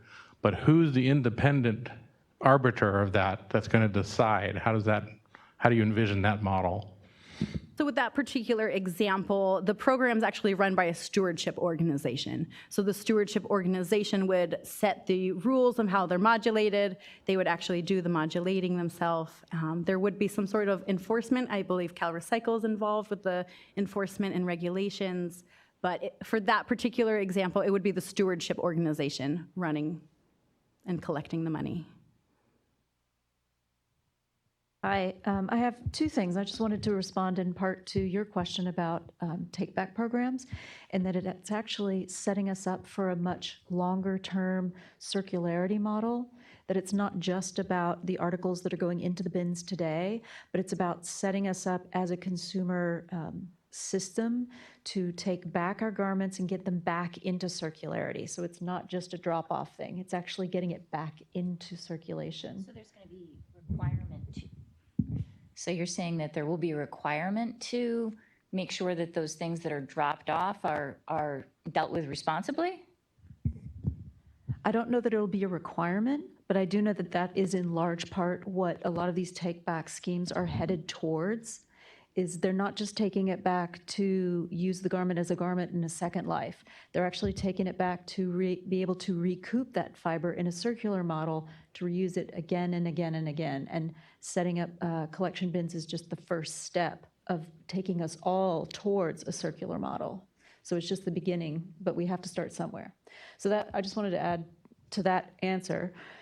But my question for you, Dr. Brash, is, and I think you may know where I'm headed with this, is do you think that these eco-modulation fees may be a way to promote preferred fibers in conversations that you and I have had potentially? Is this maybe a way to incentivize not just consumers, but companies as well to use preferred fibers over non-preferred fibers over conventional? Is this another tool in our chest of how we could promote the use of preferred fibers?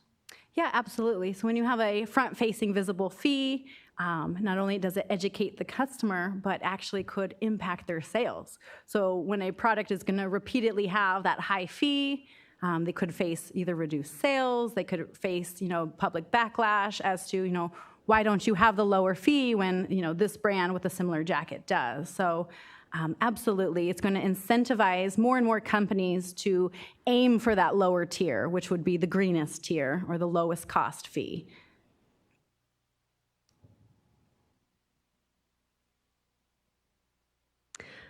Thank you for your presentation, Rebecca Burgess, Fiber Shed. I just had a question about how the extended producer responsibility, would be determined. Is that, again, you mentioned a stewardship group would potentially, through CalRecycle, look at eco-modulation. Is that the same government agency that would even, define an extended producer responsibility fee, I guess, in this case? So it all depends on how the law is written. But typically, both producer responsibility programs and product stewardship programs are not run by CalRecycle.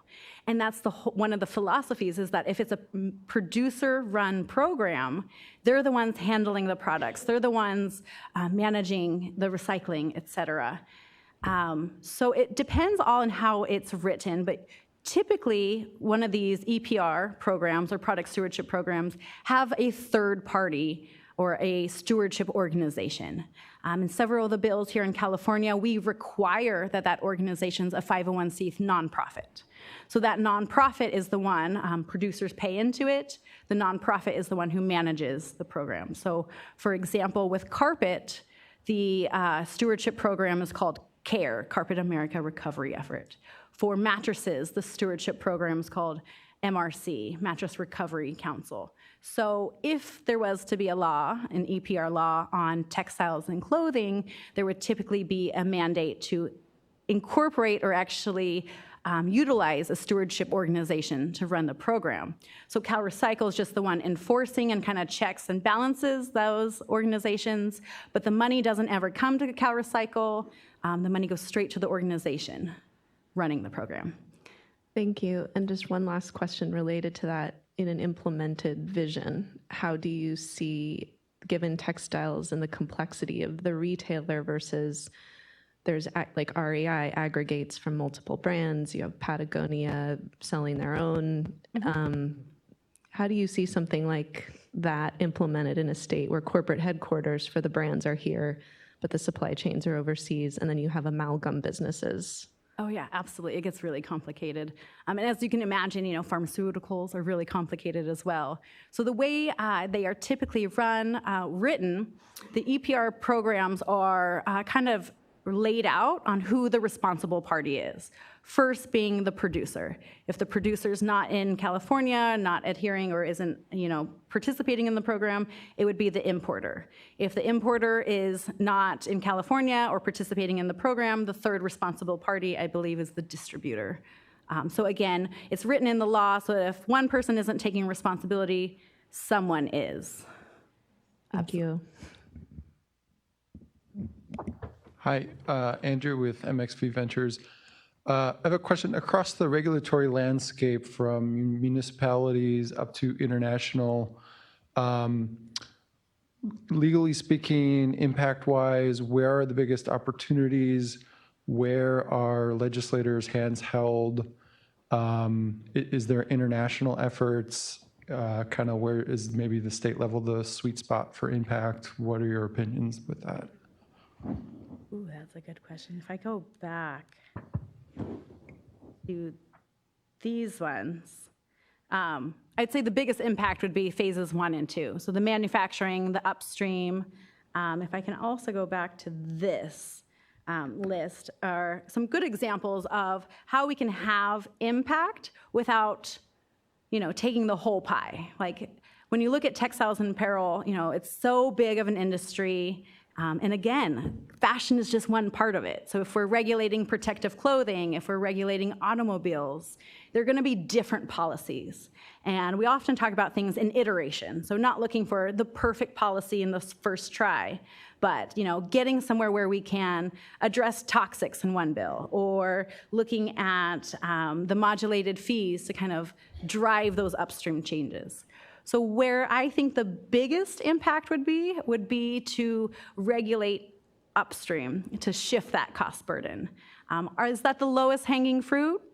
Probably not. I think there might be easier ordinances and easier laws to pass. But if you're looking for that sweet spot and that most impact, it would be in the manufacturing phases. Okay, thank you. I think we only have time for one more question, and yeah. I actually have a question on the microfiber, the number 1, the slide you were just on. So at our conference, we visited a plastics lab in Vancouver. And one of the huge learnings I had is that during the, I don't know which year it was, or if it was in the United States or in Canada, but at one point, washing machines were designed with a filter in the washing machine. And then it broke too many washing machines. Consumers got lazy to change the filter. It would block the machine, and the machine went to fritz. So brands just took out that filter again because they could, and nobody stopped them from funneling all of this into the wastewater or into the environment. So knowing that the design solution is potentially already there, what would it take from a legislative standpoint to require washing machine manufacturers to make that filter mandatory, for example? Like there are regulations around your car cannot emit anything and everything, so maybe a washing machine also cannot emit everything and anything, but yeah, I'm sure there's complexity around it. I just am curious what it is. If my bill's correct.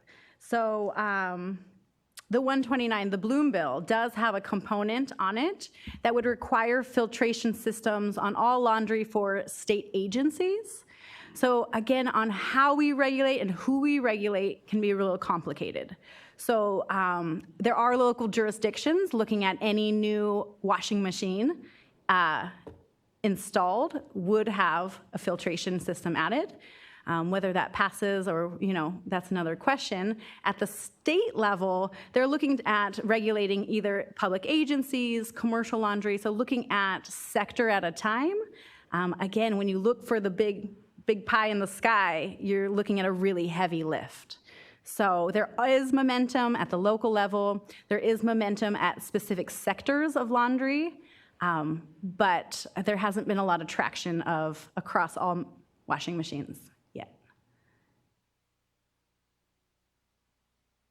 Great. So Roberta, do you want to come up and explain the World Cafe?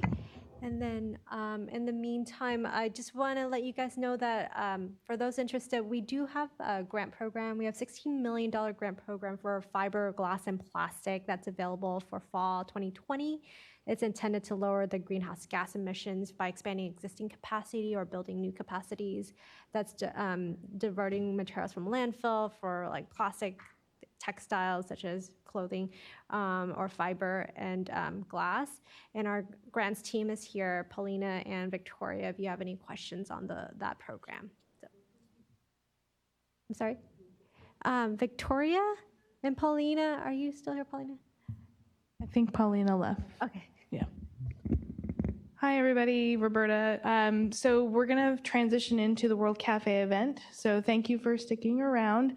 When you checked in, you were given a different color label for your name badges. So what we did was we kind of wanted to separate people into different categories. So that way when we split off into the World Cafe event, we have people representing the different industries to support different opinions and brainstorming during when we're asking our questions. So I believe there's 6. Emily, how many categories? You have the list. 6, okay. I know I don't know all the colors. Emily's got all the colors, but basically try and find, we're gonna split off into groups of 5, I believe. So if we can have one kind of post up over here in this corner back here, one over by these doors, one over here, and then we'll kind of wild card the other group. And just try and group with people that don't match the same color stickers as you do. It's gonna be uneven to a degree, but try not to group with other people that have the same color. So we want to create the rainbow with non-rainbow stickers. And then for the CalRecycle staff that are here, can you also go ahead and post up at those positions? How many groups do you think you want?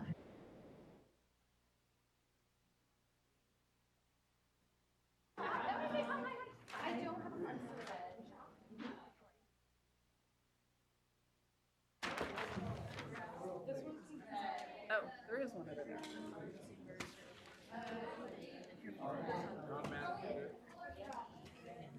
Tracy, can you move that? No, don't move that. Oh, yeah. Okay, do you need a pen? I don't have a whole lot, so. See.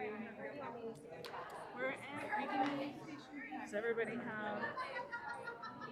We've got one set up over here. Yeah, so right up here. Oh, too far. This one. We have one right here. We have one in this corner. We're setting up a third one over here. And I think we're going to try and do 4 groups, I think. And then, we got to put questions up. Yes. There's one right up there right now. Oh, okay. Yeah. Awesome. So,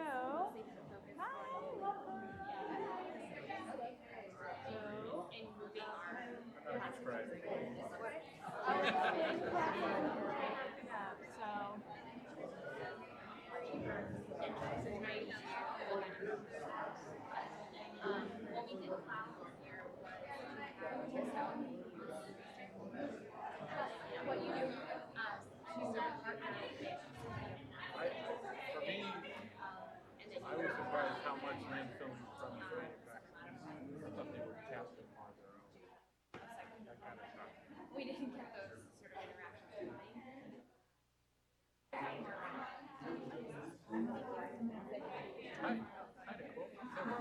I think we have over here. We have one, another, we have one basket. Yeah, we have one.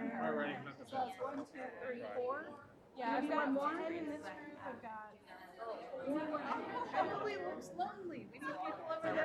Can some people from this group over here, can we kind of like split you up in half and have you go back over to Emily? Emily, wave your hand. Yay! There's Emily. Big groups are good, but we have plenty of easels and plenty of markers, so we want a bunch of different opinions.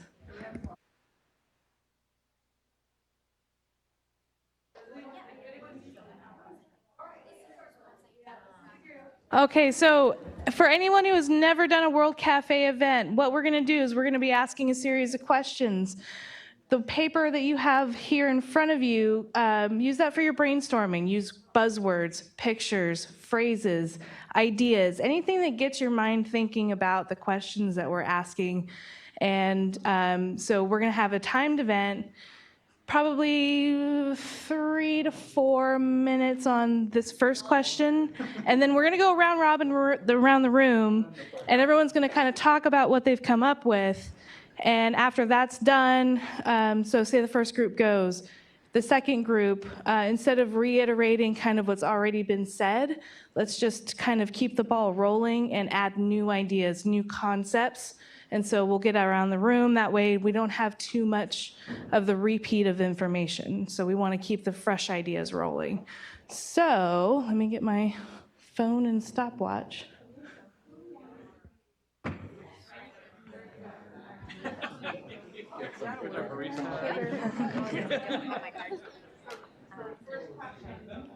All right.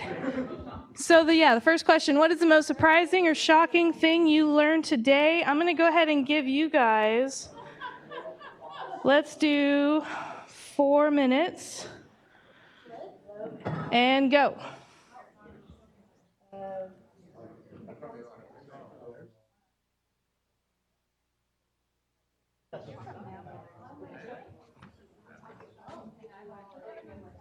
There's a marker right now. We find one thing as a group? Yeah, we don't have a pen.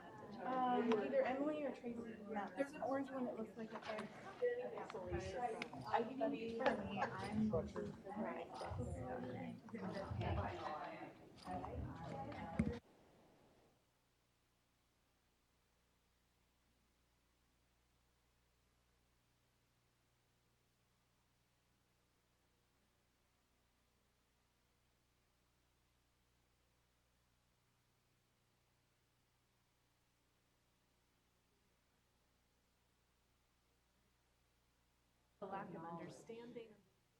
Also, if you're participating via webcast, feel free to go ahead and email us.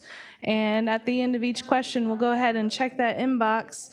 And if there's different ideas in there, then we'll make sure to go ahead and bring them up at the end of each round.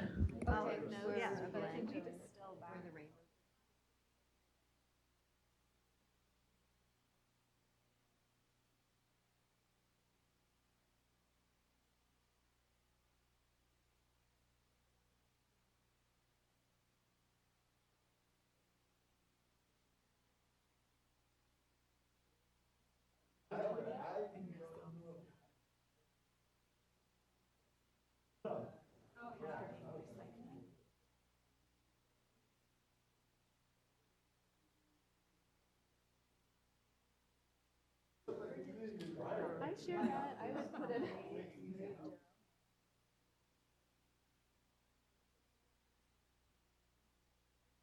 We're not getting it from the pair. But that's not a sustainable approach. It's shocking that it's still permit.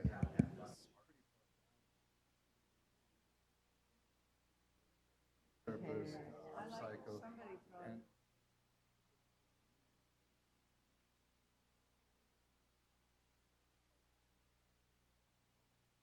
have no clue. They can't even tell me in terms of furniture. They don't know what they're throwing away. They just how many bulky items they don't know what it is, where it came from.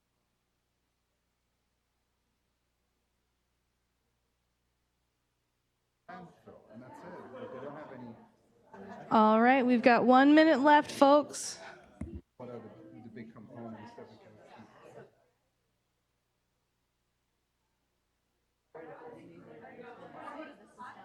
To your point, it doesn't even recycle. And that's even not the number one solution. So I was surprised at how, We've got it all connected here. how far behind California is from here.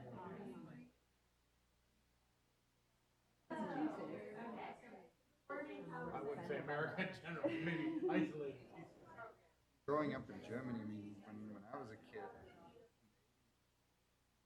clothing was picked up, the bottle containers village, you know, you bring your glass into the container separated by green container, green glass, brown glass, white glass. Separated the glass. Yeah. I remember, like, you go into the store.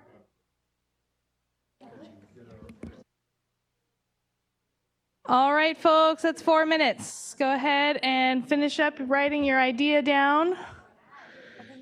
And if you can, at the top of your paper, please make sure you put question number 1, because we will be keeping these pieces of paper for our references going into the future.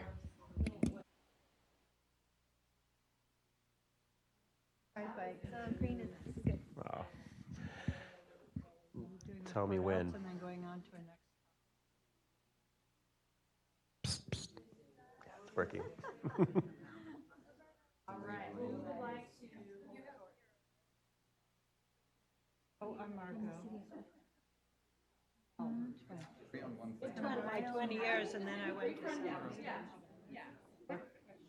Yeah, we're for you. All right, guys, can I go ahead and get you to wrap up? And we're going to go ahead and start up here in this corner. So let's keep a listen. Here we go.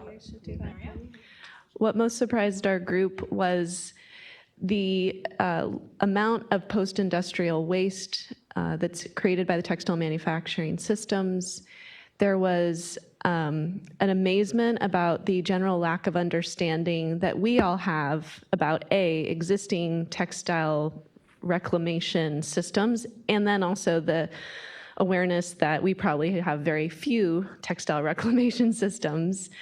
And then it was also amazing to understand that really recycling is not the number one eco solution. We all know that. And so the idea of the upcycling and the other aspects of textile systems that could be enhancing the materials as they exist once they're in the biosphere, that it was amazing that we're still also not understanding that recycling isn't the number one way to go, and that's kind of astounding. And then we were also surprised by how far California is behind, how far the US is behind compared to Europe and Asia. I guess maybe it was more Europe that we mentioned here. And then how far the consumers are behind in understanding labels. So a lot of educational surprise, like, wow, we don't really understand what we're going after either. Thank you. All right, some great stuff. All right, who is the spokesperson over here? All right, Kate. Okay, our group thought what was shocking or surprising was the amount of clothing that's landfilled. How sometimes the lack of infrastructure or ability to get power, like current PG&E issues, that we've had this waste hierarchy for quite a while, and we still have really no ways to deal with, or we don't really think about the reuse. We're surprised a little bit that there are some legislative proposals already underway that have some of this addressing textiles, and very surprising that washing machines used to have filters. Some of us didn't know that for those fibers, and just the growing amount of plastic in clothes is kind of so hard to think about and hard to scale in your mind. Perfect. All right, thank you. All right, Teresa, how about your group? Who's the spokesperson? Isaac, go so ahead. we were surprised by a lot of the same things. Great minds think alike. But we were also, I personally was shocked that Gen X is the laggard recycling generation as a Gen Xer. Methane bacteria to fiber, mango materials, that's always awesome. And what else did we have that wasn't already mentioned? I think that's it too. Great. I mean, there's a lot of really good information that's been put out over the course of the day. So, I mean, some real good sticking points. So, thank you guys. Emily, how about your guys' group? Who's a spokesperson?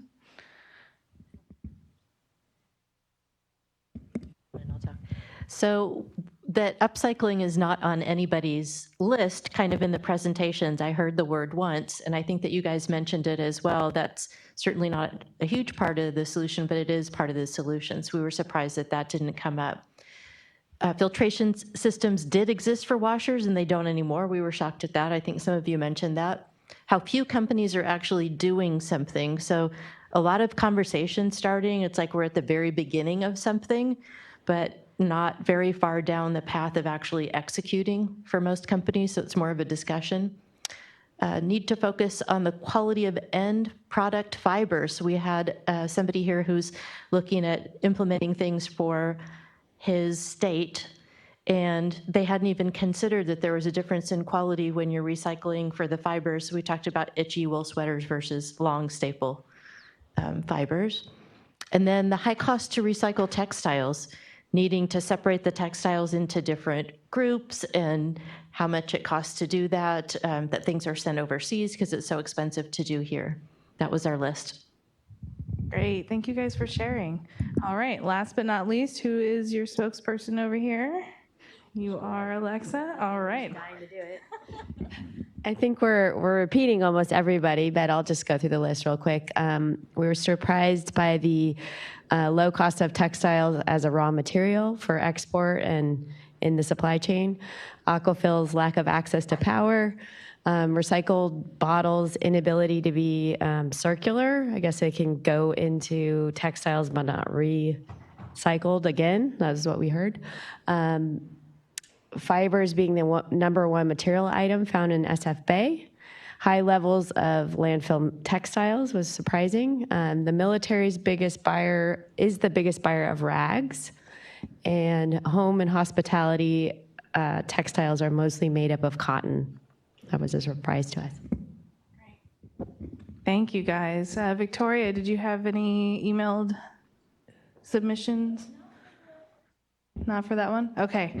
So if you want to flip over to another page, or if you have room, just create a line so that way we know we're moving on to the next question. So the next question we got is, if we wish to reduce textile waste by 50% by 2030, what new collaborations must happen? It's a real thinker. So go ahead and start. We'll give you 5 minutes on this one.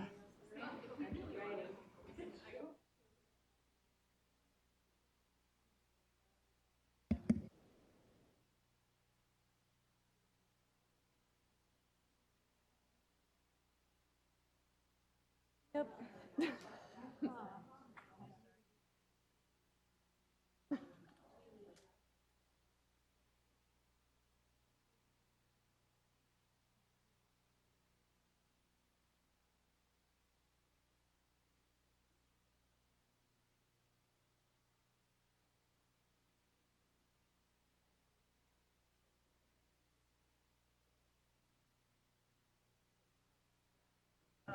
So Shirley, are you saying you want people to graduate with some?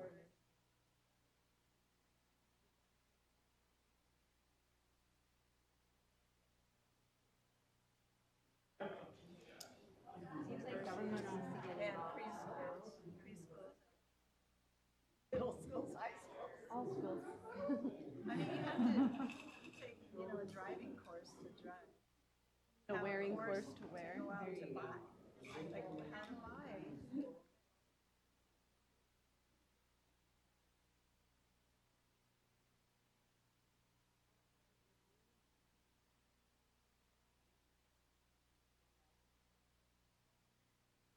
Oh, that's a good phrase, maybe make frugality fun. Frugality fun. Well, people can have social experiences mending their clothes in mending circles. We did a mending bar at California College of the Arts, and people drank beer and put buttons on their clothes. That was fun.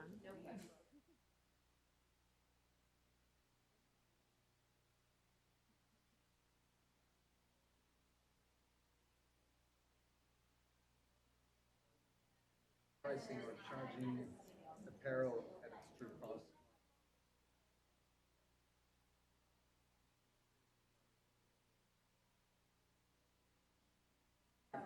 Give a percentage back to the actual workers.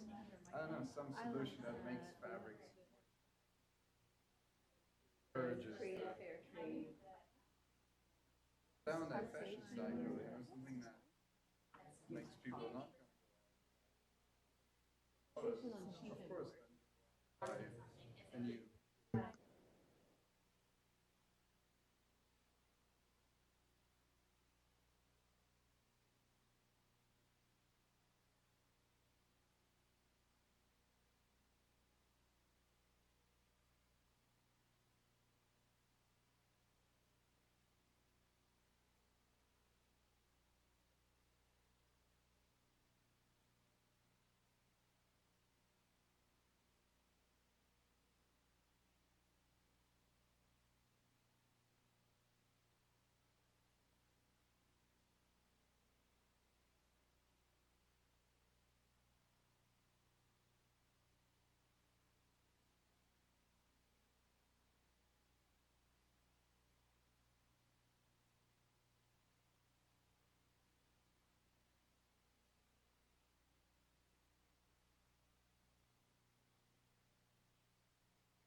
All right, guys, we've got just under a minute left.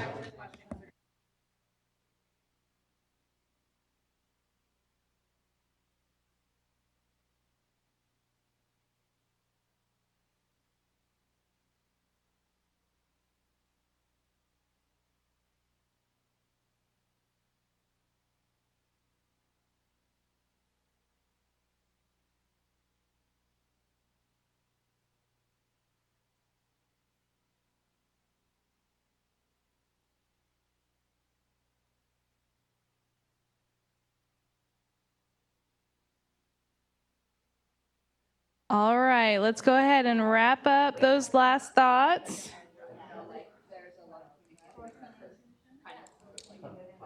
One more minute? All right, one more minute. We're solving the world's problems.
Okay, that's 1 minute.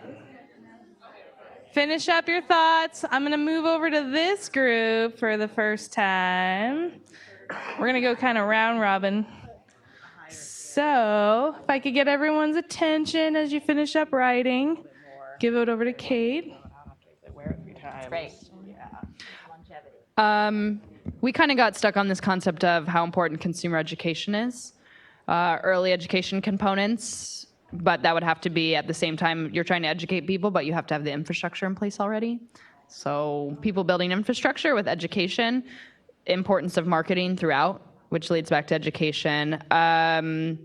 We're not totally on our topic, but humanizing textiles, the idea that people make them, which a lot of people might not think about. And then, collaborate with cultural influencer, who's the Greta Thunberg for textiles, we're saying, and how do you get more attention on those folks? Awesome. All right, Teresa, moving on to your group. Oh man, you wrote a lot. Holy cow. Good brainstorming action back here. Okay, so collaborations. Well, we found out that LA Clean Tech Incubator is doing post-industry, post-consumer pilot for the city of Los Angeles. We're working on a program, and so is Athens Services on the commercial side. So there's a collaboration that's already going to be happening. We need private and public funds for this, and we can't rely just on the hauler because usually those contracts are already settled. And so you have to go back to amending those contracts to be able to try to get money out of them. So we need more access to those monies. CSU and UC's education and collection, early childhood education. Also, we need to make sure that there's a connection between garment workers' rights, making sure that we know where the public sourcing is coming from, sustainable fair wage, and then connecting that back to back-end management. So there's a holistic nature there. And the garment workers and union rights should be at the table all the time, and should not be a last-minute thought. California Apparel Brand Coalition would be nice for with producer responsibility, and then institute state contracted. Prisons, hospitals, college vendors, event collaborators. I don't know what that says. Private event. Collateral for private events. And then also media and Hollywood, just as you had said as well. And we brought up that Billie Eilish, one of the more popular singers of today right now, is extremely on this. So we need to get some media representation. Great, thanks guys. I mean, that was a lot of great ideas. So, all right, Michelle, go ahead. So we were talking about having a scalable plan. In other words, how can we kind of leverage best practices, really unite maybe as a nation and as a world, looking at what we can do. So how can we communicate? I think conferences like this are a good way to do it. And if you look at the fast food, slow food conversation, that has really evolved. I think everyone knows what farm to table means at this point. Wouldn't it be nice if we got to that level of understanding for this industry? And I think we're paralleling that movement. We're just quite behind it. So looking at that, consumer education, that straw turtle example that was given was really good. So what can we do for consumer education that's going to capture people's imaginations at that level? How can we encourage repair and maintenance? So there are people out there that are doing visible mending, and it's a thing, and it's very popular with a small group of people. So how could that be more mainstream? And if you're going to do visible mending, that means you buy something worth mending in the first place. So what is it that's worth mending in the first place that you would want to buy? Take back programs. Looking at, with take back programs, could they do more recreation and not just shredding things? So could they be working with artists to recreate a collection? Could they even plan what their recreation is going to look like based on, this year's collection? In 2 years, we're going to recreate it to that, and have that plan in place so that when they have the take back program, they're actually producing a limited edition special value rather than just shredding things or, handing them off somewhere to go lower in the food chain rather than being upcycled into higher into the food chain. I really like that last point. Yeah, great ideas. Thank you, Michelle. Good job, guys. I'm so happy. Okay, moving along. Okay, who's the spokesperson this time? Marissa? Okay, there we go. So we thought about this question in terms of communication and information flow across the value chain and through the supply chain. And so we started with there needs to be collaboration between whoever's collecting the textiles and then the sorter graders in terms of how you feed those facilities that do the sorting grading and also fiber sorting. And then there has to be collaboration between the sorting facilities and the recyclers, the mechanical recyclers, the chemical recyclers, in terms of what their feedstock specifications are.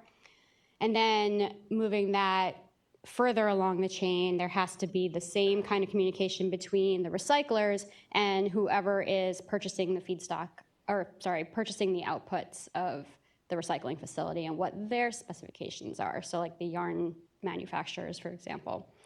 Of course, there has to be communication and collaboration between brands and consumers, so there has to be information flowing both ways there, from brands out to consumers, and also consumers feeding information into brands about usage and patterns and behaviors and things like that.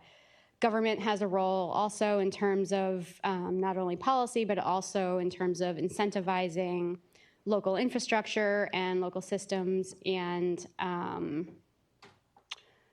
what was the other thing we were saying about government? I forgot. And then, of course, you need someone to finance the system. So whatever solution there is to reach 50% reduction in textile waste by 2030 has to be a system that's financed. So you need someone to finance the infrastructure, the R&D. And essentially, it's just everyone across the value chain has to maintain open communication. Great input, thank you. As I truck along across the room, there's comedy spiced in. Not great comedy, but it's there.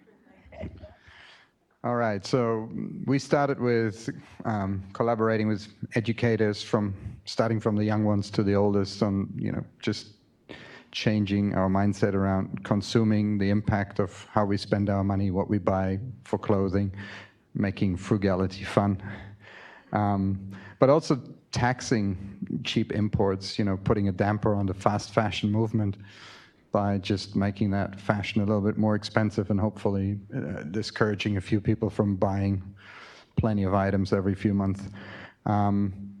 Extending the producer's responsibility, eco-modulation, and also what I talked a little bit about is enabling on-demand replenishment, so reducing the amount of stuff that brands have to pre-produce in a year ahead of the season, and that might end up sitting in warehouses and never get sold. So to enable them to do shorter runs and then replenish on demand domestically as they need it. Huge social shift economically, environmentally. And I think last but not least, we talked about maybe giving CalRecycle a rebranding to move up in the waste hierarchy, to name it maybe Cal Reuse, Cal Refuse, and also shifting some of the budgets that are still allocated for grants, etc., to the recycling world, shifting those towards upcycling, towards refusing, new technologies and innovations around, refusing and reducing and reusing versus recycling. I like the rebranding idea. I'm just going to put it out there that Cal Refuse, it might be a little confusing. So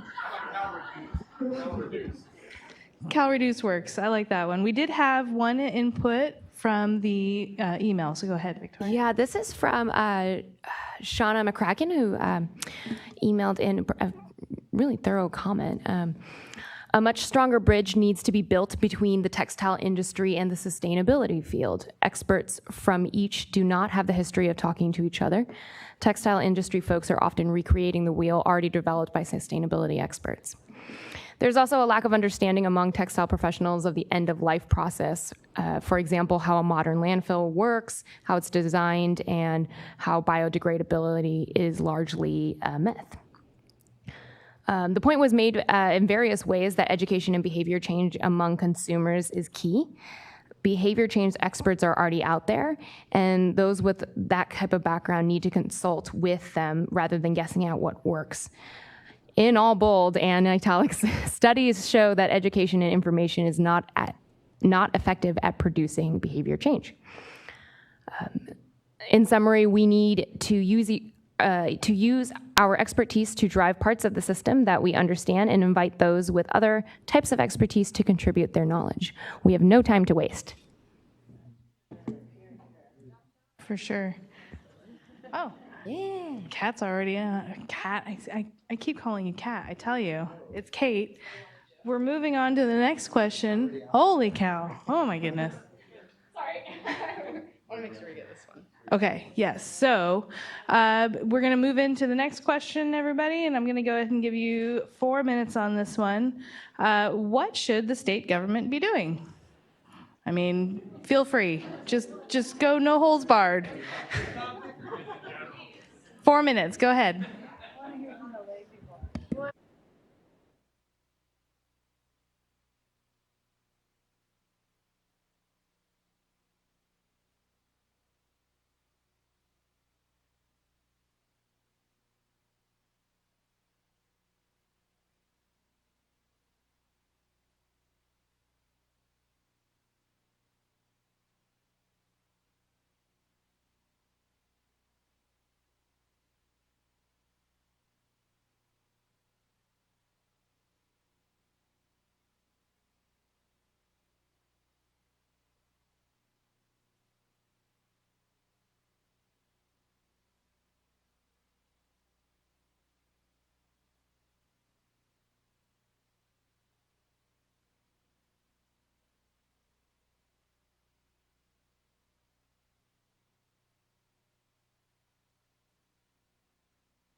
Okay, guys, that's time. So this time we're going to go ahead and start with Teresa's group. Teresa, you guys ready?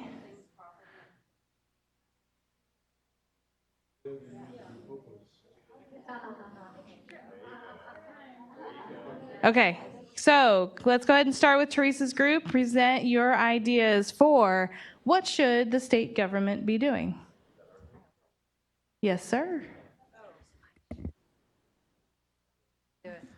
Okay, so we really liked the modulation and the incentivizing the producers by taxing those who make bad products or putting tariffs on those things and rewarding those who make good products.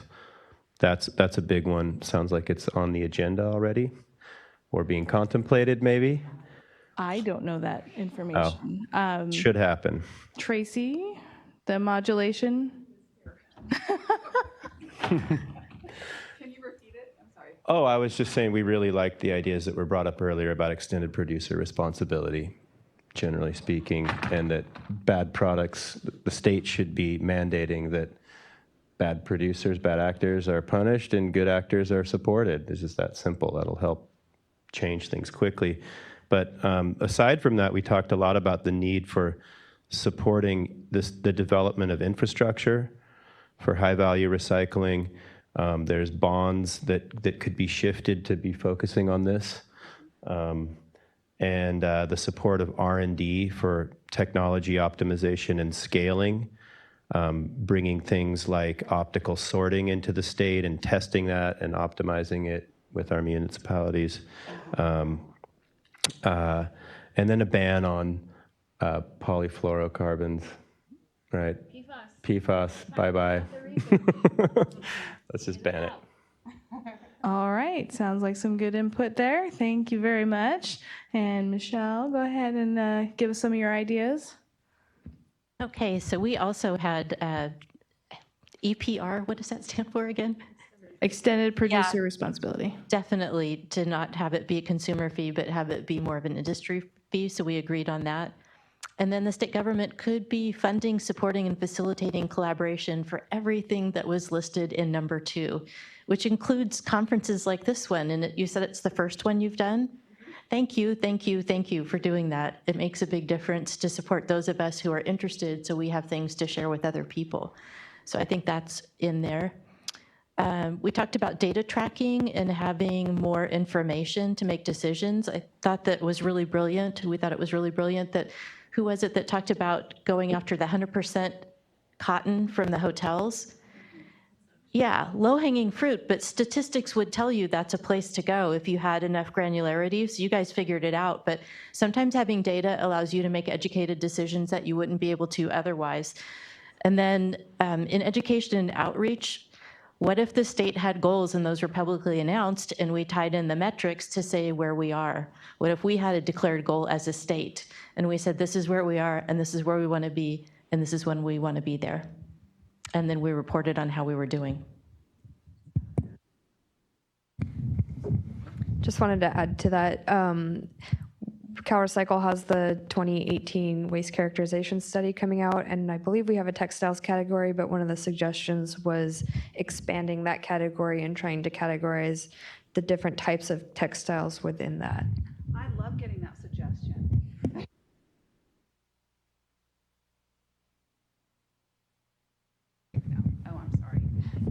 Thank you so much for that suggestion. Actually, it's something that we've been advocating for a while. So hopefully we'll see a little bit more of a breakdown than we have before, but definitely want to hear from folks and about what material types or how we could further break that down for what uses, because that helps us with advocating for spending that extra time and money to do that. So thank you. The survey could be more robust if we knew what we wanted to collect. All right, thank you guys. Okay, so moving along, because we want to try and squeeze in one more question. Maybe we're gonna see how this goes. So, Marissa, who's presenting? Yeah, you do. I can do round robin.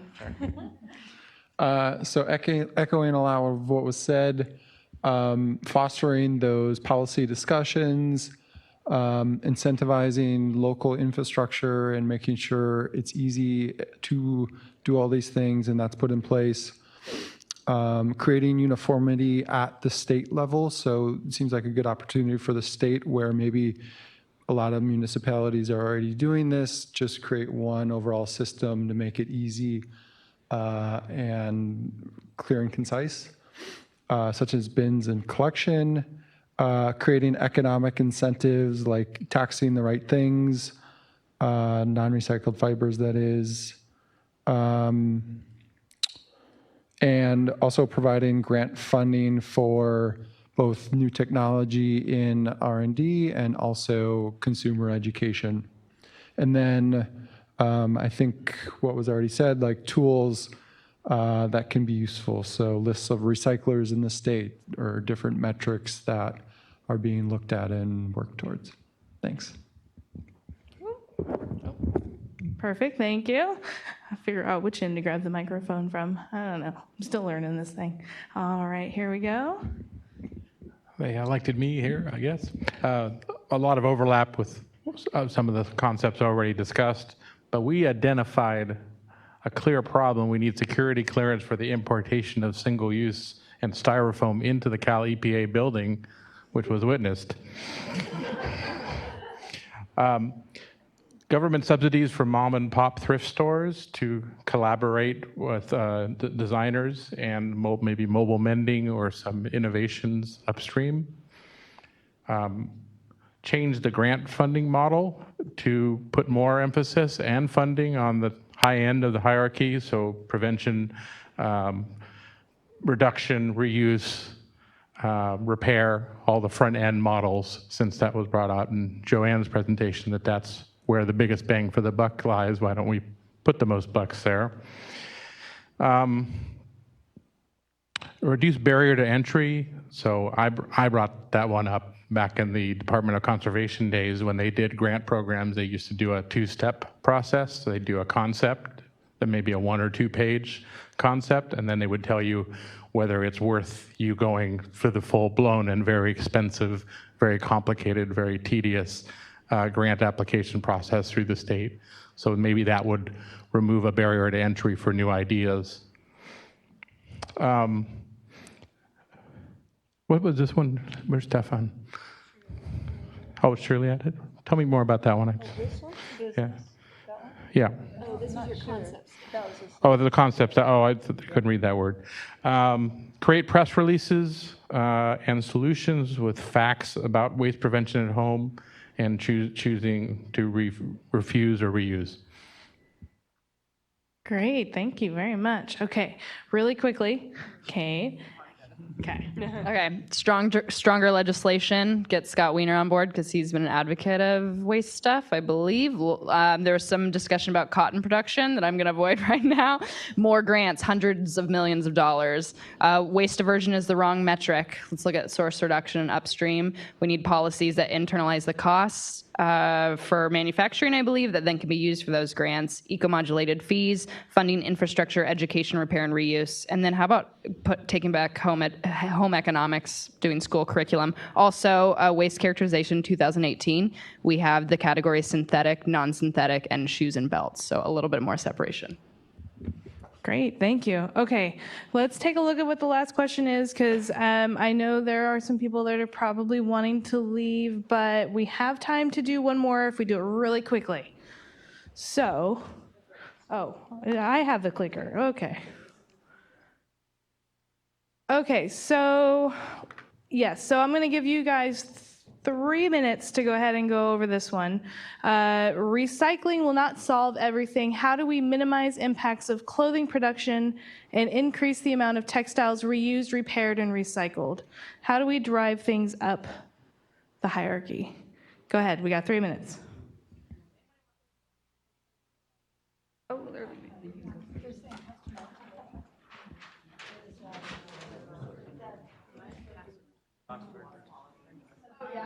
I'll participate.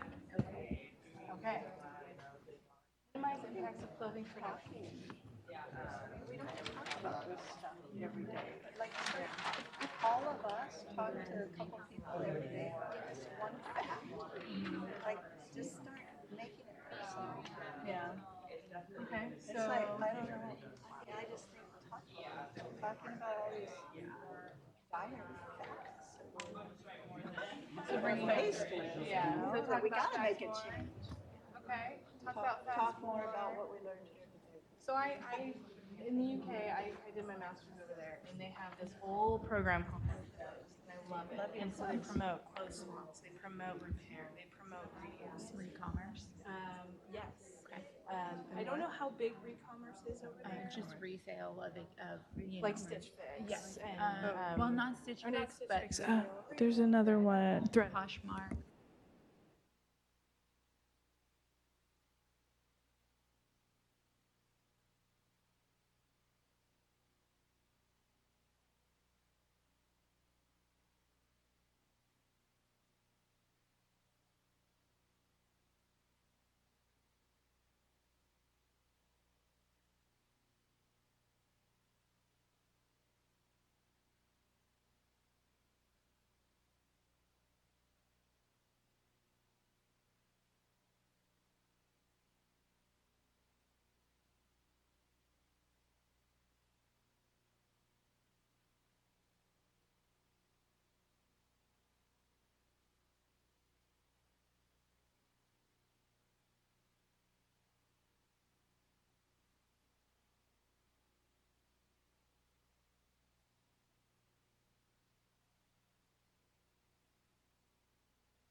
All right, guys, so that is the time because we are coming close and I want to make sure we hear everybody's thoughts.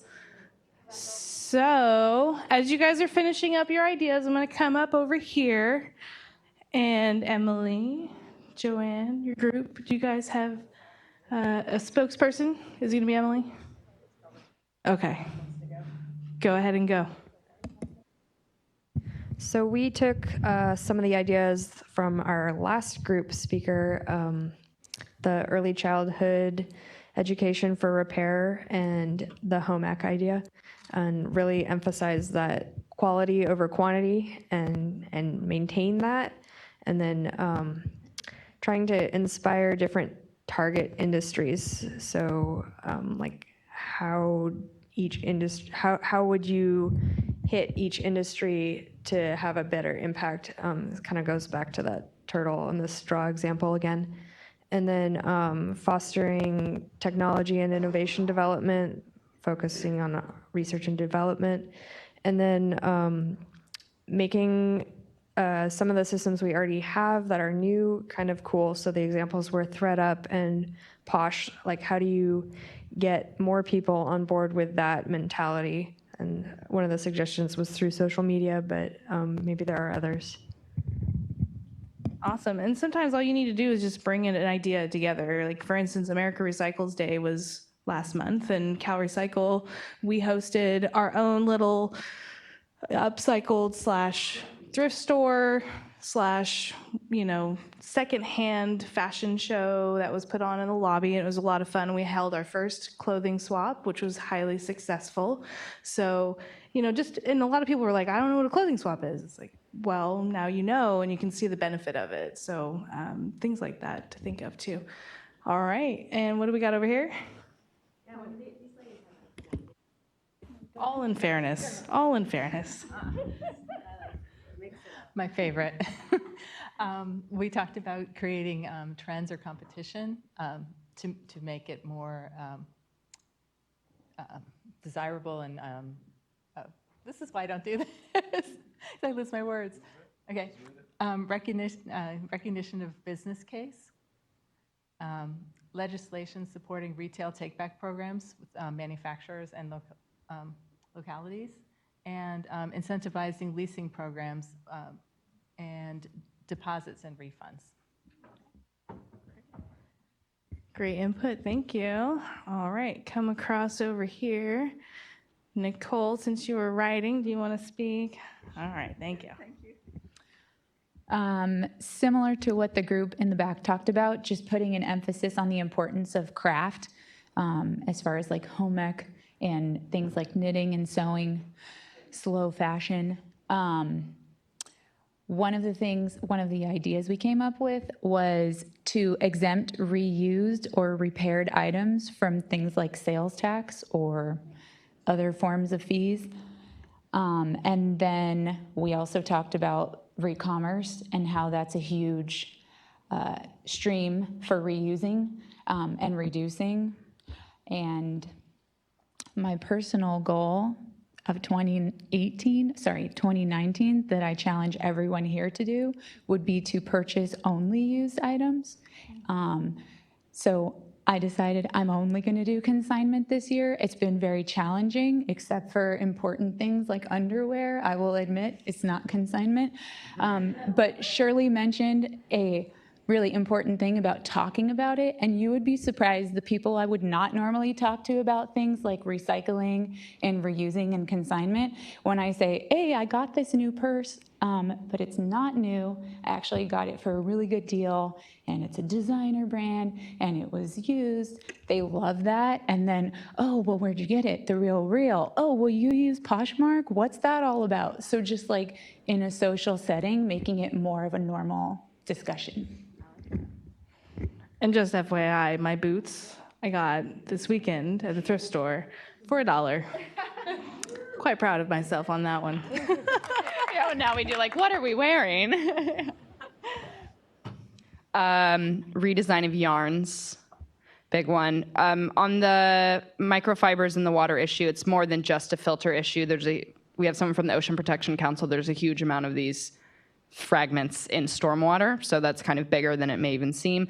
We kind of on the same vein, maybe a tax rebate for repair and reuse businesses. Always don't buy stuff you don't need. Education, going to be a huge part of this. Supporting clothing swaps, swap meets, flea markets, like huge ones in Santa Cruz, just getting a strong community of swapping.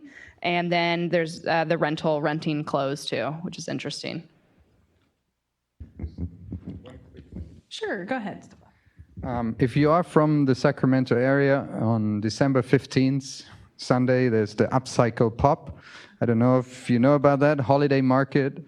Look it up, upcyclepop.com. It's all makers that make stuff from repurposed things. We are going to be there too, selling our products made from fire hose and banners and scrap leather, and as art installations and local artists and cake and coffee and all the good stuff. So check it out. Go ahead and Google the Upcycle Pop. Yeah, I've been to so many of these people's events. It is so much fun, and there's a lot of really creative people there that are selling things that are made from upcycled stuff and stuff that would normally be thrown away. So, all right, Robert, go ahead. Great. So some things we thought of, I want to highlight clothing rental, especially for items that you're just going to use a couple times, like high-end clothing. I don't think anyone touched on how the 100,000 pounds that are created on Halloween, just on synthetic textiles for things you're going to use one night. And so again, renting those. And then again, how to make repair and reuse sexy, or some type of awareness campaign on the benefits of how, the environmental benefits of just wearing your clothing longer, or buying one article of clothing at a thrift shop a year, things like that. Popularize repair, cafe, big brands. Yeah.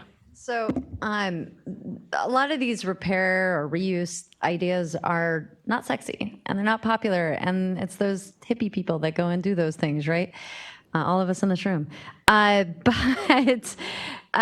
if we can start creating a campaign on social media with big brands, with Hollywood elite, to make these ideas sexy, then it becomes sort of a competition among social worlds. And then the other ideas, I love repair cafes, and I think many of us here do as well.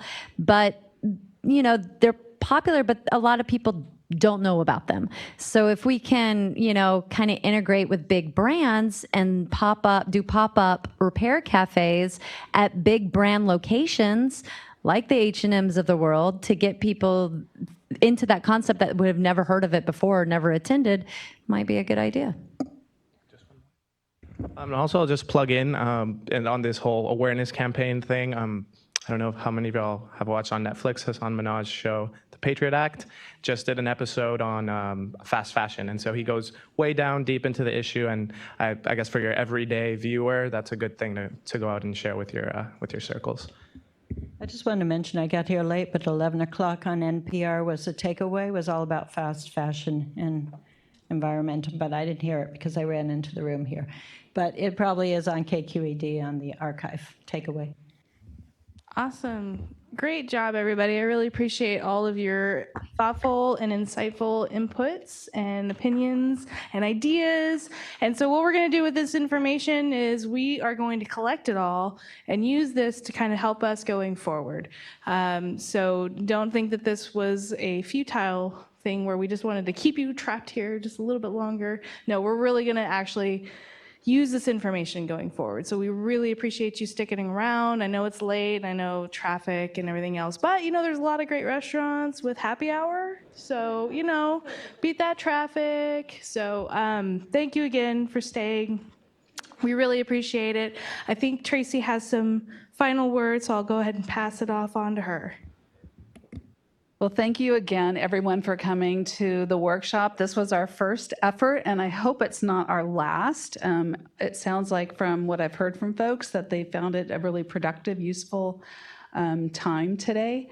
We appreciate you taking all that energy and input into what we're going to be using to kind of help create a roadmap.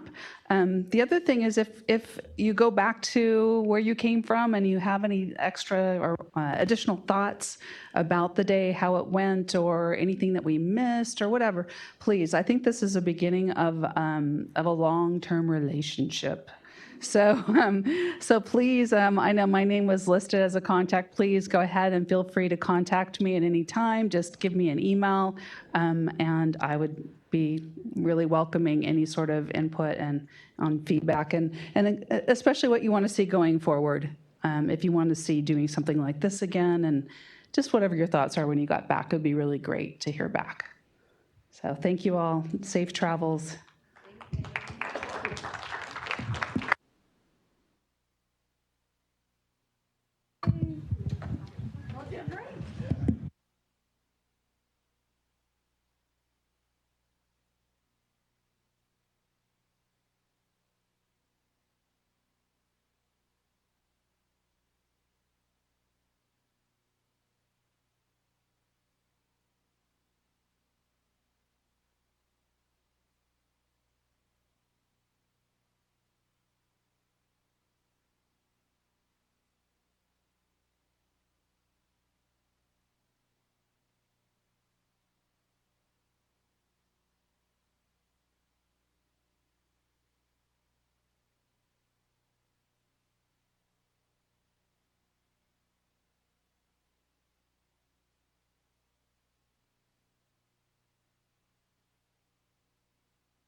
If you guys haven't signed in on the sign-in sheet, could you please go ahead and do so on the back table? Thank you.